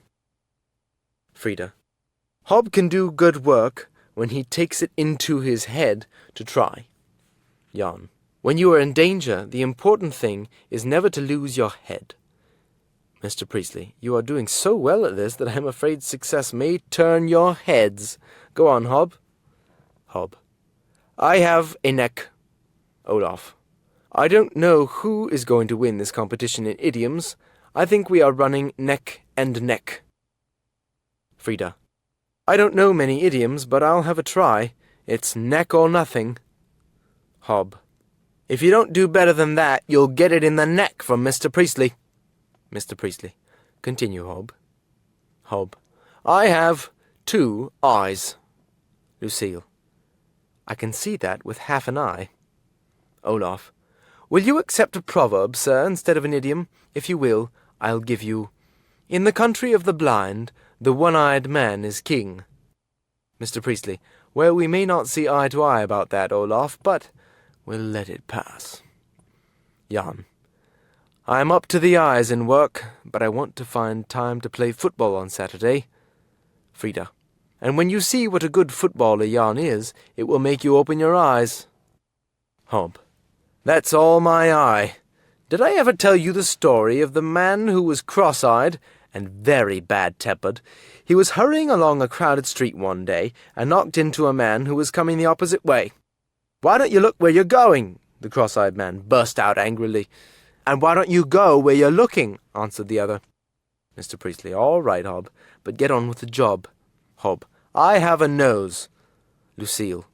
And you like to poke your nose into other people's business. Hob. You may turn up your nose at me, Lucille, but I am bringing my cousin Belinda to our next party. Talk about a beauty! You'll need to keep an eye on your boyfriends, or Belinda will put your nose out of the joint. Mr. Priestley. Come on, Hob, keep your nose to the grindstone and give us the next word. Hob. I have, what Lucille hasn't, a heart, but when you ask me about my homework, my heart goes into my mouth, and then goes into my boots. Lucille.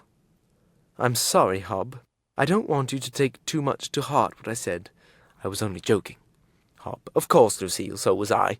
I know there isn't a better-hearted person than you anywhere, and I say that with my hand on my heart. Mr. Priestley. Well, now that Lucille and Hob have had that little heart-to-heart talk, may we have another word, Hob? Hob. There's my shoulder. That'll beat you. They're all silent. Mr. Priestley. That's a difficult one. I'd better take the burden off that on my shoulders, though I'm not so broad-shouldered as Olaf. But if we all put our shoulder to the wheel, we'll get over the difficulty. Hob. I have a tongue, and I expect you often wish I'd hold it. Lucille. Well, you have a sharp tongue at times, but I prefer people who are sharp-tongued to those who are smooth-tongued. Jan. I know another idiom. It's on the tip of my tongue, but I can't quite say it. Mr. Priestley. There's a look on Jan's face that makes me think he's speaking with his tongue in his cheek. Give us another word, Hob. Hob. I was going to say tooth, teeth, but I'd like to tell you a story first about a man who had false teeth. He went away for a holiday, and his wife, knowing how easily they can be lost if you are bathing in a rough sea, wrote to him, saying, Take care not to wear your new teeth when you're bathing in the sea. He wrote back, Why didn't you telegraph? Mr. Priestley. Hob certainly works tooth and nail to get his stories told, doesn't he? Hob. Well, I nearly missed telling you that one. I just got it in by the skin of my teeth. Now, what about my ears? I'm listening for your answers with all my ears, and I'm not deaf. Jan.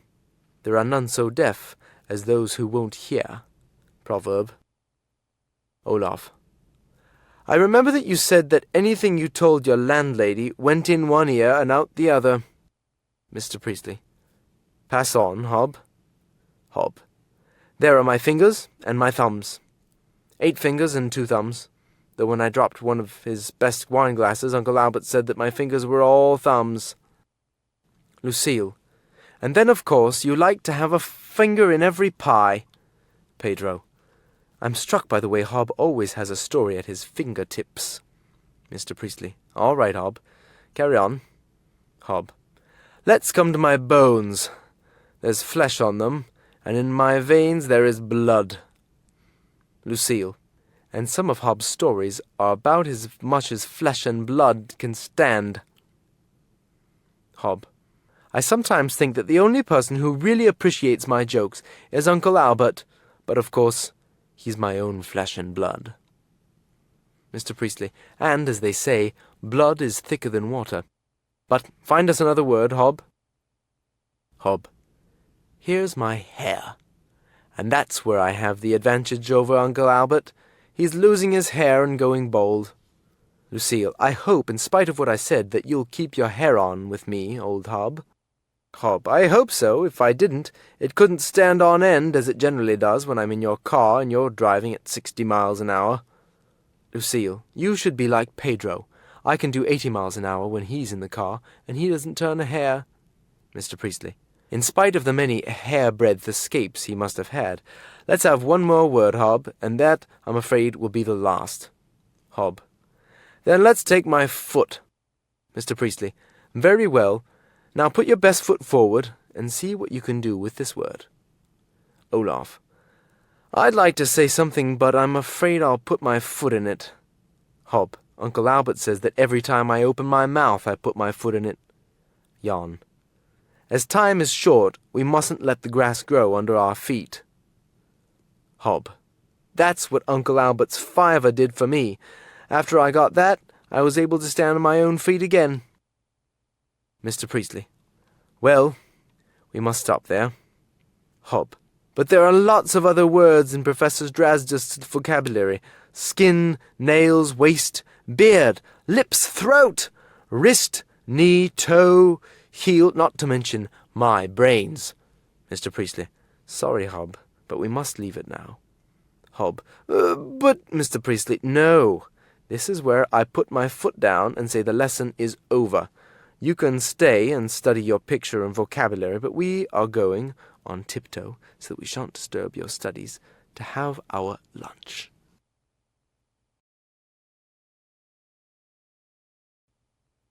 Lesson 36. A Handful of Poems. A. E. Housman. Loveliest of trees, the cherry now is hung with bloom along the bough, and stands about the woodland ride, wearing white for Eastertide. Now of my 60 years and 10, 20 will not come again, and take from 70 springs and score, it only leaves me 50 more. And since to look at things in bloom 50 springs are little room, about the woodlands I will go, to see the cherry hung with snow. Leisure by W. H. Davies. What is this life if full of care? We have no time to stand and stare. No time to stand beneath the boughs and stare as long as sheep and cows. No time to see when woods we pass, where squirrels hide their nuts in grass. No time to see in broad daylight streams full of stars like skies at night. No time to turn at beauty's glance and watch her feet, how they can dance. No time to wait till her mouth can enrich that smile, her eyes again. A poor life this, if, full of care, we have no time to stand and stare. Requiem, R. L. Stevenson. Under the wide and starry sky, dig the grave and let me die. Glad did I live and gladly die, and I laid me down with a will. This be the verse you grave for me. Here he lies where he longed to be. Home is the sailor, home from sea, and the hunter home from the hill. To a Lady Seen from the Train. Francis Cornford. Oh, why do you walk through the fields in gloves, missing so much and so much? Oh, fat white woman whom nobody loves, why do you walk through the fields in gloves, when the grass is soft as the breast of doves, and shivering sweet to the touch? Oh, why do you walk through the fields in gloves, missing so much and so much? Robert Burns. Oh, my love's like a red, red rose that's newly sprung in June. Oh, my love's like a melody that's sweetly played in tune. As fair art thou, my bonny lass, so deep in love am I, and I will love thee still, my dear, till all the seas gang dry. Till all the seas gang dry, my dear, and all the rocks melt with the sun, I will love thee still, my dear, where the sands of life shall run. And fare thee well, my only love, and fare thee well a while, and I will come again, my love, though it were 10,000 mile. Upon Westminster Bridge, William Wordsworth, September 3rd, 1802. Earth has not anything to show more fair. Dull would he be of soul who could pass by a sight so touching in its majesty. This city now doth like a garment wear the beauty of the morning, silent, bare. Ships, towers, domes, theatres, and temples lie open unto the fields and to the sky, all bright and glittering in the smokeless air. Never did the sun more beautifully steep in his first splendour valley, rock, or hill. Ne'er saw I, ne'er felt a calm so deep. The river glideth at his own sweet will. Dear God, the very houses seem asleep, and all that mighty heart is lying still. To a Poet 1,000 Years Hence. James Elroy Flecker. I, who am dead 1,000 years, and wrote this sweet archaic song, send you my words for messengers, the way I shall not pass long. I care not if you bridge the seas, or ride secure the cruel sky, or build consummate palaces of metal or of masonry. But have you wine and music still, and statues and a bright-eyed love, and foolish thoughts of good and ill, and prayers to them who sit above? How shall we conquer, like a wind, that falls at eve our fancies blow?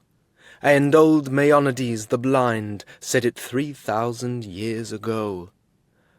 O friend unseen, unborn, unknown, student of our sweet English tongue, read out my words at night alone. I was a poet, I was young. Since I can never see your face, and never shake you by the hand, I send my soul through time and space to greet you. You will understand. Pippa's Song. Robert Browning. The years at the spring, the days at the morn, mornings at 7, the hillsides dew-pearled, the lark's on the wing, the snail is on the thorn, God's in his heaven, all's right with the world. Crossing the Bar, Lord Tennyson. Sunset and evening star, and one clear call for me, and may there be no moaning of the bar when I put out to sea. But such a tide as moving seems asleep, too full for sound and foam, when that which drew from out the boundless deep turns again home. Twilight and evening bell, and after that the dark. And may there be no sadness or farewell when I embark. For though from out the bourne of time and place the flood may bear me far, I hope to see my pilot face to face when I have crossed the bar. Hob. I can't be bothered with poetry unless it's comic poetry. Olaf. Do you know any comic poetry, Hob? Hob. Well, I know. There was a young lady of Niger who went for a ride on a tiger. They returned from the ride with a lady inside and a smile on the face of the tiger. Mr. Priestley. That's a limerick. Lucille. What are limericks? Mr. Priestley. They're a form of comic verse. They generally begin, there was a... They have 5 lines, 3 long ones, the first, second, and fifth, with the same rhyme, and the 2 short ones with another rhyme. There are hundreds of them in English. The most famous ones were those written by Edward Lear. Frida. Could you tell us one of his? Mr. Priestley. Well, one of the best known is, there once was a man with a beard, who said, it is just as I feared.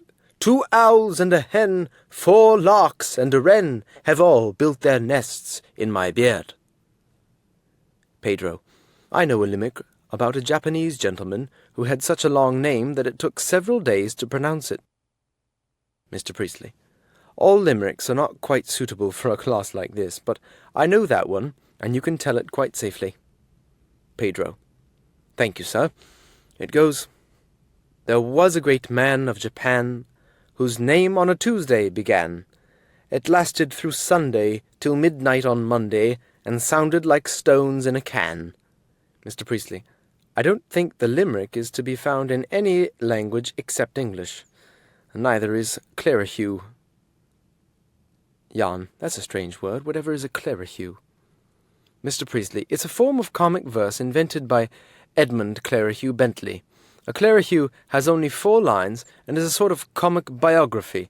In fact, Mr. Bentley called his book of Clerihew's Biography for Beginners. Lucille, I'd love to hear some of them. Mr. Priestley, well, here's the opening one. The art of biography is different from geography. Geography is about maps, but biography is about chaps. Frida, that's lovely. Do you know any more? Mr. Priestley, well, here are 2. What I like about Clive is that he's no longer alive. There's a great deal to be said for being dead. And Sir Christopher Wren said, I'm going to dine with some men. If anybody calls, say, I'm designing St. Paul's. Lucille, I saw a little poem a day or 2 ago about a boy called Jim. It reminded me of Hob. It went, Pudding and pie, said Jim. Oh my! Which would you rather? Said his father. Both, said Jim. That's just like him. Hob, it's a funny thing, but I saw a little poem a day or 2 ago that reminded me of Lucille.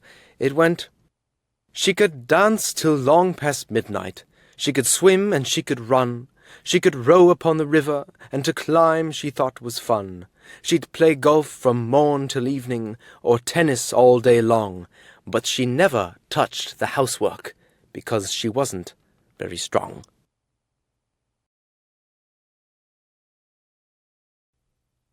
Lesson 37. The End of Another Year's Work. Jan, Pedro, Hob. Jan. We've been studying here together for nearly 3 years now. Doesn't time fly? Pedro. Yes. Another 6 months or so, and I shall be leaving, Mr. Priestley. What are you thinking of doing when you leave, Jan? Jan. Oh, I shall try to get a job in England in an office, I expect, though I should hate it. Pedro. Why? Isn't that what you really want to do? Jan. No, I don't want that at all. Pedro. What would you like to do if you could please yourself? Jan. I should like to be a doctor. I have always wanted that, ever since I left school.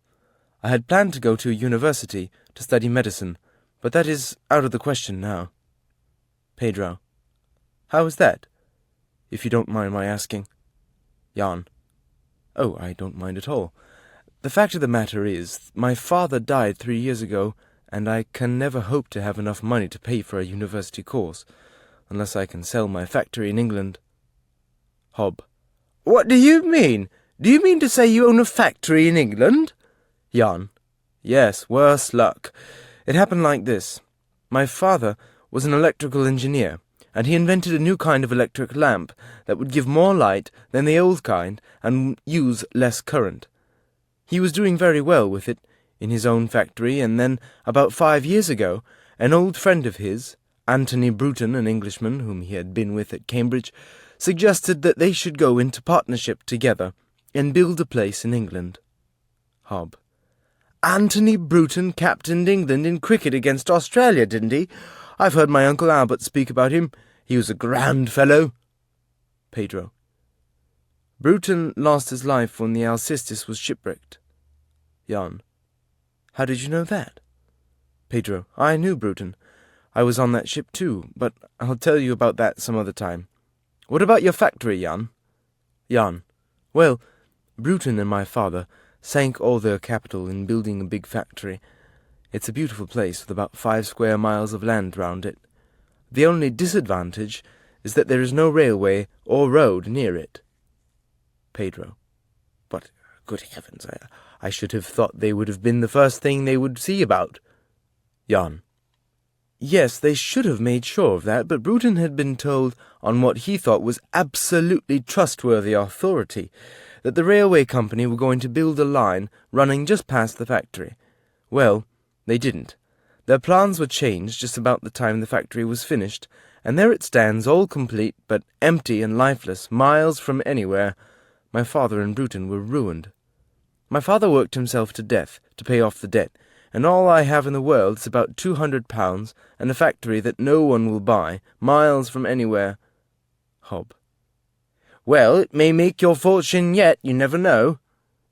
Jan. Oh, no, Hob, there's no hope of that. It cost £50,000 to build, and I should think I was lucky if I were offered 5,000 for it. Hob. I've got an idea. Jan. What is it? Hob. I'm not going to tell you just yet. It may come to nothing, but I want you to promise me that you will not sell that factory. Jan. Unfortunately, I'm not likely to have the chance. Hob. Never mind. Will you promise me that you will not sell without first telling me? It's really very important. Jan. Very well, Hob, I promise, though I don't understand it at all. Hob. Never mind. You will, some day. I must go now. I will see you later. Goodbye. Jan. Goodbye. Hob goes out.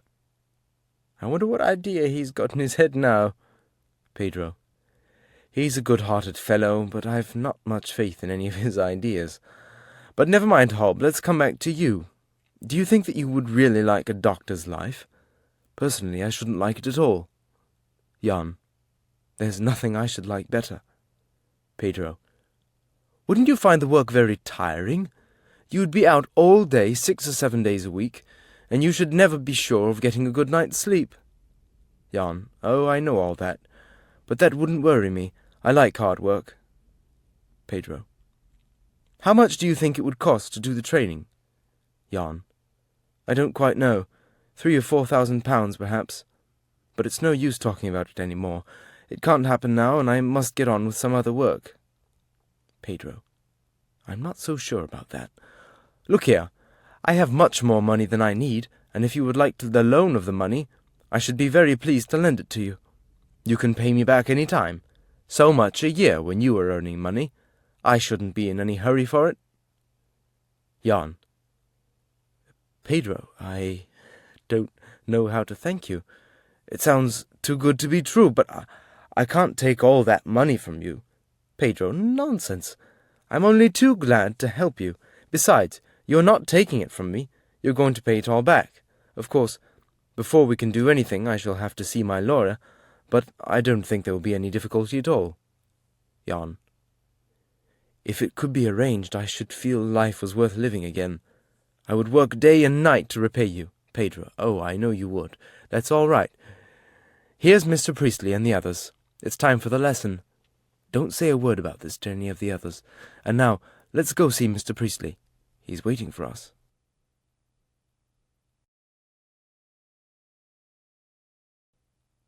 Book 4, Lesson 1. Frida and Jan break the news. Scene: Mr. Priestley's living room. Characters: Mr. Priestley, Mrs. Priestley, Frida, Jan. Jan. Mr. Priestley, Mrs. Priestley, there's something we want to tell you. Frida and I are engaged to be married. Mrs. Priestley. Oh, how nice! Mr. Priestley. Congratulations and best wishes. Frida and Jan. Thank you. Thank you both very much. Frida. You're the first people we have told, except for my parents. Jan. Yes, I wrote to Frida's father a week ago telling him we wanted to get married and asking for his permission. Frida. And we had replies this morning. It's all right, and they are very happy about it. Mrs. Priestley. Oh, I am so glad. Jan. You don't look very surprised at the news. Mrs. Priestley. I am not surprised. I'd expected it for months, but I'm very pleased indeed. Mr. Priestley. I might as well admit that it's a complete surprise to me. I never notice things, even when they're right under my nose. But I'm really delighted at the news. I think you are very lucky, Jan, to get such a girl as Frida. Mrs. Priestley. And I think you are very fortunate, Frida, to get such a fine fellow as Jan. I hope you will be very happy together. Mr. Priestley. Are you thinking of getting married soon? Frida. Well, that's one of the things we are not agreed on. As you know, Jan is starting at London University in October to study to become a doctor. He wants us to get married at once. I would rather wait for a year or two, At any rate, until Jan has taken his first examination. Jan. But what's the point of waiting? Frida. So that you can really work hard. Don't you think, Mr. Priestley, that he would think about his work more if I wasn't there? Jan. But don't you see that if we were not married, I should be thinking about you all the time and wanting to be with you instead of working, whereas if we were married— Frida. Do you hear that? Once we are married, he won't think about me any more. That's a fine thing to hear from a man you've just become engaged to. Jan. Oh, Frida, you know I didn't mean that. I only meant, Frida, but that's not the only thing we don't agree on. Mr. Priestley, smiling. Dear me, this sounds terrible. What is the further cause of disagreement? Frida. Well, I want to live in a house. Jan thinks we ought to have a flat or rooms in a house. Jan. A friend told me of a small flat in the centre of London, overlooking King's Cross Station, that will be vacant in October. Frida. But I don't want to live in a small flat in the centre of London. I'd much rather have a little house in the country, looking out on fields, where I can breathe fresh air, and see trees, and hear birds singing. Jan. But a flat is so much more convenient. We could get some labour-saving devices that would save you a lot of housework, and there are lots of little restaurants near King's Cross where we could go out for something to eat in the evening, so you wouldn't need to cook meals. Frida. But I want to cook meals. I'm really quite a good cook, and I don't mind doing housework. I like it. Besides, I looked at the flat you are talking about, and I don't like the look of it at all. Jan. I agree it wasn't very attractive looking, but the rent was low. Frida. You know, I don't like the idea of paying rent. My parents have paid rent on our house for 30 years. I wish I had all the money they had paid in rent. They've paid enough to buy the house twice over, and yet they don't own a single brick of it. Jan. Yes, I agree. I should like to buy a house, but we haven't the money. At least not now. In 4 or 5 years' time it may be different. You see, Mr. Priestley, it's like this. My grandfather, my father's mother, he was a Scotsman, left me a sum of money in his will, and some useless property, a factory, but the money is in trust until I am 25. I get the income from it, and that has been enough to keep me and pay for my classes. With a bit of a struggle, it will just about keep us both. At least I hope so. But we've no hope of buying a house, at least not for a time. So if we must pay rent, let's pay the least we can and have a flat. Frida. Oh dear, I do wish I could have a house all to myself, with a garden where I can grow flowers and lettuces and cabbages. I was so looking forward to it. Isn't there any way we could buy one? Mr. Priestley. I don't want to look as if I was poking my nose into what isn't my business, but— Frida. Oh, we don't mind. We'd welcome your ideas, wouldn't we, Jan? Jan. Yes, rather. But don't you agree with me, Mr. Priestley, that it would be much better to be married soon and live in a flat and not wait a year or two, as Frida says? Frida. Don't you think it would be better to wait until we can get a house and not live in a flat? Isn't that what we ought to do? Mr. Priestley. Well, I'm not going to say what you ought to do. Mrs. Priestley. Neither am I. Mr. Priestley. But I know what you will do. Mrs. Priestley. And so do I. Mr. Priestley. You'll get married soon and not wait. Jan. Very good. Mrs. Priestley. And you'll have a house and not a flat or rooms. Frida. Hurrah! That's what I say. Mr. Priestley. Well, if that's what's going to happen, I should like to make a suggestion, if I may. Jan and Frida. Oh, yes, please do. Mr. Priestley. Well, you know you could buy a house through a building society. You look round, choose the house you want to buy, and then approach the building society. You put down a proportion of the money, say 10%, and pay off the rest at so much a month. The monthly payments will not be much more than a rent would be, and you will have the satisfaction of knowing that your payments go towards buying the house. Jan. Well, there's probably something in that, but— Frida. Oh, Jan, it would be lovely. As a matter of fact, I've been looking round, and I've already seen the house I want. Jan. What? Frida. Yes. You know that little cottage, Mrs. Priestley, that you see from the back of your garden? Mrs. Priestley. What, the one in Darville Lane? Rose Cottage, I think it's called. Frida. That's the one. I heard it was for sale, so I went round there at once. It has a comfortable little sitting room, and a tiny but very nice dining room, a kitchen, 3 bedrooms, and a bathroom. There are roses round the front door, and an apple tree in the garden. Mrs. Priestley. Frida, it sounds perfect. Frida, it is. But what's the use of it? Jan would prefer to live in London overlooking King's Cross with millions of people all around us. Jan. Well, if it would make Frida happy. I don't mind living in a house in the country, and I'm quite willing to dig the garden for her. Frida. That's the way to talk, darling. I certainly would like it. I've saved a bit of money, and that would help towards buying the furniture. We shouldn't need very much for a start. I don't mind how simply we live. I would do all my own work, and clean the house, and cook the meals. Oh, it will be lovely. Jan. Yes, it certainly sounds very nice when you put it like that. But all the money I have in the world will only just keep us and pay for my studies at the university. How much do they want for this house of yours? Frida.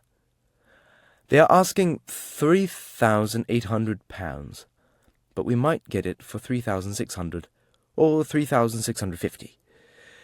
We would have to put down about £360 to 370. Jan. Sorry, Frida, I wish I could do it, but it just can't be done. Mr. Priestley. Look here, Jan. As I said, I don't want to poke my nose into your affairs, but I have a bit of capital, £300 or £400 in the bank, doing nothing, and I'd much rather lend it to you, if that would help you, than have it there doing nothing. Jan. Oh, Mr. Priestley, that's very kind of you, but I couldn't accept that from you. Mr. Priestley. Nonsense. You can pay me back easily when you become a successful doctor, as I am sure you will. So that's settled. We'll say no more about it now, but come to my study afterwards, and we'll talk it over together. Bless my soul, Frida, what are you crying for? Frida.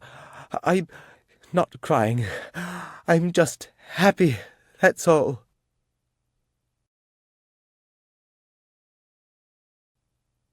Lesson 4. Football. Scene.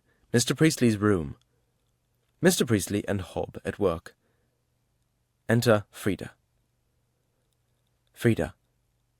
Oh, Mr. Priestley, are you very busy? Mr. Priestley. Well, I was just going to give Hob a private lesson, but what's the matter? You look very excited. Frida. I must tell you my news. Jan has been chosen to play football for London against Oxford University. Mr. Priestley. That's splendid. He must be very pleased about it, isn't he? Frida. Yes, he is, although he doesn't say much. The match is next Thursday at 3 o'clock. Hob. I say, couldn't we all go and see it and shout for Jan's team? Mr. Priestley. We mustn't neglect our work, Hob. If you want to learn English, you have to work, not go watching football. Hob. But, sir, you needn't sit in a classroom to learn English. Why, I went to see a football match last Saturday, and I learned a lot of words I had never heard in this classroom. Mr. Priestley. I can quite believe it. Hob. And besides, sir, you know, a fellow mustn't work too much. As proverb says, all work and no play makes Jack a dull boy. Mr. Priestley. You needn't worry, Hob. You will never be made dull by too much work. Hob. But football, sir, is very important. You know the saying, the Battle of Waterloo was won on the playing fields of Eton. Mr. Priestley. Yes, I've heard it, though I'm doubtful how many of soldiers who fought at Waterloo had ever been to Eton. Hob. You know, sir, I think sport must be in an Englishman's blood. They just have to play football. Mr. Priestley. There's probably something in that. Henry VIII passed a law to say that men mustn't play football because it took them away from archery, but it didn't stop football in England. Hob. That reminds me of my young cousin Ted, Uncle Ben's son. He's only a lad of 9, but he's mad on football. I was staying at Uncle Ben's house in Lancashire a week or 2 ago, and on Saturday young Ted didn't come home for dinner.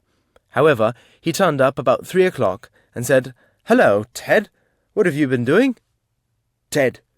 I was playing football in the street, and a policeman came up and said, "Here, young man, you mustn't play football in the street." Well, As soon as he went away, I started playing again. He came back and said, "Didn't I say you mustn't play football in the street? Go on, run off home." Well, I just waited till he turned the corner, and I started playing again, and then he came again and caught me. Hob. Oh, what did he do? Ted. He said, "Now you'll have to come to the police station to see the sergeant." Hob. He said you were to go to the police station, did he? And what did the sergeant say? Ted. He pretended to be angry, but he's a friend of Uncle Albert's, and he used to play football for Manchester City himself when he was younger. And after he'd talked to me, he asked me if I'd had any dinner, and when I said I hadn't, he said, "You must be hungry," and he gave me a good dinner, meat and potatoes and cabbage and a roll.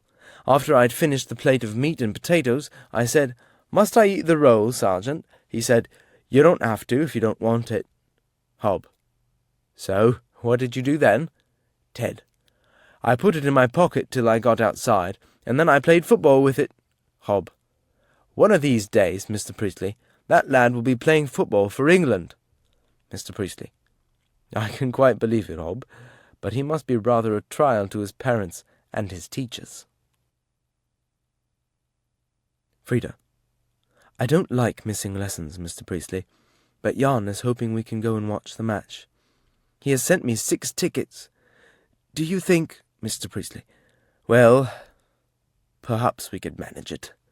Hob. Hurrah! Mr. Priestley, I quite agree that you mustn't miss the lesson, but we needn't have it on Thursday. Just for once, we could have it on Saturday. I can see Hob looks rather disappointed because he has got to come here on a holiday, but what about the others? Frida.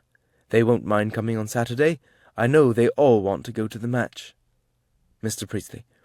Well then, we'll all go to the match on Thursday and shout for Jan's team. Frida. Oh, thank you very much, Mr. Priestley. I must tell the others the news as soon as I see them this afternoon. Mr. Priestley. You needn't wait until this afternoon. All of them are in the library at the moment doing some private study. Go there now and tell them. But tell them they are not to stop work just now to talk about football. Well, not for more than 10 minutes. Frida. Very well, Mr. Priestley. Mr. Priestley. And now, Hob, we must get down to some grammar. The grammar of the verb must. Hob. Oh, Mr. Priestley, must we? Mr. Priestley. Yes, Hob, we must.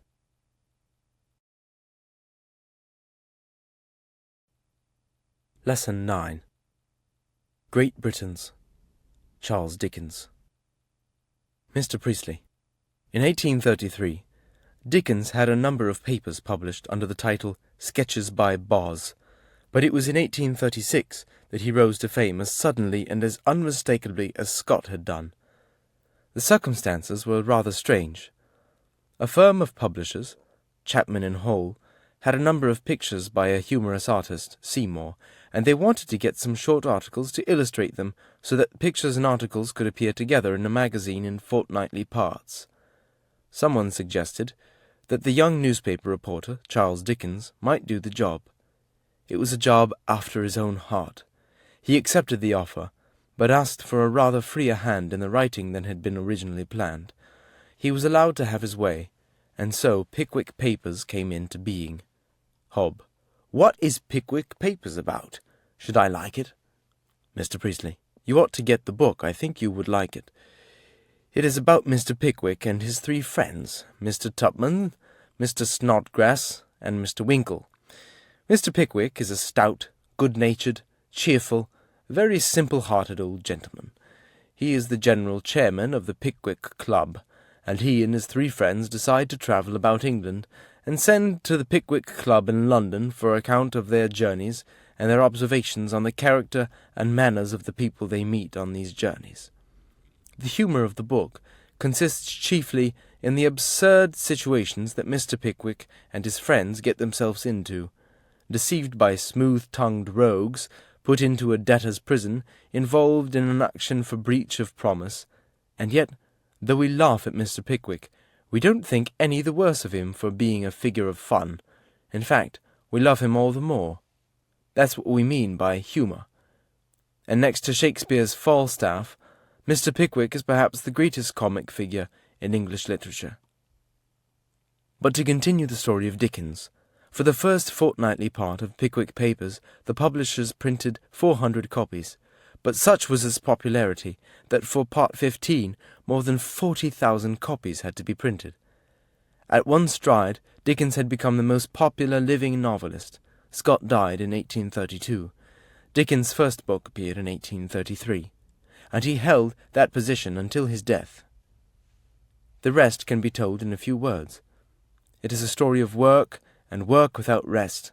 He poured out novel after novel, Oliver Twist, Nicholas Nickleby, The Old Curiosity Shop, A Christmas Carol, David Copperfield, perhaps the greatest work of all, A Tale of Two Cities. These are but a few of the more famous. At the same time, he was editing newspapers and magazines, visiting America, Italy, Switzerland, Paris, giving readings from his books to huge crowds of people, and writing constantly. It was the excitement of these readings, this excitement and the applause of his listeners was what he loved, and the strain of his continual work that brought about his sudden death in 1870. He had asked that his burial should be quite simple, but the whole nation wanted to give him the highest honour they could, and so he lies buried in Westminster Abbey, but, as he wished, with nothing on the stone except his name, Charles Dickens. Olaf. Thank you, Mr. Priestley. I have enjoyed your story of his life. But why is Dickens great? I mean, what is there in his books that has made him read by all, by learned and simple, rich and poor alive? For that seems to be the case. Mr. Priestley. You are quite right, it is the case. I don't think there is any other novelist in England who has such a hold on all classes of people. He had it in his own day. He has it in ours too. David Copperfield is still a bestseller, and I believe he will keep that popularity as long as English is read. I think the chief cause is the great-heartedness of the man himself. He, like Abu Ben Adam, was one who loved his fellow men, and it was not only the good ones who came in for his love. His kindly, humorous, understanding eye looked with a wide tolerance on good and bad alike. He was, too, so full of life himself. Leigh Hunt said of Dickens' face, "It has the life and soul of 50 human beings," and his face was a true picture of his mind. It was this tremendous vitality of Dickens that makes all his characters so memorable. He is often blamed for making his creatures unreal, strange, grotesque creatures that never could have existed. There may be something in this, but though they may not be, as the critics say, true to life, they certainly spring to life in his pages. They are more real to us than the characters of any other novelist, English or foreign, and they were real enough to Dickens. His biographer, Forster, writes, "I remember he said to me that during the composition of his stories, he could never quite get rid of the characters about whom he happened to be writing. That while The Old Curiosity Shop was being written, Little Nell followed him about everywhere. While he was writing Oliver Twist, Fagin would never let him rest. That at midnight in the morning Tiny Tim and little Bob Cratchit were ever pulling his coat, as if impatient for him to get back to his desk and continue with the story of their lives. He said that when the children of his brain had once been sent into the world, free and clear of him, they would sometimes turn up in the most unexpected manner to look their father in the face. Sometimes he would pull my arm as we were walking together and whisper, 'Let us avoid Mr. Pumblechook, who is crossing the street to meet us.' Or, 'Mr. Micawber is coming. Let us turn down here to get out of his way.' He always seemed to enjoy the fun of his humorous characters, and had unending laughter over Mr. Pickwick's amusing misadventures. And so we believe in his characters, because he believed in them himself. He shows us a great moving picture of everyday life and everyday people. We must admire, too, the noble feeling that filled Dickens in the writing of many of his novels, the desire to show up some wrong and put it right. He had suffered so bitterly, himself, as a child, and had seen so much evil that he burned with the longing to fight it to the utmost. So, in Oliver Twist, he attacks the cruel workhouse treatment of children. in Nicholas Nickleby, the evils of badly run schools, in Little Dorrit, the tragedy of debtor's prison, in Bleak House, the slowness of the law. No man has done more to get these wrongs righted than has Dickens. In some ways, of course, he belonged to his age, and had its weaknesses. Dickens himself and his readers cried together over the long drawn-out deaths of Little Nell and Paul Dombey. Most of us now feel that the sentiment, and especially the pathos, is overdrawn, and wish Dickens had not let himself go so much, just as we wish sometimes that his humour was not quite so rough and forcible, or that his efforts at fine writing, instead of clear, simple writing, were not so frequent. But when all this is said, there still remains the great writer and great man, the man who knew London as few men have known it, and who loved its common people humorously and understandingly, and that is why the common people have taken him to their heart.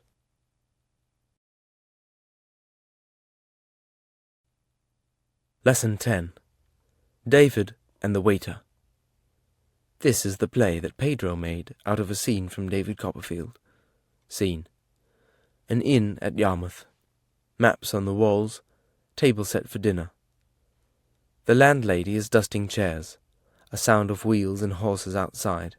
Then David, a boy about 10 years of age, enters shyly and sits down on the ledge of the chair nearest the door. Characters: landlady, David Copperfield, the waiter. Landlady: Are you the little gentleman from Blunderstone? David, jumping up: Yes, ma'am. Landlady: What name? David: Copperfield, ma'am. Landlady: That won't do. Nobody's dinner is paid for here in that name. David: Is it Murdstone, ma'am? Landlady: If your name is Master Murdstone, why do you go and give another name first? David: I'm really Copperfield, David Copperfield, but my father died and my mother married Mr. Murdstone, so that's her name now. Landlady: Oh, I see. Well, your dinner's ready. I'll get it sent in. She rings the bell. William! William! William, the waiter, enters, running out of the kitchen. Landlady: William, bring in dinner for this gentleman. She goes out. The waiter brings in a dish of chops, plates, glasses, jug of beer, etc. Waiter: Now then, 6 foot, come on. He stands looking at David, who gets more and more shy and nervous as he tries to eat with the waiter's eye on him. There's half a pint of beer for you. Shall I get it now? David: Yes, please. The waiter goes to the table and pours out the glass of beer and holds it up to the light. Waiter: My eye. It seems a lot, doesn't it? David: Yes, it does seem rather a lot. Waiter, still holding the beer: There was a gentleman here yesterday, a rather fat gentleman by the name of Topsawyer. Perhaps you know him? David: No, I don't think I do. Waiter: Fellow with the grey coat, big hat. David: No, I'm sorry. I haven't the pleasure. Waiter: He came in here, ordered a glass of beer, would order it. I told him not to do, drank it, and fell dead. It was too old for him. This beer ought not to be drunk, that's a fact. David: How terrible. Perhaps... Do you think I had better have some water? Waiter: Well, you see, the landlady gets annoyed if things are ordered and then left. But I'll drink it if you like. You see, I'm used to it, and use is everything. I don't think it will hurt me if I throw my head back and get it down quickly. Shall I? David: I should be much obliged if you were quite sure it won't hurt you. Waiter: Well, we'll see. He drinks it at one drink without spilling a drop, David watching him very anxiously, but quite relieved when nothing serious happens. He sets down the glass, and then takes up a fork and sticks it into the dish. Why, what have we got here? No chops? David: Yes, chops. Waiter: Lord bless my soul, I didn't know they were chops. Why, a chop is the very thing to get rid of the bad effects of that beer. Isn't it lucky? He takes up a chop and a potato. David: have another chop. That beer needs 2. Waiter. I will, and a potato. If only we'd had chops and potatoes when Top Sawyer drank that beer, we might have saved his life. David. There's still 1 more chop. Won't you have that? Waiter. Well, perhaps it would be safer. Why, there's another potato too. Better take that, and then I think I'll be quite safe. The chops and potatoes being finished, the waiter takes away the dishes and brings in a plum pudding. David begins eating. Waiter. How's the pie? David. It isn't a pie, it's a pudding. Waiter. Pudding? Well, bless my soul, so it is. Comes nearer. You don't mean to say it's a plum pudding? David. Yes, indeed it is. Waiter, taking up a large spoon.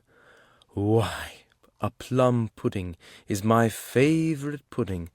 Isn't that lucky? Come on, boy, let's see who gets most. They both eat, David with his small spoon and rather slowly, the waiter with his tablespoon and very fast.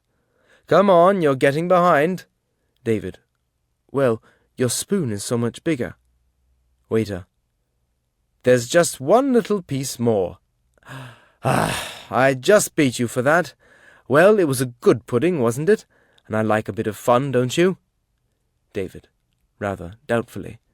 Yes. Sound of horses and wheels outside. I must go now. Is there anything else to pay for besides the dinner? Waiter. No, there's nothing except the waiter. David. What would it be right to pay the waiter, please? Waiter. Well, if I hadn't a family, and that family wasn't all ill, I wouldn't take 6pence. If I didn't keep a poor old father, and a lovely sister, he almost burst into tears, I wouldn't take a farthing. If I had a good place, and was treated well, I should ask you to accept something from me, instead of taking it from you. But all I get to eat are dry crusts, and I sleep on the coals. He buries his face in his hands. David. Well, here's a shilling. Waiter. His tears quite forgotten. Thank you, sir. Thank you. You're a real gentleman. Thank you. Whenever you come here again, ask for me. Enter landlady. Landlady. Come on, the coach is waiting. Here, William, help him into the coach. The waiter takes David out and puts him into the coach. The landlady looks at the table. Landlady. Bless my soul, he's eaten 6 chops and the whole pudding. He'll need helping into the coach. Puts her head through the window and shouts to the coachman. Take care of that child, George, or he'll burst.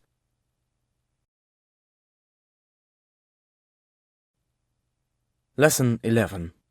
Hob tells the life story of a Great Britain. Hob, you have told us about 1 or 2 great men in history, but I'd like to tell you about a great man who is still living. May I? Mr. Priestley. Certainly, Hob. Who is it? Hob. My Uncle Albert. Mr. Albert Hobdill. Pedro. Well, you've been threatening us with this for the last 2 years, so let's get it over. Hob. Well, I'll tell you the story exactly as I had it from him. The story of Uncle Albert. 15 years ago, said Uncle Albert, I was a caretaker at Greyfriars Street School in Manchester. I swept the floors and cleaned the blackboard and put the desks straight after school and opened windows in the morning and locked the doors at night, put coal on the fires and did about 100 other odd jobs, all for £5 a week. As a matter of fact, I quite liked the job. The headmaster, Mr. Brown, was a nice old fellow, friendly and easy-going, and he was always very kind to me. I'd known him for years.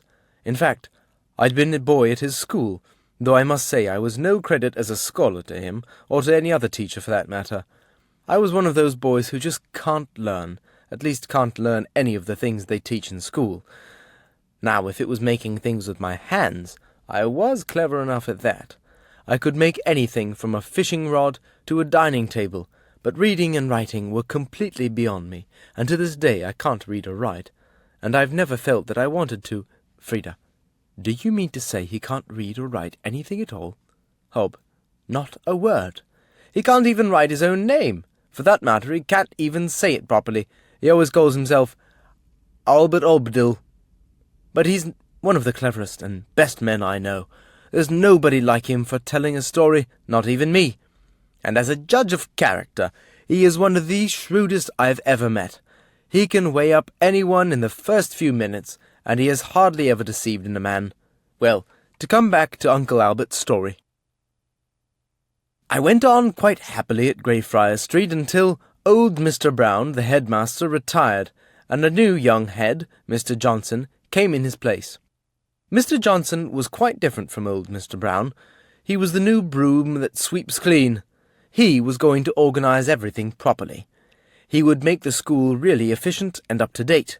The work was going to be better, the boys were going to learn twice as much in half the time, and get more scholarships. The play, too, was going to be organized. The school must win all its football matches and all its cricket matches. All day long you heard nothing but organization and efficiency until you were tired to death of the words. If anyone was inefficient, he had to go. Get on or get out, was Mr. Johnson's motto. At first, I got on all right. I could do my work quite well, and there were never any complaints. Then Mr. Johnson had the idea that what was wanted to make the school more efficient was a time book. Every one of the staff had to sign this every morning when he came to school, putting in the exact time he arrived, and sign it again in the evening, putting it again the exact moment that he went away. At the end of the week, the headmaster looked at the book to see that no one had come at 8 minutes to 9 instead of 10 minutes to, or had dared to go away before he himself had gone. So on Friday he picked up the book and looked at it. Yes, it seemed all right, and then he noticed that my name was not there at all. He could hardly believe his eyes. I was sent for, and I went, feeling rather worried, to the headmaster's room. "Oh, Hobdill, I gave orders that every man had to sign the time book. Did you know about that order?" "Yes, sir." "I don't see your signature here. Did you sign the book?" "No, sir." "When I give orders, I expect them to be carried out, and any man who doesn't carry them out leaves. Do you understand that?" "Yes, sir." "Well, why didn't you sign?" It was an awkward question, but I felt the only way was to be quite truthful about it. "Because I can't write." "What? Can't write? Good heavens! You'll tell me next you can't read." "No, sir. Yes, sir. I can't read." "This is terrible. I can hardly believe it. An official in an educational establishment," that sounded better to him than school, "and can't read. Well, you know I can't have inefficiency here. You must leave. Take a week's notice. But, sir, I've done this job for over 20 years, and no one has ever found any fault with my work.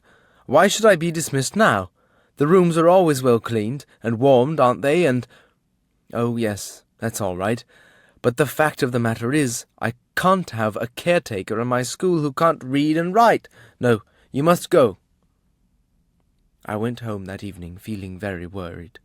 I wasn't married. I lived in a little house all by myself and looked after myself, cooked my own food, and kept the place very clean and comfortable.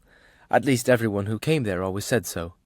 I used to take my lunch, usually bread and cheese, to school with me, as I never had much time during the lunch hour to get a meal then.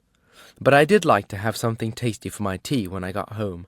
A good strong cup of tea, with 3 lumps of sugar, and a kipper, a tin of salmon, or a bit of bacon, but, above all, sausages. I was, and am, a great man for sausages. If ever I felt downhearted, I used to find that a good plate of fried sausages always cheered me up again. So I thought I'd get 1/2 pound on my way home and fry them up for my tea then, and perhaps I'd feel less miserable. And then I remembered. Mrs. Wiggs, who kept the little shop where I always bought sausages, had died, and the shop was empty now. Yes, here it was, looking as cheerless and unhappy as I felt. There would be no sausages tonight, for there was no other shop anywhere near that sold sausages, at least none that were eatable, and I knew there was nothing else in my cupboard at home. That was the last straw, the straw that breaks the camel's back. Just when I needed sausages most, there wasn't a sausage anywhere. I can't understand why there isn't more than one good sausage shop in the middle of South Manchester, I said, feeling really bad-tempered. And then I stopped. An idea had struck me. Why not? I'd a little bit of money saved and no job now. Why shouldn't I take Mrs. Wigg's shop and sell sausages? I got so excited at the idea that I forgot all about my tea and the job I had lost. I knew the landlord of the shop, and I went round that evening to see him. There was no difficulty at all. Within a week the shop was open, and I was behind the counter selling sausages. And then I had another idea. Why not sell sausages ready cooked? So I fried sausages and had them all hot just about 5 o'clock. It was a cold, foggy November just then, and I kept the shop door open so that the smell of fried sausages floated out into the street. Soon I was selling them as fast as I could fry them. Mind you, they were good sausages. I knew a good sausage when I saw one, and in my shop there was nothing but the best. I used to sell them on small sticks. I was the first man in England to think of that idea, with a piece of bread. Before the month was out, I was employing 2 assistants in the shop, and still I couldn't sell the sausages fast enough. Then I had another idea. I engaged a boy with a bicycle to go round and sell hot sausages in the streets. I had to hire a bicycle, 5 shillings a week it cost me. But I soon needed 2 more assistants to cook the sausages for the boy, and then 2 more boys to take round the sausages. Hobdill's sausages were becoming known, and I had started on big business. I opened 2 more shops, and still couldn't supply all my customers. It was then, too, that I started to manufacture sausages instead of buying them wholesale. But summer came, and I thought there would be very little business now until the winter. It was a beautiful hot summer. No one wanted hot sausages. In fact, no one wanted hot food at all. Then came another idea. As no one wanted to do any cooking, why not supply customers with cold food ready cooked? And so the boys went round on bicycles with cold sausages on little sticks, and we sold more meat in summer than we had done in winter. But I don't need to tell you any more about how the business has grown since then. From that first day I have never looked back. You must have seen the boys on the bicycles and Hobdill's sausage shops in every street of London. Now they are in every street in England. You have seen, I expect, the advertisements in the daily papers. Eat more sausages. Sausages are best. Buy British. Hobdill's sausages are British to the backbone. Every cinema in England has shown the film The Birth of a Sausage. Aeroplanes have written Hobdill's sausages in the sky. I spent £50,000 last year in advertising. People who haven't heard of Shakespeare's plays have heard of Hobdill's sausages. There are 10,000 men and girls frying sausages for me now. I've extended my factories as far as I can, and am looking for a bigger building with enough land round it for 100,000 pigs. Funnily enough, up to 5 years ago, I had never had a banking account, but everyone told me I ought to have one, so I went to see the manager of the bank in the place where my factory was, and said I wanted to open an account with him. He was very polite and friendly. "Certainly, Mr. Hobdill. How much would you like to start with?" "Oh, about £200,000. "Very good, Mr. Hobdill. Oh, yes, we'll arrange all that. Now, you will need a cheque-book, and we shall want a copy of your signature. Will you please sign here?" I laughed. "Sorry, Mr. Park," I said. "You may hardly believe it, but the fact of the matter is I can't even write my name. I can only make my mark." The manager was certainly surprised, but feeling, I suppose, that to a man with such a good balance in the bank he must say something pleasant, he said, "You do surprise me, Mr. Hobdill, and yet you have made such a success of life. You have done all this without any education at all. What would you have been, I wonder, if only you had learned to read and write?" I laughed. "Caretaker at Greyfriars Street School at £5 a week," I said.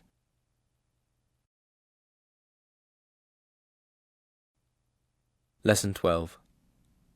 Great Britons. Oliver Cromwell. Mr. Priestley, one of the chief threads that make up the pattern of English history a thread that runs through it from the earliest times almost to our present day, is the struggle between the king and the people, or the parliament, to decide which should be supreme. At first, and for many centuries, the king was all-powerful, but gradually his powers were reduced, and those of the parliament built up, until now it is the parliament that, in all but name, is the chief power in the land. And in this long struggle, one of the most decisive moments came in the 17th century. It was during this period that the political parties, as we know them today, began to take shape. Charles I was on the throne. His portrait, painted by Van Dyck, has given us a vivid impression of his handsome face with its sad, thoughtful eyes, his kingly manner, and his charm. We know that as a man he was admirable, sincerely religious, a faithful husband, and a loving father. As a king, he was dishonourable and untrustworthy. He was brought up to believe in the divine right of kings, and hated the idea of a parliament, believing that its only purpose was to vote the money that he thought necessary. To get the money, he lightly gave any promise that Parliament asked for, and just as lightly broke that word of honour. Time and again he was trusted, and time and again he was false to that trust, until it was forced on the people that no promise that he gave was of any value. At last, when Charles I entered the House of Commons itself with the intention of arresting the 5 men who were the leaders of the party that opposed him, people realized that if freedom and truth and justice were to live at all, there was no other choice but to resist him by force. The actual fighting in the Civil War broke out in 1642. At first, the tide of battle went completely against the parliamentary forces, and they were hopelessly defeated in almost every battle. It was natural that they should be. The majority of the country landowners and the wealthy men, most of whom had been trained in arms and had weapons and horses, supported Charles I. He had, too, skilful leaders like Prince Rupert of the Rhine. He had all the gay, pleasure-loving, fashionable gentlemen of England, the Cavaliers as they were called, on his side. The Royalists were far more attractive than the Parliamentarians. They had learning, courtesy, and good manners. They loved poetry and music and art. Their long curled hair and gay-coloured clothes were the outward expression of an inward gaiety and love of the beautiful. The Parliamentarians had none of this charm. They were mostly Puritans, men who wanted a simpler and plainer form of religion, and among the extremists at least, only too often this showed itself in actual dislike of the beautiful merely because it was beautiful. It led them to destroy pictures, the lovely stained-glass windows of churches, and often the churches themselves. The Puritans, too, bore the outward signs of their beliefs. Their dress was plain and dull in colouring. Their hair was cut close. The Cavaliers called them Roundheads. Their faces were habitually sour. To them, all pleasures, even the most innocent, were sinful things. They scorned learning and art. They were bitterly intolerant of the opinions of their enemies and the pleasures of their friends. But, on the other side of the picture, they had a courage that no defeats could crush. They had a religious faith that inspired every act of their lives. For them, God was a living, daily reality. If they knew nothing of the works of philosophers and poets, they were deeply read in the writings of God. If their names were not found in the book of courtiers, they were written in the book of life. Their palaces were houses not made with hands. Their crowns were of glory that should never fade away. On the rich and the learned, on nobles and on priests, they looked down with scorn, for they knew themselves to be rich in a more precious treasure, nobles by a greater right, priests by the laying on of a mightier hand. Thus, the Puritan was made up of 2 different men, the one all humbleness, gratitude, feeling, the other proud, calm, unbending. He humbled himself in the dust before his Maker, but he set his foot on the neck of his king. The intensity of their feelings on one subject made them calm on all others. They had their smiles and their tears, but not for the things of this world. For them, death had lost its terrors, and pleasure its charm. But courage and religious faith alone are not enough to win battles. Leadership and training are necessary too, and it was the hour, the darkest hour for parliamentary forces, that brought the man Oliver Cromwell. Cromwell was a country gentleman, a former of Huntingdonshire, with no desire to be known in the world. He had wanted to leave England and find a new home in America, where he would be free to worship as he wished, but the king had forbidden him to leave England. He had been in Parliament, a rough, ungraceful figure, unskilful as a speaker, but known for his strength of character and his deep sincerity and religious feeling. Cromwell saw that if the Parliament army was to be victorious, it must not only be as fearless and as full of faith in its own cause as the Cavaliers were in theirs, but it must be as well trained as Charles's army, and, if possible, better trained. He went to the eastern countries and gathered soldiers there, men specially picked for their courage, strength, horsemanship, and religious feeling.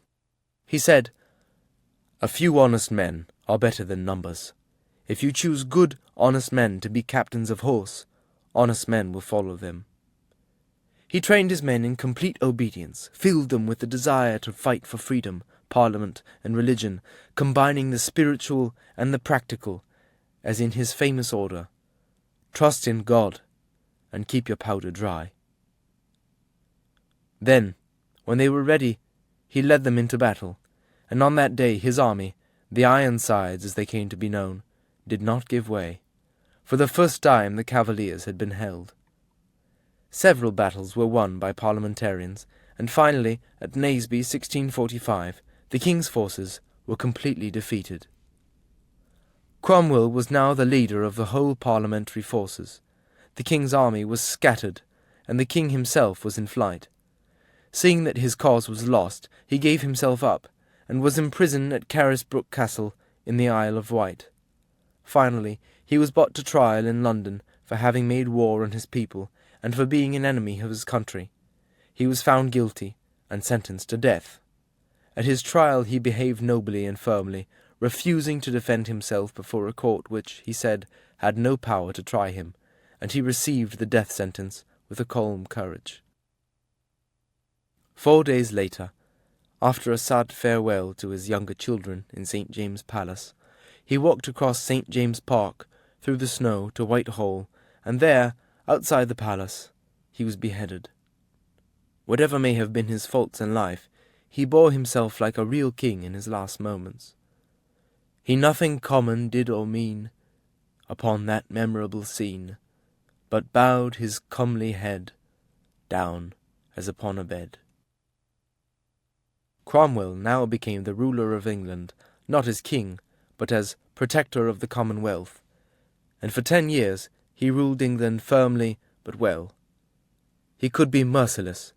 His treatment of Ireland was one of the blots of his character, yet he loved mercy, and in an age that was bitter with religious intolerance, he was nobly tolerant. "The state, in choosing men to serve it," Cromwell wrote before the Battle of Marston Moor, "takes no notice of their opinions. If they are willing faithfully to serve it, that is enough." And from the field of Naseby, just after the victory, he wrote to the Speaker of the House of Commons, "Honest men served you faithfully in this action. Sir, they are trustworthy. I beg you in the name of God not to discourage them. He that risks his life for the liberty of his country should have liberty of his conscience. In things of the mind we look for no compulsion but that of light and reason." It was he who really united England, Scotland, and Ireland, who enforced justice and order at home and made England stronger and more respected abroad than she had ever been before in the whole of her history. And if he at times acted like a tyrant, he did it because in this, as in the execution of Charles I, he saw that this was the only means of bringing order and peace to England. His rough, harsh nature, like his stern, harsh face, did not inspire affection, though under the rough outward appearance there was kindness. But his strength, his unshakable honesty, and his sincere religion made him respected as one of the greatest Englishmen.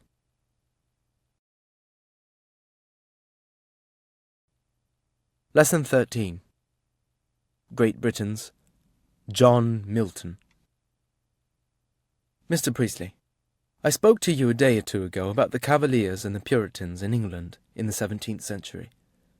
I said, you may remember, that the Puritans despised learning and art, that they often showed an actual dislike of the beautiful, and knew nothing of the works of philosophers and poets. But that is not true of one of them, at least, the great of the Puritans, and one of the greatest Englishmen, John Milton. He is in many ways characteristic of the age in which he lived, but he is not limited by it. Like Shakespeare, he belongs not to an age, but to all time.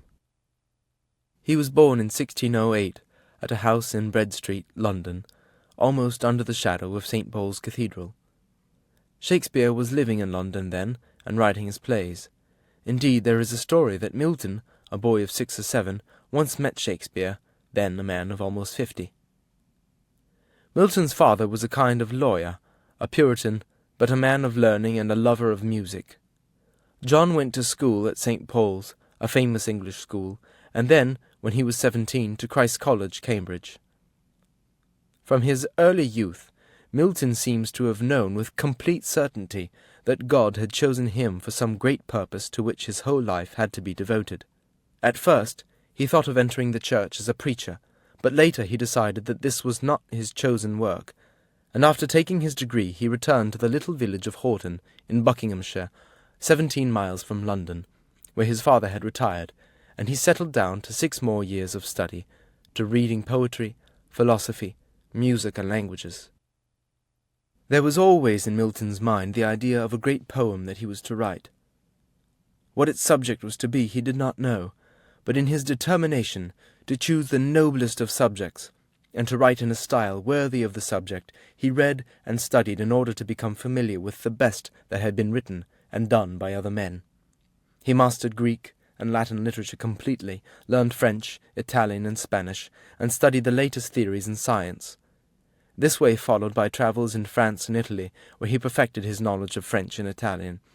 He visited theatres there, listened to music, and met great and learned men, including Galileo, now old and blind, and in prison.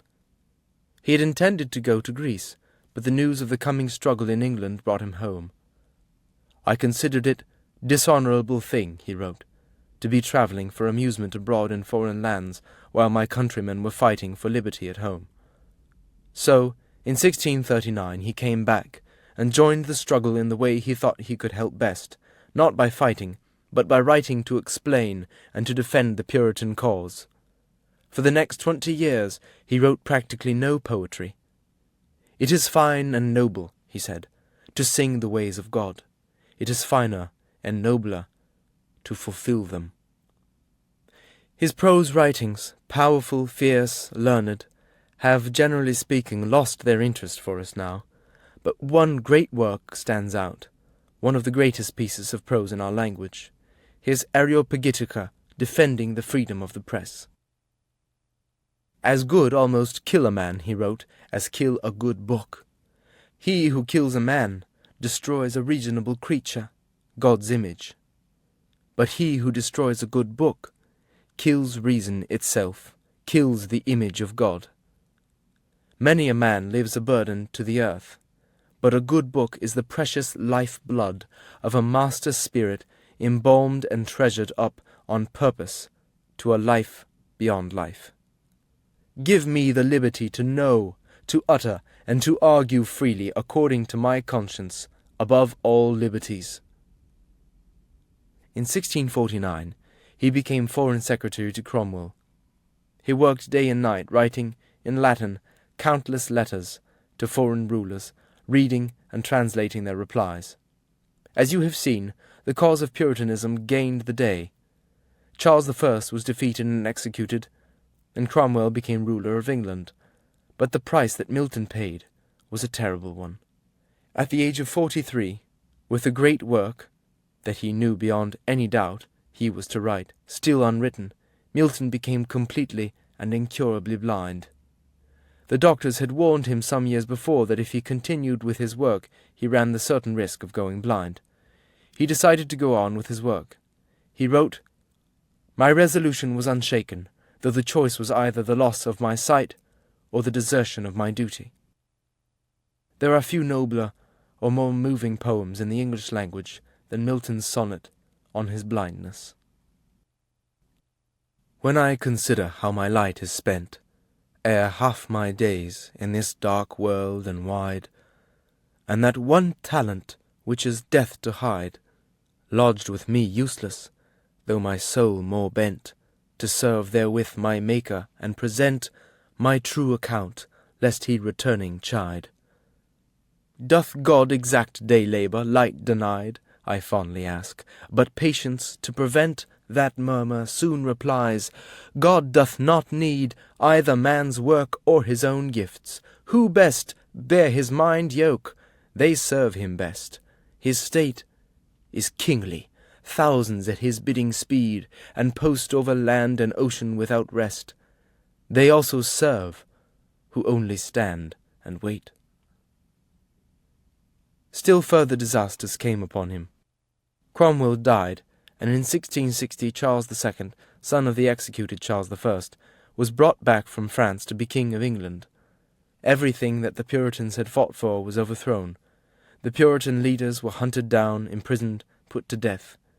Milton, perhaps because of his blindness, escaped death, but he left London and retired to a little cottage in Chalfont St. Giles, about 20 miles from London.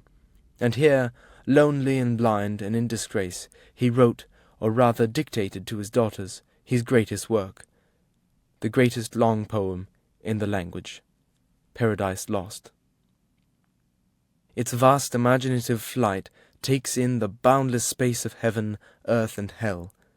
Its subject is the fall of Lucifer, Satan, and the fall of man. It tells with tremendous power of Satan's revolt, and of the war in heaven that followed. Satan is defeated and cast down to hell. Here in the darkness and pain he forms with the other fallen angels a mighty empire and plans revenge. In the form of a serpent he comes to paradise to bring evil to the world. Adam and Eve are tempted and fall, and paradise is lost. But the greatness of the poem lies not in the story, but in the supreme power and nobility of the language, in the mighty music of the verse, and in the noble spirit that inspires the whole work. You can see something of this in the opening lines. And chiefly thou, O Spirit, that dost prefer before all temples the upright heart and pure, instruct me, for thou knowest what in me is dark, illumine what is low, raise and support, that to the height of this great argument I may assert eternal providence and justify the ways of God to men. In 1671, 2 more great works followed Paradise Lost. They were the long poem Paradise Regained and the drama Samson Agonistes. In the figure of Samson we feel that Milton sees himself. Samson is blind. He, like Milton, has seen his cause defeated and his enemies triumphant. He is eyeless in Gaza at the mill with slaves. But, like Milton, he is a rebel, proud and courageous, and in the face of blindness, disgrace, and slavery, he can still serve God's purpose. In doing this, he brings about his own death, but his death is his triumph. Samson hath quit himself, like Samson, and heroically hath finished a life heroic. Nothing is here for tears, nothing to wail, or knock the breast, no weakness, no contempt, dispraise or blame, nothing but well and fair, and what may quiet us in a death so noble. In 1674, Milton died. He is buried in London, in the churchyard of St. Giles, Cripplegate, not far from the street where he was born.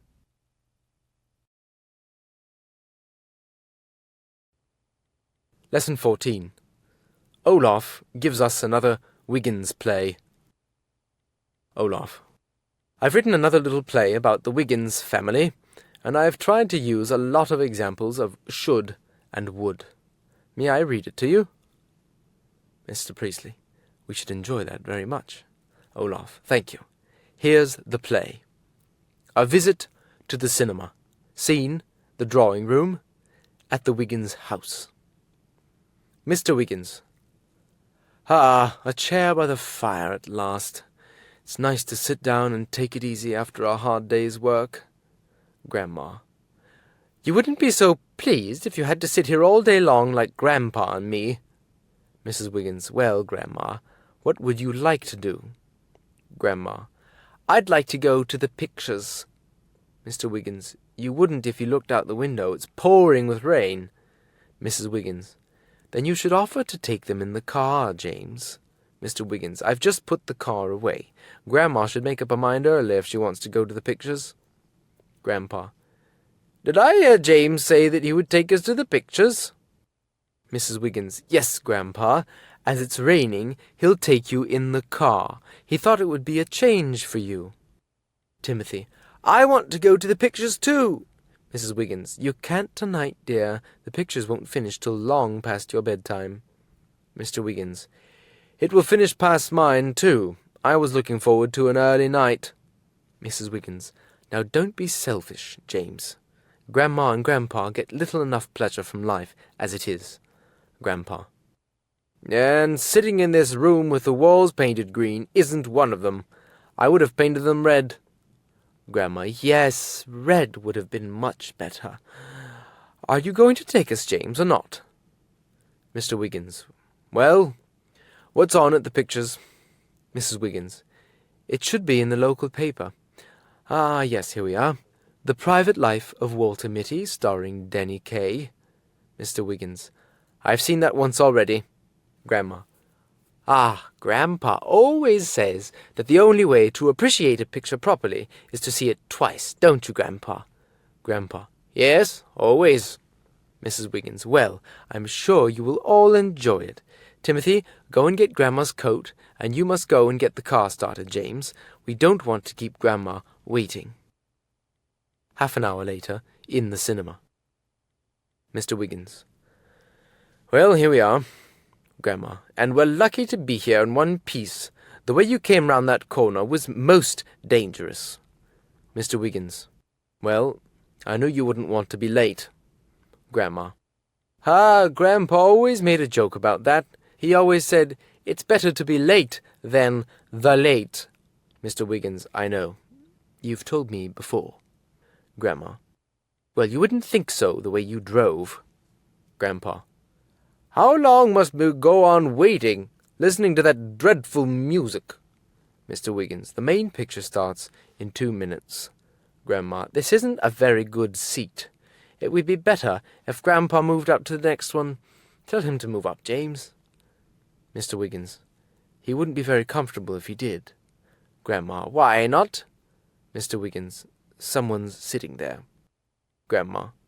Have you any chocolates? Mr. Wiggins. No. Grandma. Oh, what a pity. Grandpa would never take someone to the pictures without buying a box of chocolates. Would you, Grandpa? Grandpa. What's that? Grandma. I was saying you always bought a box of chocolates. Grandpa. Chocolates? Yes, I would like a chocolate. Grandma. We haven't any. James has forgotten. Mr. Wiggins. Be quiet. The picture's starting. Grandma. I shan't see much of it from this seat. You should have bought us better seats, James. Mr. Wiggins. Oh, look at the picture. Grandpa. Who's that young man with red hair? I've seen him somewhere before. Mr. Wiggins. I expect so. He's a well-known star. Grandpa. Have you noticed he drives a car just like James, Grandma? Grandma. Yes, you're right, Grandpa. Very dangerous. He's behaving very queerly altogether. He's nothing like the fine, handsome film stars of my day. You should have seen... Mr. Wiggins. I wish you wouldn't talk so much. The people in front are looking around. Grandma. Well, ask that lady in front of me if she would mind taking her hat off. She seems to have a bowl of fruit on her head. Mr. Wiggins. Change seats with me. I can see perfectly. They change seats. 2 minutes later. Grandma. James, I've seen this picture before. Mr. Wiggins. Well, so have I. I thought you enjoyed seeing a picture twice. Grandma. Don't be silly. Who would want to see the same picture twice? We're going home. I can't think why you dragged us away from a warm fire to see a film we've already seen. We should have been far better at home. Come along, Grandpa, come along, James.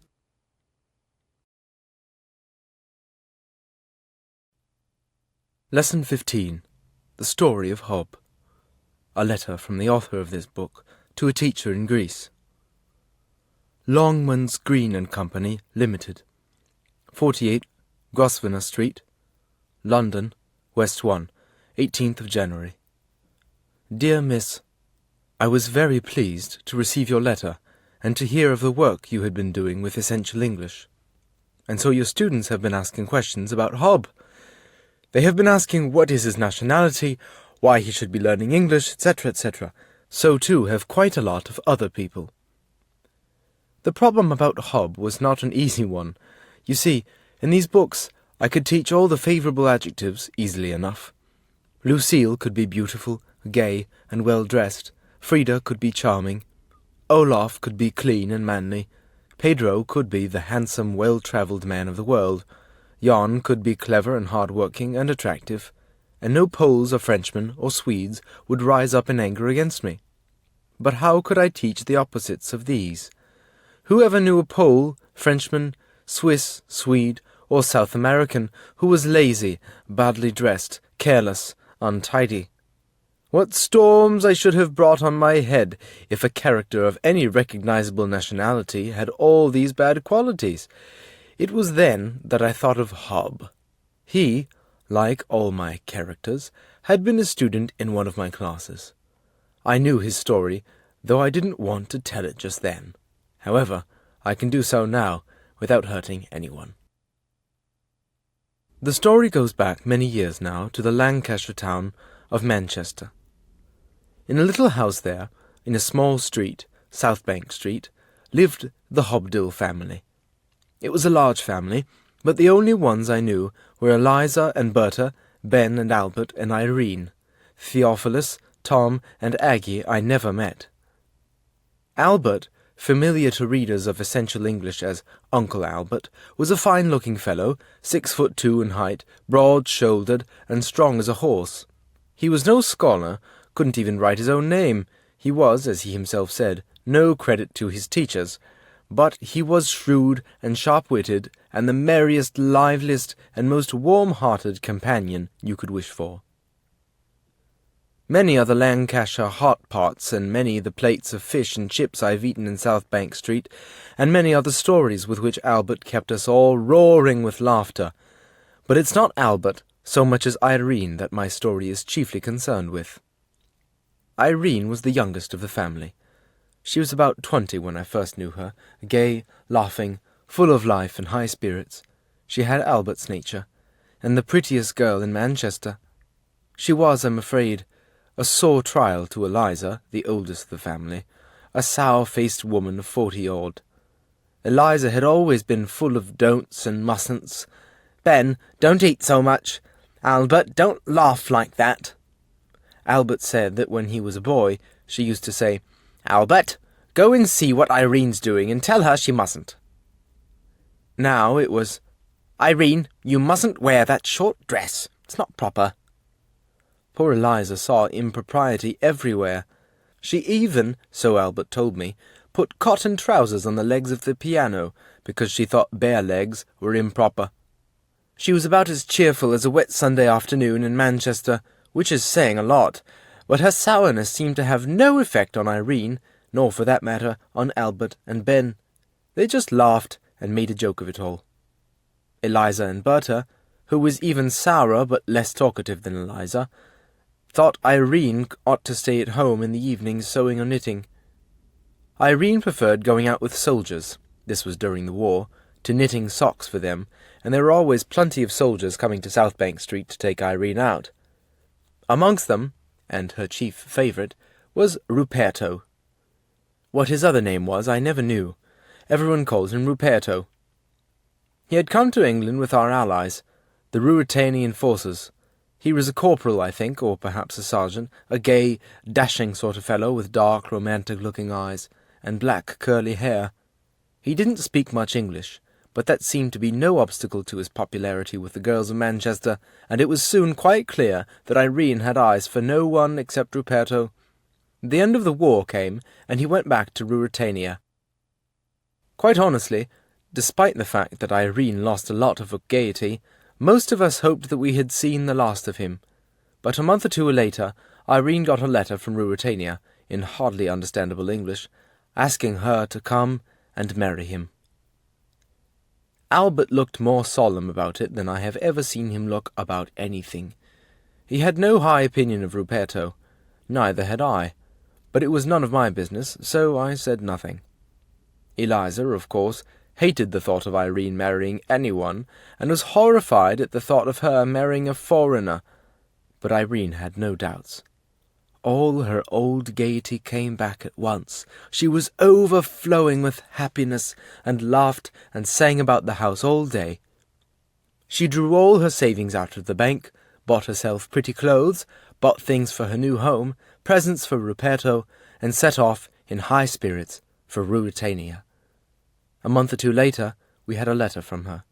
She was married to Ruperto, and they had a little home about 10 miles from Streslau, just on the borders of Ruritania and the Urbanian Republic. They were very happy, and everything was wonderful. I left Lancashire soon after that, and took a job in Scotland, and later moved to London. Albert stayed in Lancashire, and I lost touch with him. As I told you, he couldn't write, and it was no use my writing letters that he couldn't read. Years went by. I married, and had more or less forgotten about the Hobdills.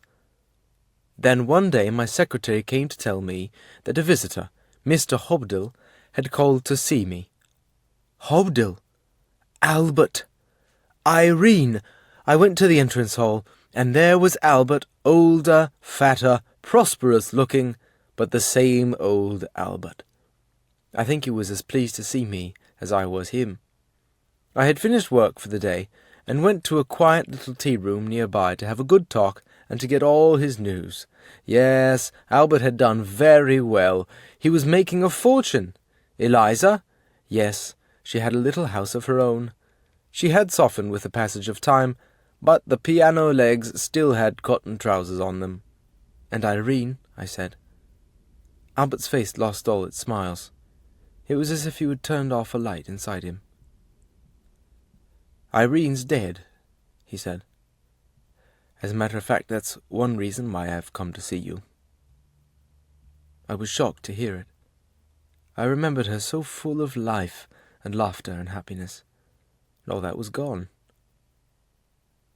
Yes, he went on. It was a bad business. You know, I never liked that fellow Ruperto that she married. He left her a year or two after her boy was born. Hob, he's called. Irene never told us about Ruperto leaving her. For a time she wrote a letter home fairly often. They were just short letters saying she was getting on all right. Then the letters came less and less often, then it was just a card at Christmas time, and then they stopped altogether. Eliza and Ben wrote to her, you know, I'm no scholar, but the letters were returned, address not known. We were all very upset about it, for Eliza, in spite of her sharp tongue, was really fond of Irene, but there seemed to be nothing we could do. Then, about 6 months ago, there came a brief note from her saying she was very ill, and asking me to come and see her if I could. I took a plane to Streslau the very next day. She was lying in a bed in a poor little room, bare and comfortless. I could have cried to see how thin and pale and old she looked. But when she saw me, she tried to smile as she used to in the old days, at home. I'd have given all I have if I could have taken her home with me to Lancashire and brought back her rosy cheeks and smiles. But she knew, and I knew, that it was too late. Albert, she said, I wanted to see you about Hob. He'll be all alone when I'm gone. You need have no worry about him, my dear, I interrupted. He'll come back to England with me, and I'll do all I can for him. Tears came into her eyes. I knew you would, Albert, she said. 2 days later she died. Hob's been living with me for 6 months now, and I want some help from you. I want to do the best I can for the lad. He's a bit of a problem. He's lazy, untidy, and not too particular about being clean. That's from his father. But he's warm-hearted, good-humoured, and loves a joke. I know where that's from, I said. Albert laughed. I like Hob. He is a fellow after my own heart, and I think he'll do all right in the end. And what is it you wanted me to do? I said. You can count on me to do anything I can. Well, said Albert slowly, you see, when Hob came here, he spoke English with a sort of horrible Ruritanian accent. He's lived with me for 6 months, and now they say he's speaking it with a terrible Lancashire accent. I must say I don't notice it myself, but then, as you know, I'm not a gentleman. Can you tell me where I can get a good teacher who can teach Hob to speak English as it ought to be spoken? That's why I called to see you today. I can certainly help you there, I said, and nothing would give me more pleasure. I know Mr. Priestley, who gives English lessons to foreign students. But Hob's not a foreign student exactly, he's only half foreign. And that's the half that Mr. Priestley will deal with, I said. Moreover, Mr. Priestley is quite a good phonetician, and he'll soon deal with Hob's Lancashire accent. And he's really good, said Albert. It's not a matter of money. I'm willing to pay for the best. In my opinion, I said, Charles Priestley is the best teacher in England. Fine, said Albert. The best is good enough for me and for Hob. And that's how Hob became one of Mr. Priestley's pupils. All good wishes. Yours sincerely, C. E. Eckersley. P.S. I realise that this story doesn't agree with Hob's own account of his coming to England, Book 3. But what I have told you is the true story. Hob is shrewd like Albert. He doesn't tell you more than he wants you to know. He loves to tell a story. Not necessarily true by any means, even when, as in Book 2, he tells you it's a true one.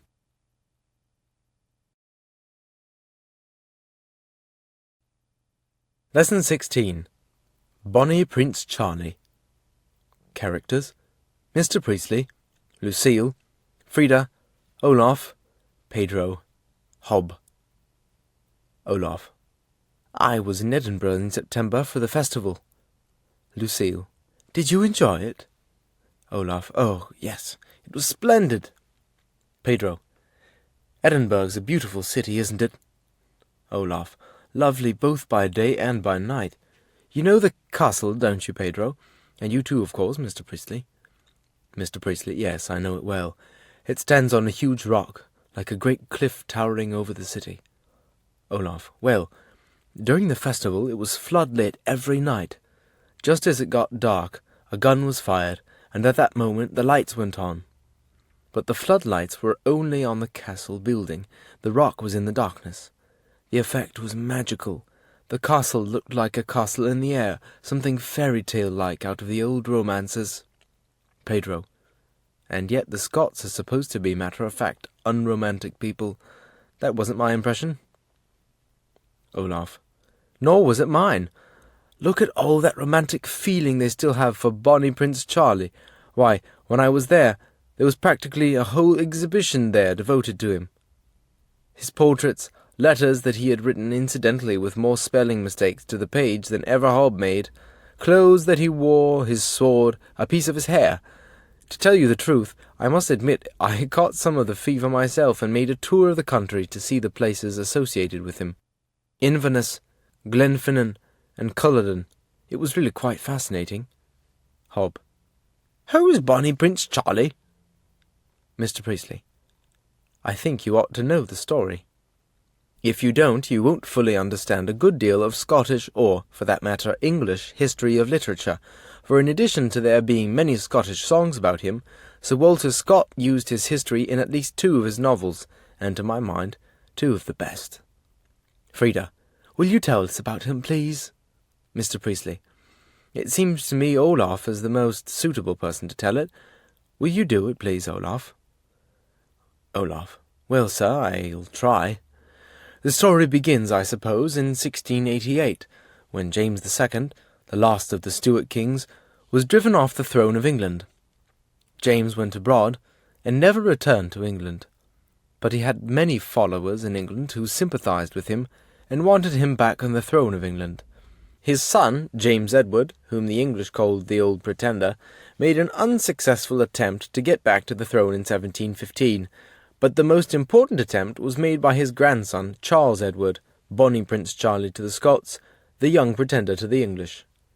This was in 1745. Charles was a real prince of romance. Young, he was 25 when he landed in Scotland, handsome, tall and fair, brave and adventurous. He was coming, he said, to gain the crown of England and place it at his father's feet. England was at war with France at the time, and Louis XV was planning an invasion of England. Charles went to Paris, eager to join the French fleet that was to land him at Dover. Once there, he believed that the Jacobite sympathizers would flock to his side, and that George II, the English king, would be forced to flee to Germany. But a disaster overtook the French fleet. A great storm struck them in the Channel, and they returned beaten and broken to the shores of France. It was a terrible blow to Charles Edward, but not for long. He was a man of spirit, a born adventurer, burning with ambition and courage. If the French couldn't help him, he would invade England by himself, not across the Channel, but from Scotland. There he was sure of support. He was not quite so sure of the English Jacobites. England under George II was prosperous, and to the matter-of-fact English, the Stuarts were merely a sentiment, and hard-headed businessmen don't risk their prosperity for a wild dream. But the Scots, or at least the Highlanders, were different. The Highlands was the wild home of the poor but high-spirited men, to whom loyalty to their king was a passion. They were adventurous, romantic men who loved fighting and danger. The Stuarts had come originally from Scotland, and to the Highlanders the Stuarts were not just a sentiment, they were a religion for which they were prepared to fight and die. Disguised as a clergyman, Charles went aboard a small French ship, the Doutelle, to sail for Scotland. With him was a French warship, the Elizabeth, of 68 guns, and in the Elizabeth were loaded the stores, guns, swords, powder and shot with which he hoped to defeat the English. In June 1745, they slipped quietly out of harbour and headed for Scotland. On the fourth day they were seen by a British warship, which opened fire on the Elizabeth. For 5 hours a battle went on, and both ships were damaged. The English ship turned for England, and the Elizabeth for Brest. Most of his stores were gone, but Charles, with only 6 followers, determined to go on. 2 British vessels were seen near the coast of Scotland, but the Doutelle escaped in the midst and made her way among the rocky islands off the west of Scotland. A golden eagle was flying just above them. "The King of Birds welcomes your Royal Highness to your Scottish kingdom," said one of his followers, and Charles Stuart set foot on the land of his ancestors. The news spread quickly throughout the Highlands, and Charles crossed the island where he had landed, and with his 6 faithful followers set up his standard at Glenfinnan. I saw the monument that marks the spot, an impressive if not particularly beautiful tower. He expected the shore to be lined with Highlanders to welcome him. Hardly a soul was there. It was an anxious moment. Would the Highland chiefs, above all, would Cameron of Lochiel, the most powerful of them all, come to his aid? If he didn't, the attempt must end in failure. For 2 anxious hours the prince and his followers awaited.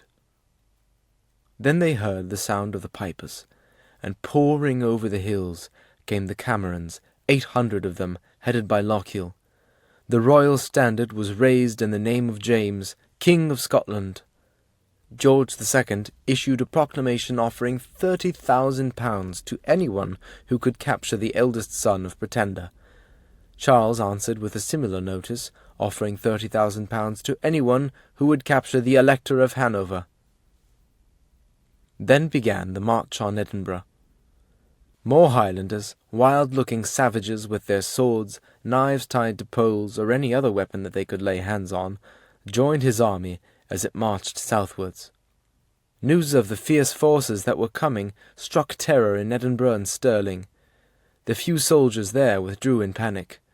The Highlanders were at the gates of Edinburgh. Almost without a blow being struck, the city surrendered, and Charles entered in triumph. For a few weeks he held court at Holyrood Palace, the ancient home of the Scottish kings. I saw the room where he received his guests. And then the invasion of England began, through Carlisle, Preston, Manchester, right down to Derby, only 4 days' march from London. Success was almost within his grasp. There was panic in London. A ship was ready to take George II to Hanover. And then Charles decided not to advance, but to retreat to Scotland again. If he had gone on instead of going back, the whole course of English history might have been changed. Charles, as a matter of fact, was all for advancing on London, but practically all his followers were against it. The English Jacobites had not come to his aid as Charles had hoped. 300 men from Manchester was practically all the support he got, and many of the followers who came first had gone back home. Very unwillingly, Charles saw that he must give the order to retreat. So they went back, and back, until they came to Culloden, 6 or 7 miles from Inverness. Here his army was faced by the army of the Duke of Cumberland. I walked over the field of Culloden, a wild, bare moor, little different from what it was on the fateful day of 1745. You can still see the little weather-worn stones that mark where the men of the clans who died there are buried. I spell them out: Clan Cameron, Clan Mackintosh, Clan Maclean, Clan Stewart. Almost the whole flower of the Scottish Highlands fell at Culloden. Charles had only 5,000 men, weary, hungry, and badly armed, against Cumberland's 9,000 regular soldiers drawn from the continent where they had been fighting the French, well trained, well fed, well armed, supported by cavalry and artillery. The Highlanders rushed fiercely against the lines of the English redcoats, threw down their firearms, and leaped upon the soldiers with swords and knives. They fell under the steady fire of Cumberland's soldiers and the deadly aim of his cannon. But others came on just as fiercely to continue the attack. The slaughter was dreadful, as wave after wave of the Highlanders threw themselves on the English lines. But even all that bravery and loyalty could not win the day. Then disciplined forces of the English soldiers held the attack, the drums sounded the advance, the redcoats moved forward, the clans were beaten back. Prince Charles saw that the day was lost, and galloped from the field on which 1,200 of the clansmen lay dead. No mercy was shown to the survivors. Those who escaped from the battlefield were hunted down, and when they were captured, were put to death. Frida: And what happened to Prince Charles? Olaf: For months he was hunted through the Highlands. A huge reward was offered for anyone who would capture him dead or alive, but though many Highlanders knew where he was, men without a shilling in the world, no one betrayed him. Loyal, faithful followers hid him in the mountains, and after many hairbreadth escapes, the young, high-spirited Flora MacDonald took him, dressed as her servant-maid, in a boat to the island of Skye, right under the very noses of the English soldiers who were looking for him. After 5 months of almost hourly perils, they managed to get him to the coast where a ship was waiting to take him to France and safety. Lucille: Did he ever come back to Scotland? Olaf: Yes. 20 years later, he made one more attempt. But it was quite hopeless. The Stuart cause and the clan system had found their grave at Culloden. But Scottish people still sing old Jacobite songs. Here's one of them. Will ye not come back again? Bonnie Charlie's now away, safely o'er the friendly main. Many a heart will break in twa, should he ne'er come back again. Will ye not come back again? Will ye not come back again? Better loved ye canna be. Will ye not come back again? Mr. Priestley: Thank you, Olaf. I think you told the story very well. And now we have to say goodbye to one of our little group. This is the last time we shall have Pedro with us. I think you all know that he has been accepted at Cambridge University and goes up next week to read English history. We all congratulate Pedro on his success. Hear, hear! and wish him good luck at Cambridge. Pedro, thank you all for your good wishes. I shall miss you all. I have been very happy in Mr. Priestley's class. Mr. Priestley, thank you, Pedro.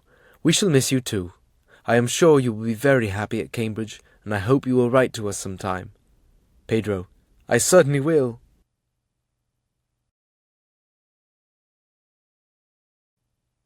Lesson 18. Roger's first day at school. Frida, a short time ago I had a very pleasant weekend at my friend Phyllis Cooper's house. Young Roger, that's Phyllis and Frank Cooper's little boy, had just had his 5th birthday. It was a rather special birthday for him, since as soon as an English child reaches the age of 5, he must start attending school. I was very interested to hear Frank and Phyllis discussing his education, and I thought you might like to hear about it. Mr. Priestley, I'm sure we shall. I think you will all like to get a little sidelight on English education. Please go on, Frida. Frida, well, it was only after a good deal of thoughtful discussion between Phyllis and Frank Cooper that they had finally decided that Roger should go to his local primary school. Phyllis, to begin with, would have preferred Roger to go to one of the small private schools in the district. The fees aren't very high, she had said to her husband, and he'll mix with much nicer children than he'll meet at the ordinary state primary school. I know the fees aren't high, had been Frank's answer, but don't forget, we have to pay for state schools through our rates and taxes. I don't hold with the idea of paying for the upkeep of a school and then not making use of it. Besides, when you talk about the nicer children at the private school, don't you merely mean that their parents have got more money than most people? Perhaps I do, but some of the children at the primary school don't come from very good homes, do they? I don't want Roger to pick up any bad habits of speech or a lot of bad manners. Frank laughed. Let's risk it. You mothers do so want your boys to be nice, clean, well-spoken little creatures, don't you? Personally, I think that if you and I give him an example of good speech and good manners, what he happens to see and hear at school won't really harm him very much. I'm afraid that argument doesn't hold water, answered Phyllis with a smile. The things you said this morning when you couldn't find a fresh pair of socks in your drawer weren't exactly examples of polite speech, were they? That's a very unfair remark, my dear, said Frank with a laugh, but I didn't feel quite as fresh as a daisy first thing this morning. Besides, said Phyllis, there's another thing about these state schools. The classes are so large. Mrs. Robinson says they have over 40 in a class. Classes are much smaller at the private schools. Isn't that very much better for the children? I'm afraid, replied Frank, that children of all ages do find themselves in larger classes in state schools than if they went to private schools. But I do know this, that nowadays infant teachers in state primary schools are very good. I do think they know their job, and I believe they work wonders sometimes, even if they do have classes over 30. Look here, why don't you go to the primary school and have a look round? They'll be quite glad to let you see the school. So Phyllis and I called to see the head of the teacher of the infants department and came away quite charmed. We both liked the head teacher's enthusiasm and quiet efficiency, and above all we liked the teacher who was in charge of the 5-year-old class. The 30 children in the room were seated in small chairs round a number of low tables. They were all of them very busy and very interested in what they were doing. Some were cutting out small pictures with scissors, special blunt scissors for hands and fingers that were not yet expert. Some were solemnly colouring in outline pictures with chalks. Others were working with modelling clay. But when the teacher told them to stop what they were doing, they did so with what seemed to me quite unusual rapidity. After all, I thought, there are 30 of them, and there aren't any of them a day over 5.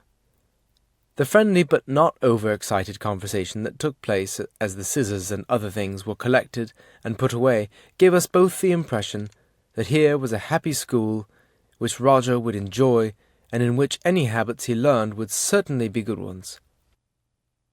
The head teacher told us that in the infants department the object was to introduce the children to the art of living together and to develop not only the skill of reading and writing and counting, but also to train the hands, the body, and the imagination. drawing with coloured chalks and painting, dancing in time to the music of the piano, the handling of scissors and modelling materials, the acting of little plays. In all these ways it seemed that Roger's days at school would be filled both usefully and happily. After that, Phyllis talked no more of paying fees to a private school. "Will you want Roger to stay to school dinner?" the head teacher asked Phyllis. "What do you advise?" "I think it's best if they start staying to school dinner right from the beginning," the head teacher said, "even though it does make the day seem rather long to them at first. As you know, the cost is very little, and we take particular care that the infants, above all, get a really satisfying meal." "Yes, I see," said Phyllis, a little doubtfully. "But Roger is rather fussy about his food. I'm afraid I have always tried to give him the things I know he particularly likes." The head teacher smiled. She had heard remarks such as this 100 times before. "Don't worry, Mrs. Cooper. We don't force the food down their throats, you know. I think it does them good sometimes to eat things they're not used to. Of course, he's bound to grumble. Children always do grumble about school dinners. But after all, if Roger came home every day and said he liked school dinners better than your dinners, I think you'd be quite upset, wouldn't you?" Phyllis laughed. "They have milk in the morning too, don't they?" she asked. "Yes, 1/3 of a pint. That's free, of course. By the way, it's a small point, I know, but then children's lives are made up of small points. You might give him a little practice beforehand in the art of drinking through a straw. That's how we drink our milk in school. It's said to be the cleanest and healthiest way of doing it." The great day arrived.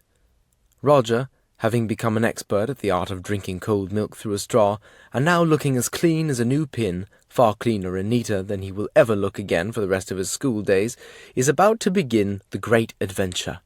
It will never be known which of the two was the more nervous, Roger or his mother. "I do hope he'll like it, Frank," she had said several times to her husband, and Frank had said cheerfully, "He'll just have to like it, my dear. After all, he's got to go to school on most days of the year for another 10 or 12 years. "Yes, but some people have such trouble. Peter next door was very difficult about going to school when he first started." "Only for a little while. They say he's as keen as mustard on school now, and can hold his own with any of the boys. Stop worrying, my dear, and remember, he'll be in the hands of people who are probably much better at handling children than you and I will ever be." Phyllis recalled to mind the teacher she had seen on her visit to the school, and felt happier for a while.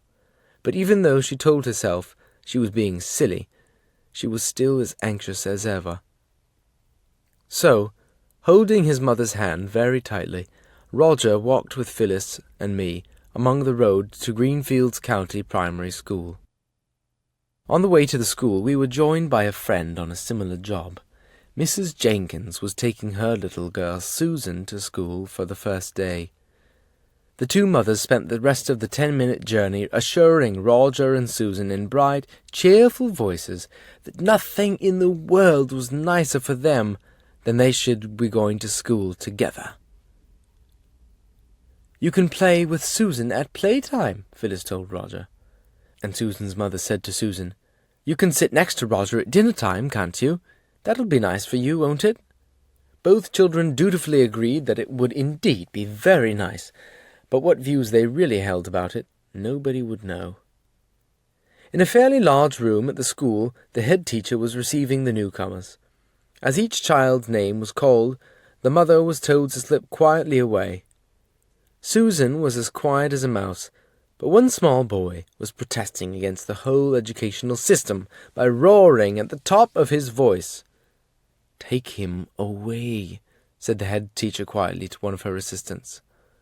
The small boy was led off to a distant classroom, his roars getting gradually fainter, and the remaining mothers eyed their own children, each secretly hoping that her child would not make a scene. Roger's name was called. He too passed into the classroom and into the charge of the pleasant young woman whom we had seen on our first visit, and Phyllis went home to a house that seemed, after 5 years of Roger's daily presence in it, strangely quiet. Phyllis and I were at the school gate well in time to meet Roger when his day ended at 3:30. She was bursting with impatience to see him, and even began to worry when he was not one of the first 5 children to come through the school door. He came at last, and, thank goodness, all smiles. His teacher, who had come to see him cross the road, said he had been as good as gold. He had, he said, a lovely time and a lovely dinner, and the teacher had told them all a lovely story. And they were to bring some flowers to school to decorate the classroom, and could he please pick some from the garden as soon as he got home. And so ended Roger's first day at school. Hob. Do you know the story of the little boy who went to school for the first time? When he got there were 3 entrances. On one it said girls, on the next boys, and on the third mixed infants, because small boys and girls worked together in that department. When he got home he said, "Mother, I'm not a little boy now. I'm a mixed infant."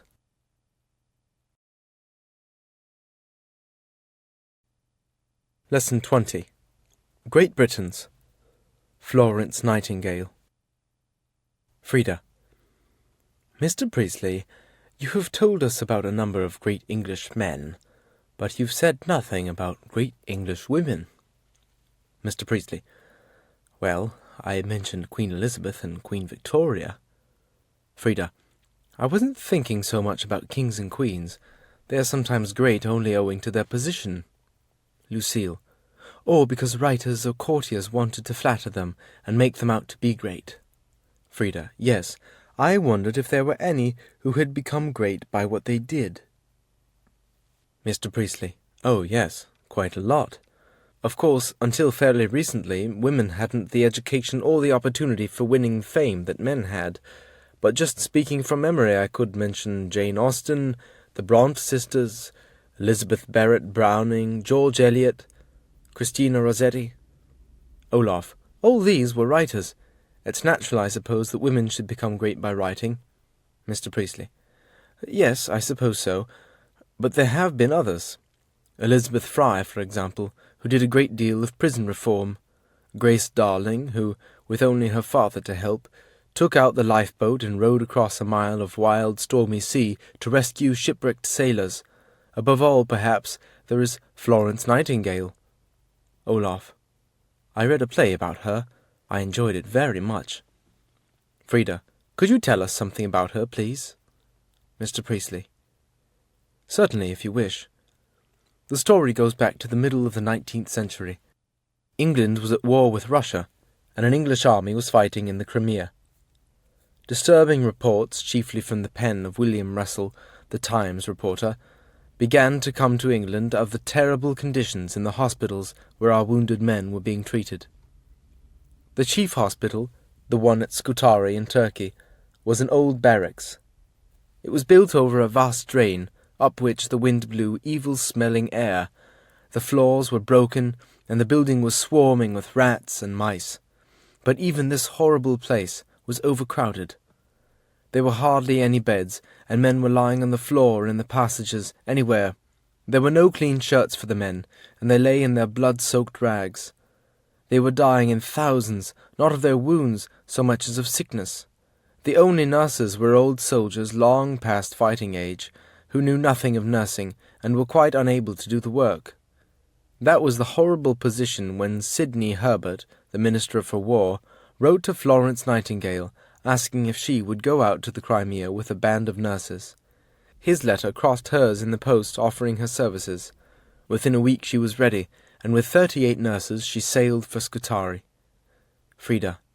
But why did Sidney Herbert choose Florence Nightingale? Was she already working as a nurse? Or had she already organized any work like this? Mr. Priestley.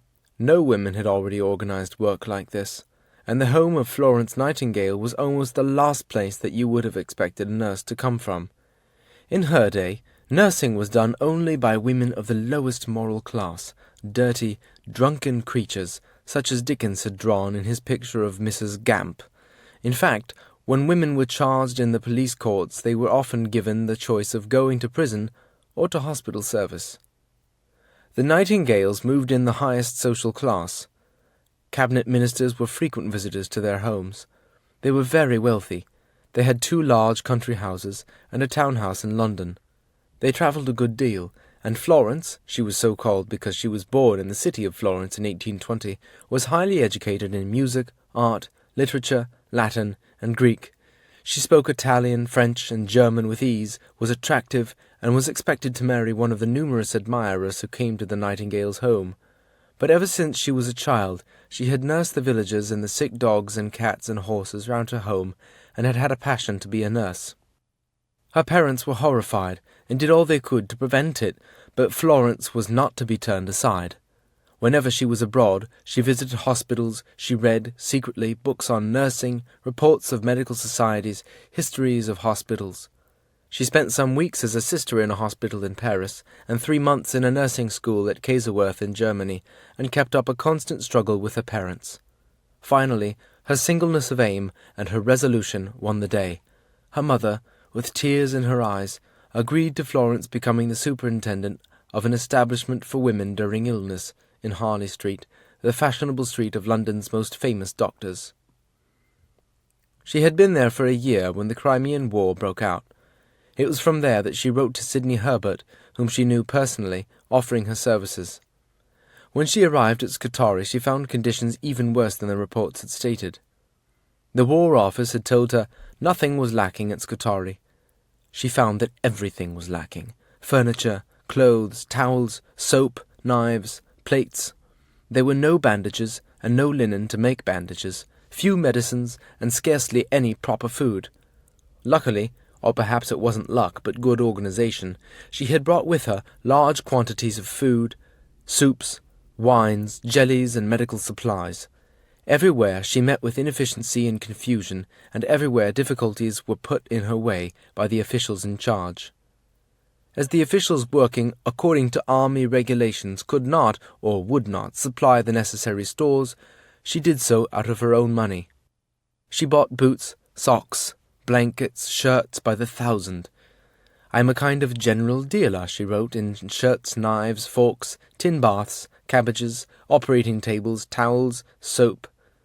She was the only one who cared nothing for regulations and red tape. To the stone wall of officialdom she opposed a wall of iron.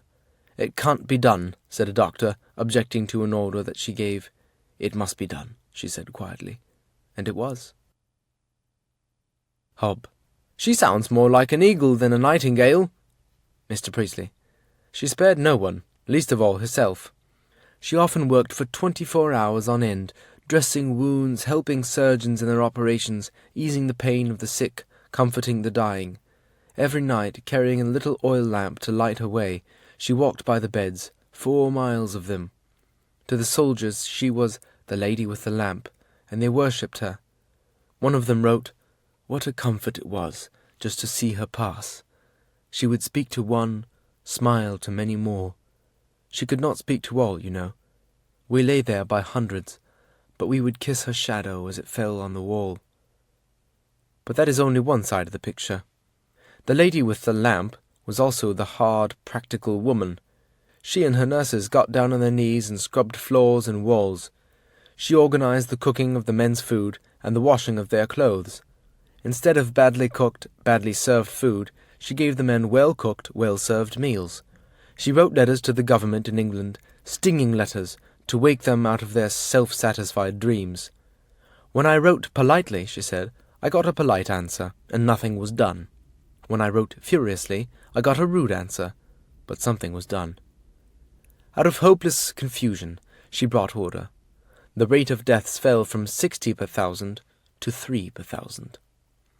In 1855, she was made instructor of all hospitals in the Crimea. It meant long, uncomfortable journeys in snow and rain and cold. She took fever, but continued her work from her bed. She refused to go home until the last soldier went. It was not until after peace was declared, in 1856, that she returned home, an invalid for life. But she lived 54 years longer. Though she couldn't leave her house, often not even her bed, she worked as fiercely as she had done at Scutari, and brought about more changes in English life than perhaps any other private person of her time.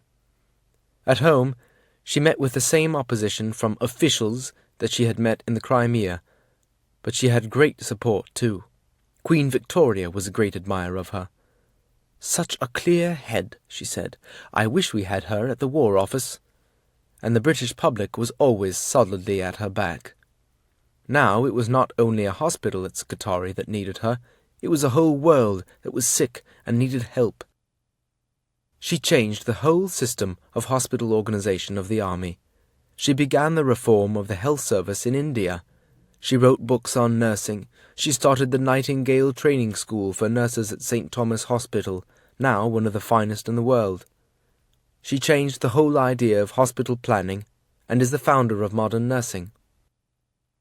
Foreign governments consulted her on the health services for their countries, and their representatives crowded to the ceremony in 1907 when she was given the Order of Merit, the highest civil honor the government can give, and the first ever given to a woman. 3 years later, a very old, tired woman of 90, she died quietly in her sleep.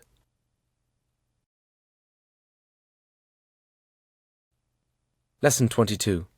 Cambridge. Mr. Priestley, I have just received a letter from Pedro at Cambridge. You will remember he promised to write, and I'm sure you will enjoy his letter. Here it is. King's College, Cambridge. Dear Mr. Priestley, Frida, Olaf, and Hob, my coming to Cambridge has been an unusual experience.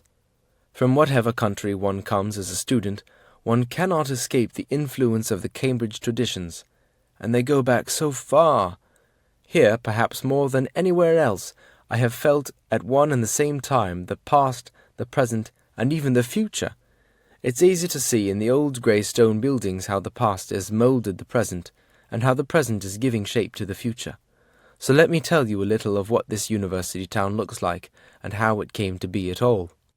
The story of the university begins, so far as I know, in 1209, when several hundred students and scholars arrived in the little town of Cambridge after having walked 60 miles from Oxford. These students were all churchmen and had been studying in Oxford at that city's well-known schools. It was a hard life at Oxford, for there was constant trouble, even fighting, between the townsfolk and the students. Then one day a student accidentally killed a man of the town. The mayor arrested 3 other students who were innocent, and by order of King John, who was quarrelling with the church and who knew that the death of 3 innocent clergymen would displease it, they were put to death by hanging. In protest, many students moved elsewhere, some coming to Cambridge, and so the new university began.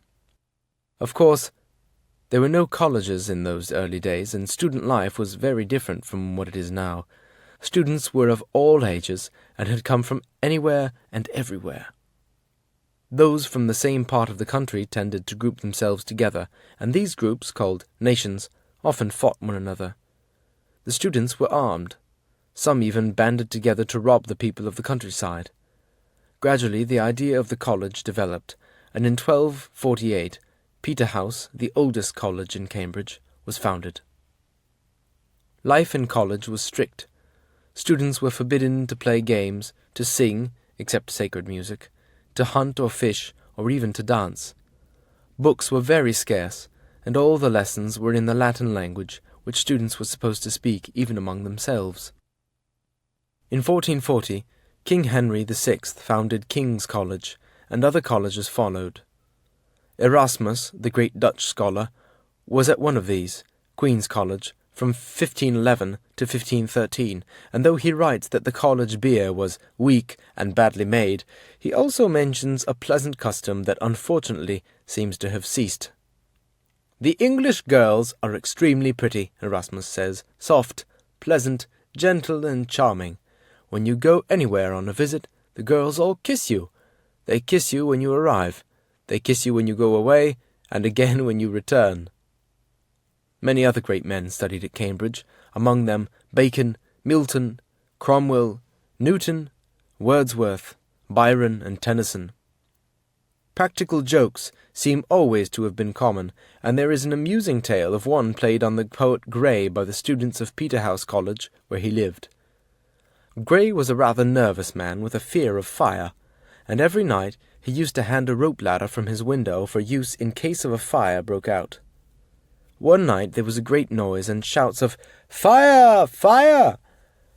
Dressed only in his nightgown, Grey opened his window, climbed into his ladder, and slid down as fast as he could, into a barrel of cold water put there by a joking student. Now let me give you some idea of what you would see if you were to walk around Cambridge. Let us imagine that I am seeing the sights for the first time.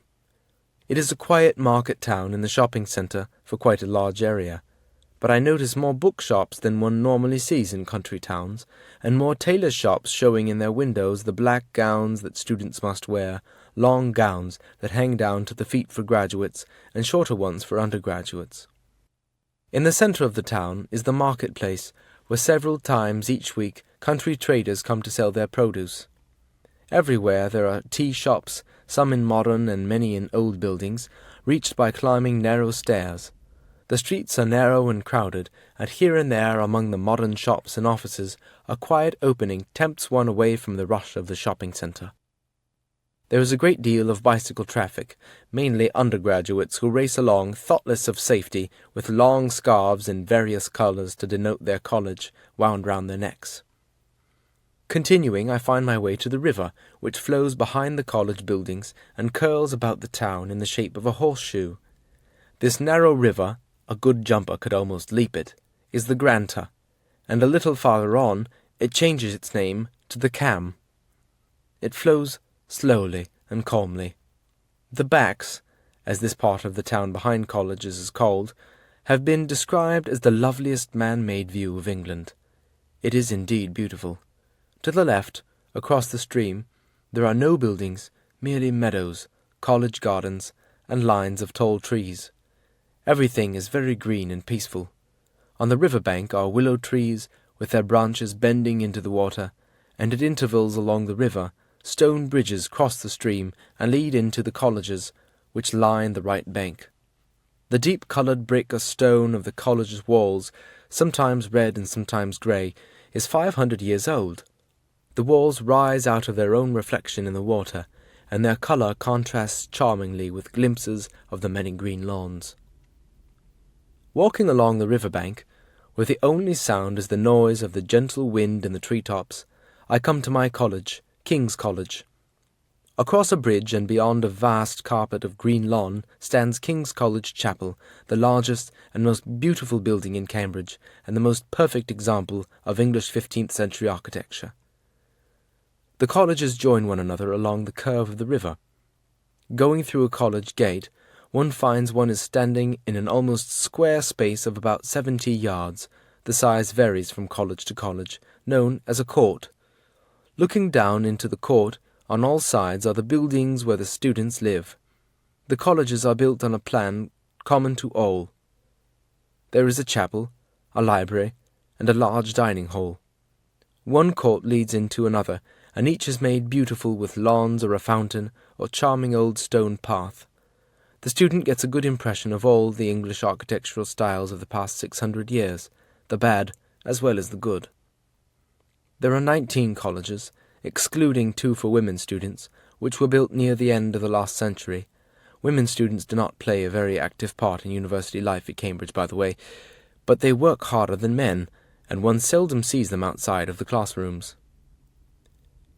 It is difficult to walk round the quiet courts of the colleges without feeling a sense of peace and scholarship, and the sense of peace that green lawns always suggest to me is found in the town too, for often one is surprised to meet open stretches of grass in the midst of the streets and houses, giving a charmingly cool countryside effect, and reminding one of the more graceful days of the 18th century. I'll finish as I begin on that note, the feeling one has here of the past and the present, of continuing tradition and firm faith. Kind regards and best wishes, your sincere friend, Pedro.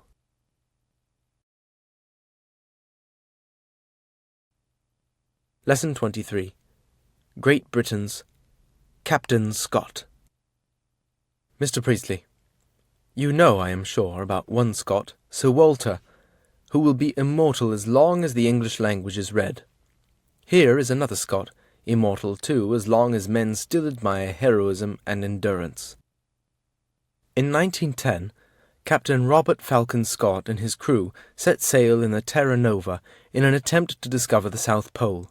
They made their base at Cape Evans and planned the journey to the pole in 3 stages.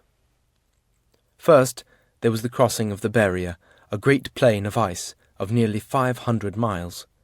Over this, Scott planned to send as much food and other stuff as he could by motor sledges. When these could go no further, dogs and ponies would take the loads as much farther forward as they could. The motors took them the first 50 miles, then the ponies and dogs and men continued the journey south. Some of the ponies had to be shot, as food for them was running short, but at last the plain was crossed. An even more difficult stage lay before them now, for, towering in front of them, rose a great range of mountains, in parts over 9,000 feet high and covered with ice. But through the range flowed a glacier, the Beardmore Glacier, and to climb this would be the next stage of the journey. At the foot of the glacier, they killed the remaining ponies, some of them had already died, cut up the meat, and buried it so that it would provide food for the return journey. The dogs and some of the men now went back, but 3 sledges, each pulled by 4 men, set off on the next stage. It was a terrible journey. The snow was so soft that often they sank to their knees in it, and the heavy sledges, each carried 800 pounds, were very difficult to move through it. Some of the men suffered from snow blindness, and most of them were already feeling the strain of the journey. Still they struggled on, 9 hours a day, with resolute courage. It was the hope of reaching the pole that made the journey endurable. Scott watched the men carefully. He had decided that the final dash of 150 miles would be made by 4 men and himself, and he had to make up his mind which of the men he would choose. Finally, he made his choice. In addition to Scott himself, there was Dr. E. A. Wilson, Uncle Bill, surgeon and artist, a deeply learned man of a most lovable nature, brave, gentle, and saintly. Then there was Lieutenant Bowers, small in body, but a giant in soul. Captain L. E. G. Oates, of the Royal Inniskilling Dragoons, and finally there was Edgar Evans, a British seaman, a huge fellow, as strong as a horse, and unfailingly cheerful. These were the immortal 5. On the 3rd of January 1912, when the South Pole was 150 miles away, the 7 men left behind said goodbye, and cheered the 5 who were to go on, and watched them set off, harnessed to their sledges, 5 brave souls who would never again see living faces except one another's. Scott expected they would be at the pole in a fortnight. For 13 months nothing was heard of them, but from Scott's diaries we know all there is to be known. On the 18th of January they reached the pole. 3 of the men were frostbitten, all were hungry and weak, and at the pole, in the midst of the waste of snow, stood a tent with the Norwegian flag flying above it. Amundsen, the Norwegian explorer, had been there a month before and had gone. In the tent was a letter addressed to Scott, saying, "Welcome to 90 degrees. With kind regards. I wish you a safe return. Roald Amundsen." Bitterly disappointed, Scott and his companions set out on the return journey. It had taken them 76 days to get there. It would take at least as long to get back, and there were no ponies at the barrier, only their frozen flesh, and they might not even find that. It was still the Antarctic summer, but the weather was bitter. The wind was blowing at blizzard force, the ice was rough, and food was short. They got at last to the top of the glacier. "I wonder if we can do it," wrote Scott. The conditions were terrible. Their sleeping bags never really thawed out. Ice formed on the inside of their tent, and then, a month after they left the pole, Evans collapsed. When he could no longer walk, he tried to crawl on hands and knees down the glacier. Their only hope of success was to go on and leave Evans. But they did not go on. They stayed by him. "We did not leave him till 2 hours after his death," writes Scott. Without Evan's mighty strength, it was almost impossible for the others to pull the sledge. The weather grew worse, with hurricanes, blizzards, intense cold, and they had not enough fuel to warm their food. Oates was suffering terribly from frostbite and could not pull the sledge. Indeed, he could hardly walk. "What shall I do?" he said to Dr. Wilson. Keep on, said Wilson. But Oates knew he was slowing down the progress of his friends and making their death certain too. He slept through the night, hoping that he would not wake, but in the morning he was still alive. He said to his friends, "I am going outside, and I may be some time."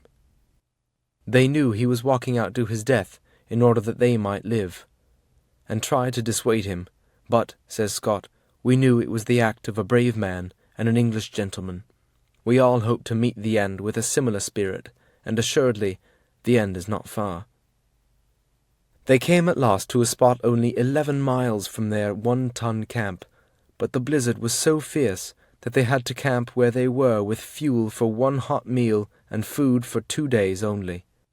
Only 11 miles to safety, but they could not reach it. The blizzard blew more fiercely than ever.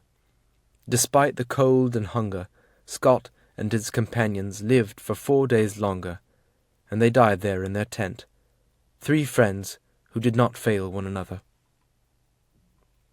Scott was the last to die.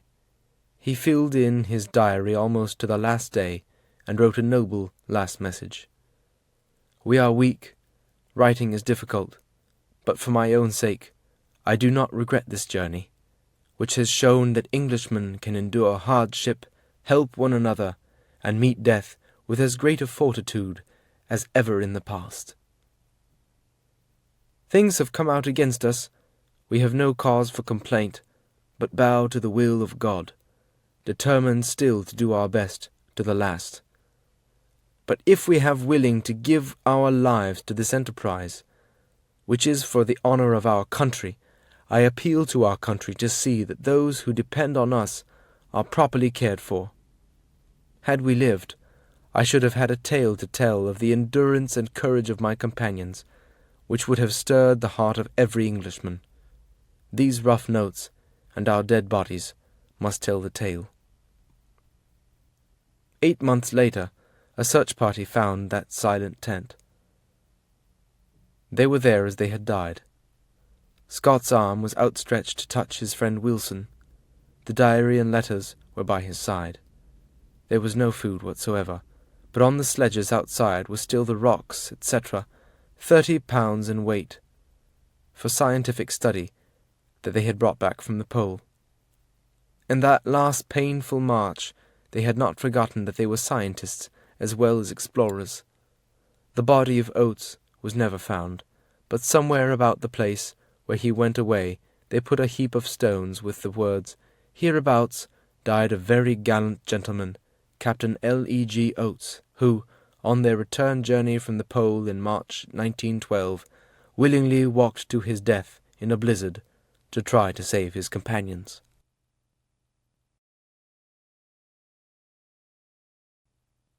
Lesson 25. The American Scene 2. Lucille's Journal. 17th of February. One often hears of the Englishman's reserve, how he likes to keep himself to himself, and how on a long railway journey, with 4 Englishmen in the carriage, often there won't be a word spoken during the whole journey. I am sure that wouldn't be the case in America. The Englishman thinks it is ill-mannered to ask personal questions. The American doesn't feel that at all.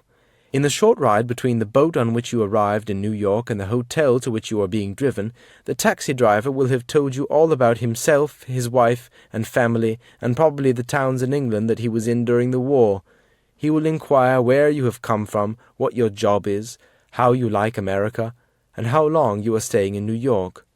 The Englishman prizes privacy, the American prefers sociability.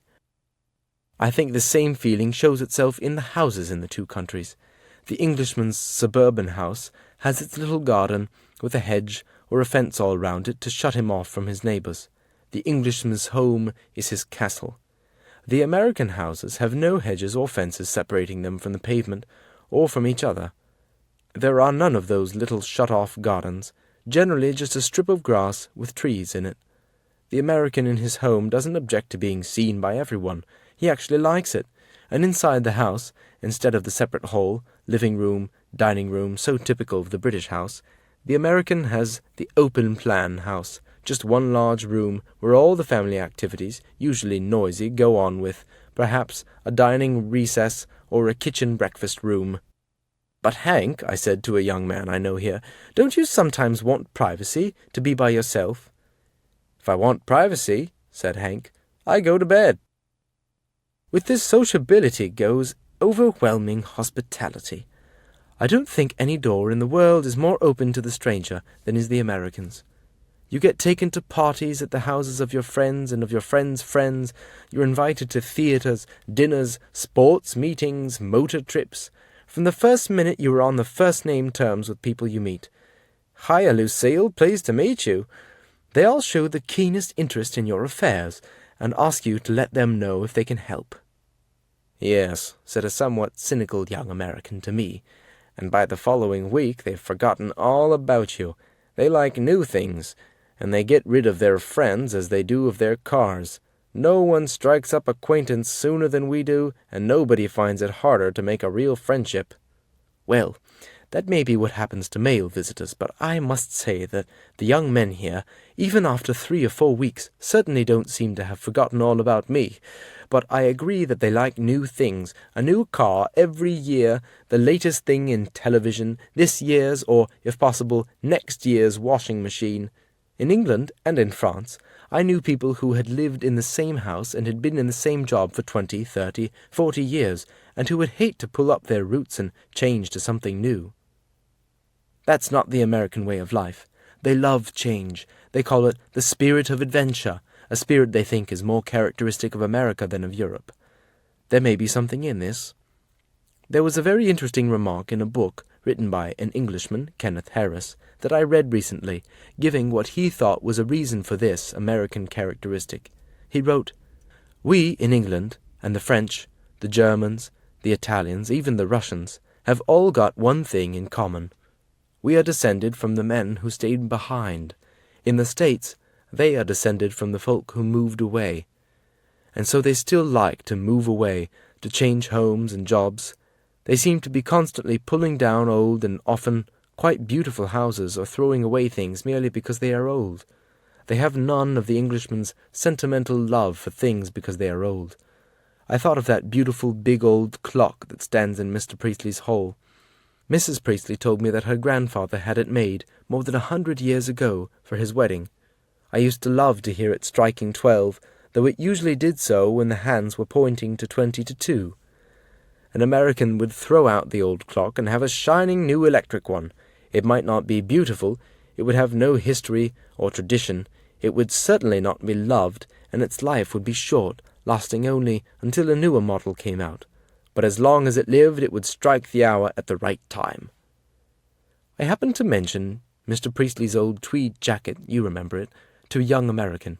The jacket was beautifully cut, and you could see at a glance that it had been made by a good tailor, but it was at least 10 years old, the colour had been faded, and there were leather patches at the elbows.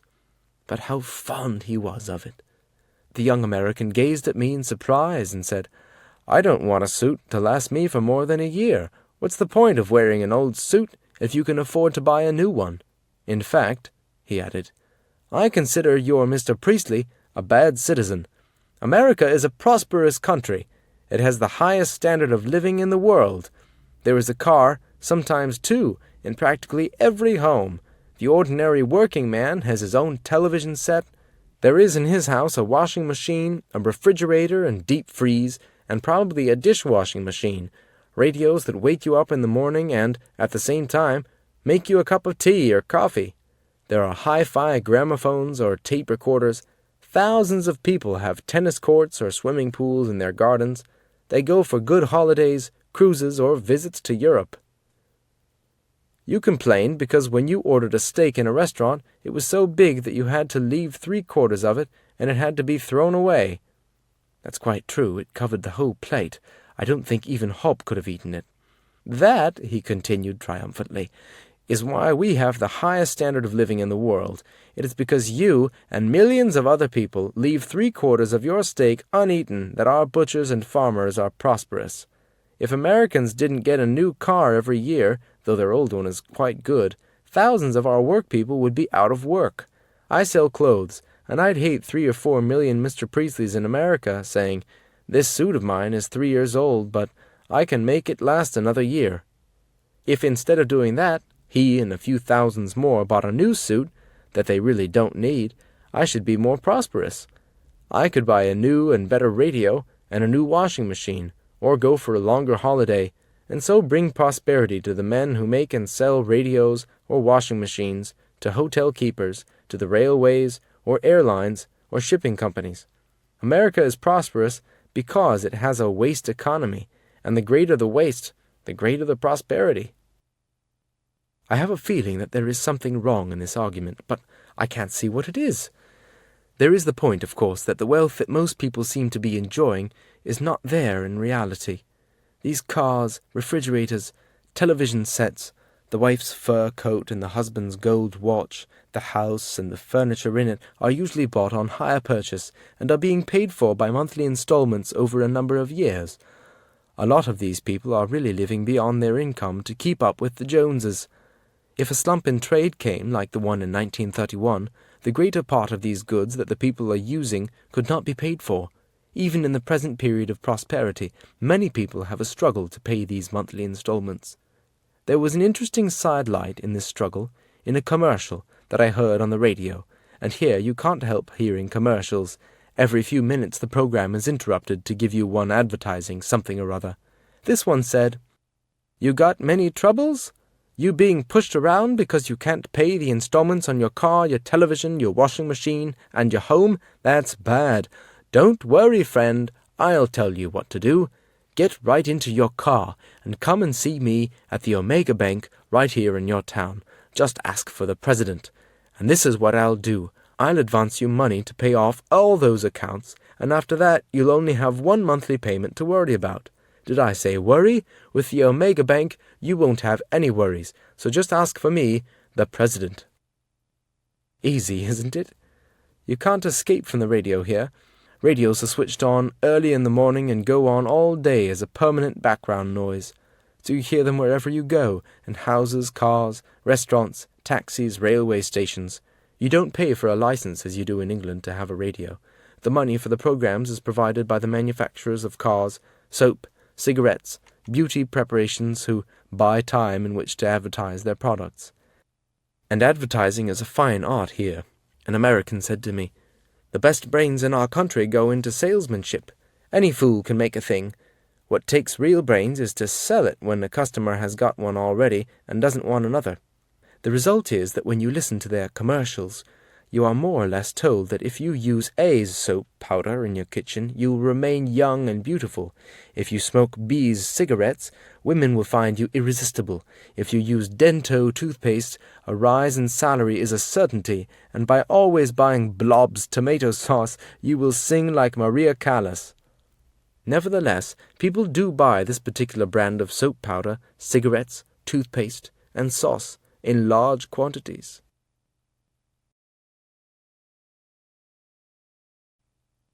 Lesson 27. The Greatest American. Characters: Mr. Priestley, Frida, Olaf, Hob. Mr. Priestley. In her letter to us, Lucille spoke of Lincoln as the greatest American of them all. I think she was right. So, as I have told you about a number of Great Britons, I thought you might like this account of the greatest American. Abraham Lincoln. Abraham Lincoln is the most famous instance of the claim that Americans often make that in their country a man may rise from the lowest to the highest position in their land, from log cabin to White House, for that is exactly what Lincoln did. He was born in 1809 in a small farm in Kentucky, but while Abraham was quite young, the family moved into the wild forest land of Indiana. Here, his home was what was called a half-faced camp, that is, a rough shelter of logs and boughs, enclosed on 3 sides, and with the 4th side protected only by a roaring wood fire. Though Abe was young, He was big and strong. At 8 years of age, an axe was put into his hands, and he worked with the rest of his family at their main task, clearing the land of trees. Of education he had hardly any. There was no public education in Indiana then. A few teachers got a living from the small fees that they had charged, and Abraham went to one or two of these from time to time, and learned to read and write and do simple arithmetic. All told, he once said, I attended school less than 1 year. He grew up tall, 6'4", with huge hands and long arms, with enormous strength in his leg, arm, and chest muscles. He was considered lazy except in his desire to learn. He took a book to read while he was ploughing, and when he had no paper or slate, he would lie before the fire at night practicing writing and arithmetic on a piece of wood, and cleaning it again by shaving the writing off with a hunting knife. Among the books that he read were A Life of George Washington, Robinson Crusoe, and The Pilgrim's Progress. But the only book that he owned in his youth was the Bible, and its influence is seen in all his speeches and writings. The first big experience that opened up the world for him occurred when he was 19. He was given a job on a riverboat to go with the cargo down the Mississippi to New Orleans, a busy commercial port, and the first town that he had ever seen. It was here, in the famous or infamous slave market, that he saw men, women, and children being sold to the highest bidder, and, greatly moved, he said, If ever I get a chance to hit that thing, I'll hit it hard. In 1830, Abraham left his father's farm and went to Springfield, Illinois. Here he became a clerk in a store and worked hard to improve his education. He studied English language and literature. He developed a lasting fondness for Shakespeare, learning large portions by heart, and in 1836 he qualified as a lawyer. A friend of Lincoln's has left an account of him at this period. He was very tall, awkward, and badly dressed. He generally wore an old, shabby hat, in the lining of which he often carried letters or law papers. His trousers were too short, and his coat and vest too loose. He was never systematic about his papers. They piled up on his desk and work table and overflowed onto the floor. On a large envelope was written in Lincoln's handwriting, "When you can't find it anywhere, look in this." Lincoln had a very lively sense of humor. Nevertheless, in spite of his untidiness, he was a great lawyer. Not as an expert on legal matters, but as an advocate in court, he was able to present a case simply, powerfully, and convincingly, mainly because he himself was completely and fiercely honest.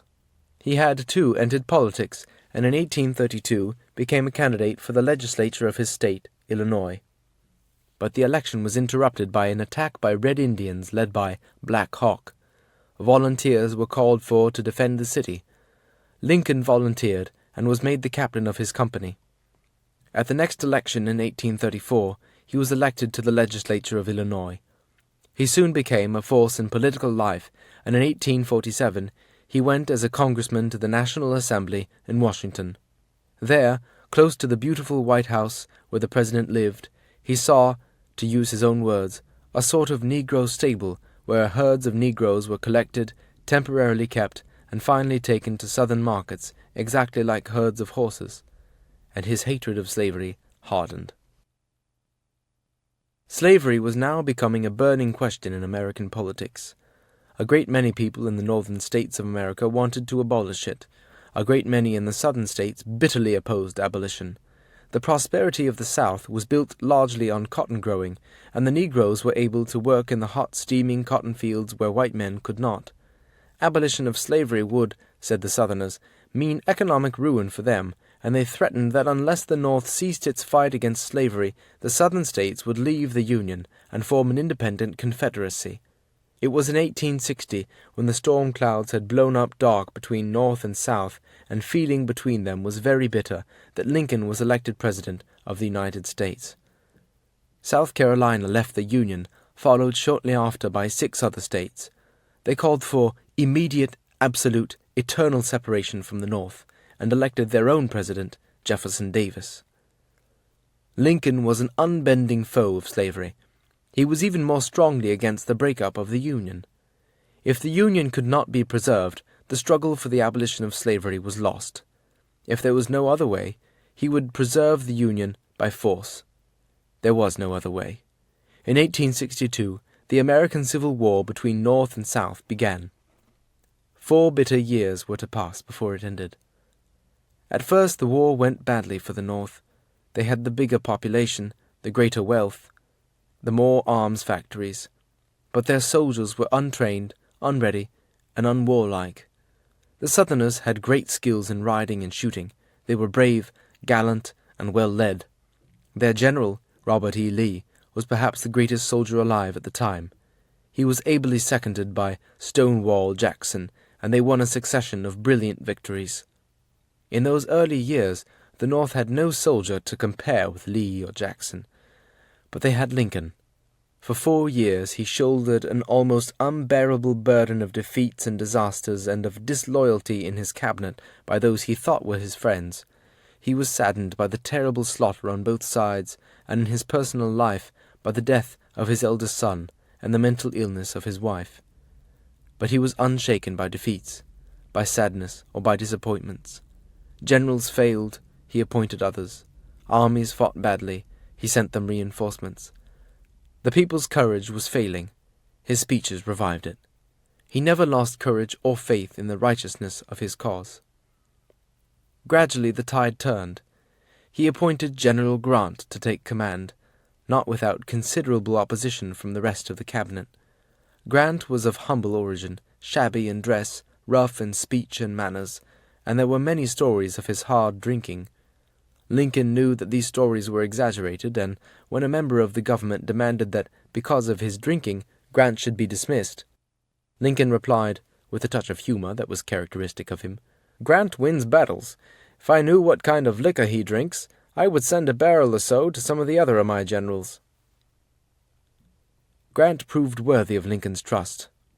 Jackson had been killed in 1863, and now the armies of Grant and Sherman, Grant's second in command, were advancing everywhere. In November 1864, Sherman, with an army of 60,000 men, marched off from Atlanta southwards into Georgia. For a month, nothing was heard of them. Then, on Christmas Day, Lincoln received a telegram from Sherman. "I beg to offer you as a Christmas present the city of Savannah." They had marched 300 miles from Atlanta to the sea, all the way through enemy country. The enemy forces had been cut in half. In January, Sherman marched northwards again to where Grant was attacking Lee. Final victory could not be far away now. And now that the triumph of his policy was assured, Lincoln ensured a proclamation setting free every man, woman, and child in the USA. Slavery was ended. On April 9th, Lincoln received a message from Grant. "General Lee surrendered this morning on terms proposed by myself." And, though fighting did not cease until May 26th, the Civil War was over. Lincoln's unconquerable spirit, his steadfast faith in his country's true destiny, his resolute leadership, had won the day. He now turned from leadership in war to reconciliation in peace, and he showed as great a nobility of spirit in reconciling former enemies for peace as he had shown in hottening his country for war. "We must not be enemies," he said, "with malice toward none, with charity for ill, with firmness in the right as God gives us to see the right. Let us strive to finish the work we are in, to bind up the nation's wounds, to care for him who has borne the battle, and for his widow and his orphan, to do all which may achieve and cherish a just and lasting peace among ourselves and with all nations." On April 14th, after a very busy day, the President and his wife went to see the performance of a play at Ford's Theatre in Washington. In an inn near the theatre was a 25-year-old unsuccessful actor named John Wilkes Booth. He was a supporter of the defeated South, though he had not fought for her. As the play was going to start again after the interval, Booth entered the theatre and walked slowly towards the President's box and opened the door. The sound of a shot broke in on the play, and Booth leaped from the box onto the stage and hurried out through an exit door. Smoke was seen coming from the President's box, and the theatre was filled with shouting, madly excited people. Soldiers hurried in to clear the building, and Lincoln, shot through the head, was carried unconscious to a house across the road from the theatre and laid on the bed. He never recovered consciousness and died the next morning. Now he belongs to the ages.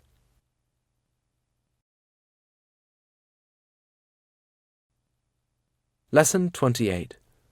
Goodbye. Scene: the Priestleys' sitting room. Characters: Mr. and Mrs. Priestley.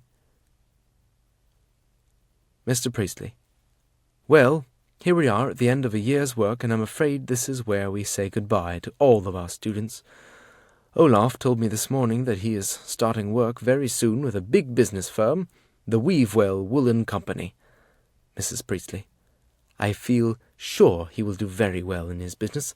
He's a good, steady fellow.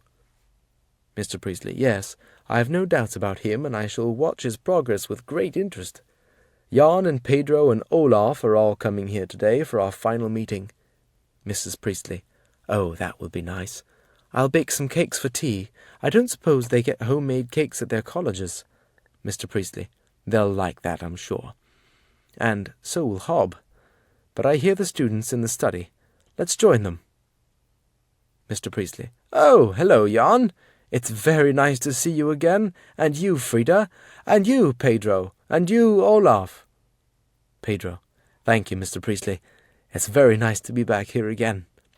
Jan: It certainly is. We all feel as if we had come home again. Olaf: But, of course, there's going to be a new home for you. Frida tells me you are going to be married soon. Jan: Yes, in 6 weeks' time. Olaf: That's fine. I'm sure you will be very happy. I'm very glad you've decided to go ahead, even if it does mean being hard up for a year or two. Pedro: It's a great pity if you can't get rid of that white elephant of a factory that you own. Jan: Yes, I wish someone would buy it, or even rent it. Pedro: Oh, well, you may get a buyer sometime. I see Hob isn't here yet. He had some bright idea about it, hadn't he? Jan: So he said, but that was quite a long time ago, and I've heard no more about it. In any case, what could he do? Frida: I wish Lucille would have come too. Then, when Hob comes round, we should all be here. There is a ring at the door. Mrs. Priestley goes out and comes back with a telegram in her hand. Mrs. Priestley to her husband: A telegram for you, Charles. Mr. Priestley, opening the telegram. It's from Lucille. Just listen to this. Telegram: Wonderful news. Stop. Just signed contract with Metro Lion Cinema Corporation Incorporated. Stop. My style of beauty, brackets, their words, brackets off, exactly what wanted for big new firm. Stop. Flying Hollywood tomorrow. Stop. Me star in year. Stop. Enormous salary. Stop. Film name, quotes, Lucille Labelle, quotes off. Opening London, New York, Paris, Berlin, Rome. Stop. Will send tickets for premiere London. Stop. On top of world. Stop. Love, Lucille. Pedro, Frida, Jan, Olaf together. Well done, Lucille. Isn't it wonderful? We must make a party for the London premiere. An essential English film star. Mrs. Priestley: I always knew Lucille would do something unusual. Hob: Jan, he will buy it for $20,000. He's just told me. Jan: What on earth are you talking about? Who'll buy what? Hob: Uncle Albert will buy your factory. I told you I had an idea about it. Well, I talked to him and explained it was just the sort of place he needed. He wasn't sure about it at first because he's just got the contract to supply the whole British Army, Navy and Air Force with sausages. Moreover, every passenger in every dining car on every train on all the British railways is going to have the chance at every meal to get Hobdill's sausages. So, a new factory, already built with 4 square miles of land round it for the pigs, is exactly what he needs. Jan: But I told you there is no railway line near it. Hob: That doesn't matter. British Railways will build one. Jan: And there isn't a good road there. Hob: That doesn't matter either. as they are to get the sausages, the British government will make one. Now, will you sell it to 'em for $20,000? Jan. Will I? You bet I will. What do you say, Frida? Frida. Hob, you are the fairy godmother that makes all dreams come true. Pedro. My congratulations, Hob. You certainly deserve them. Hob. I have done a bit of good business for myself, too. Uncle Albert is going to put me in the new factory to learn the business of making and selling Hobdill's sausages. Mr. Priestley. Well done, Hob. I'm sure you'll make a success of that. I can see every pound of sausages going out with a joke on the wrapping. Hob. That's an idea. Well, Jan and Frida, that's my wedding present to you. You know, it's a funny thing that when a fellow hasn't anything in the entire world to worry about, he goes and gets married. However, I wish you all good wishes, and, as the fairy godmother in the theatre says, on these occasions, as the curtain falls, bless you, my children.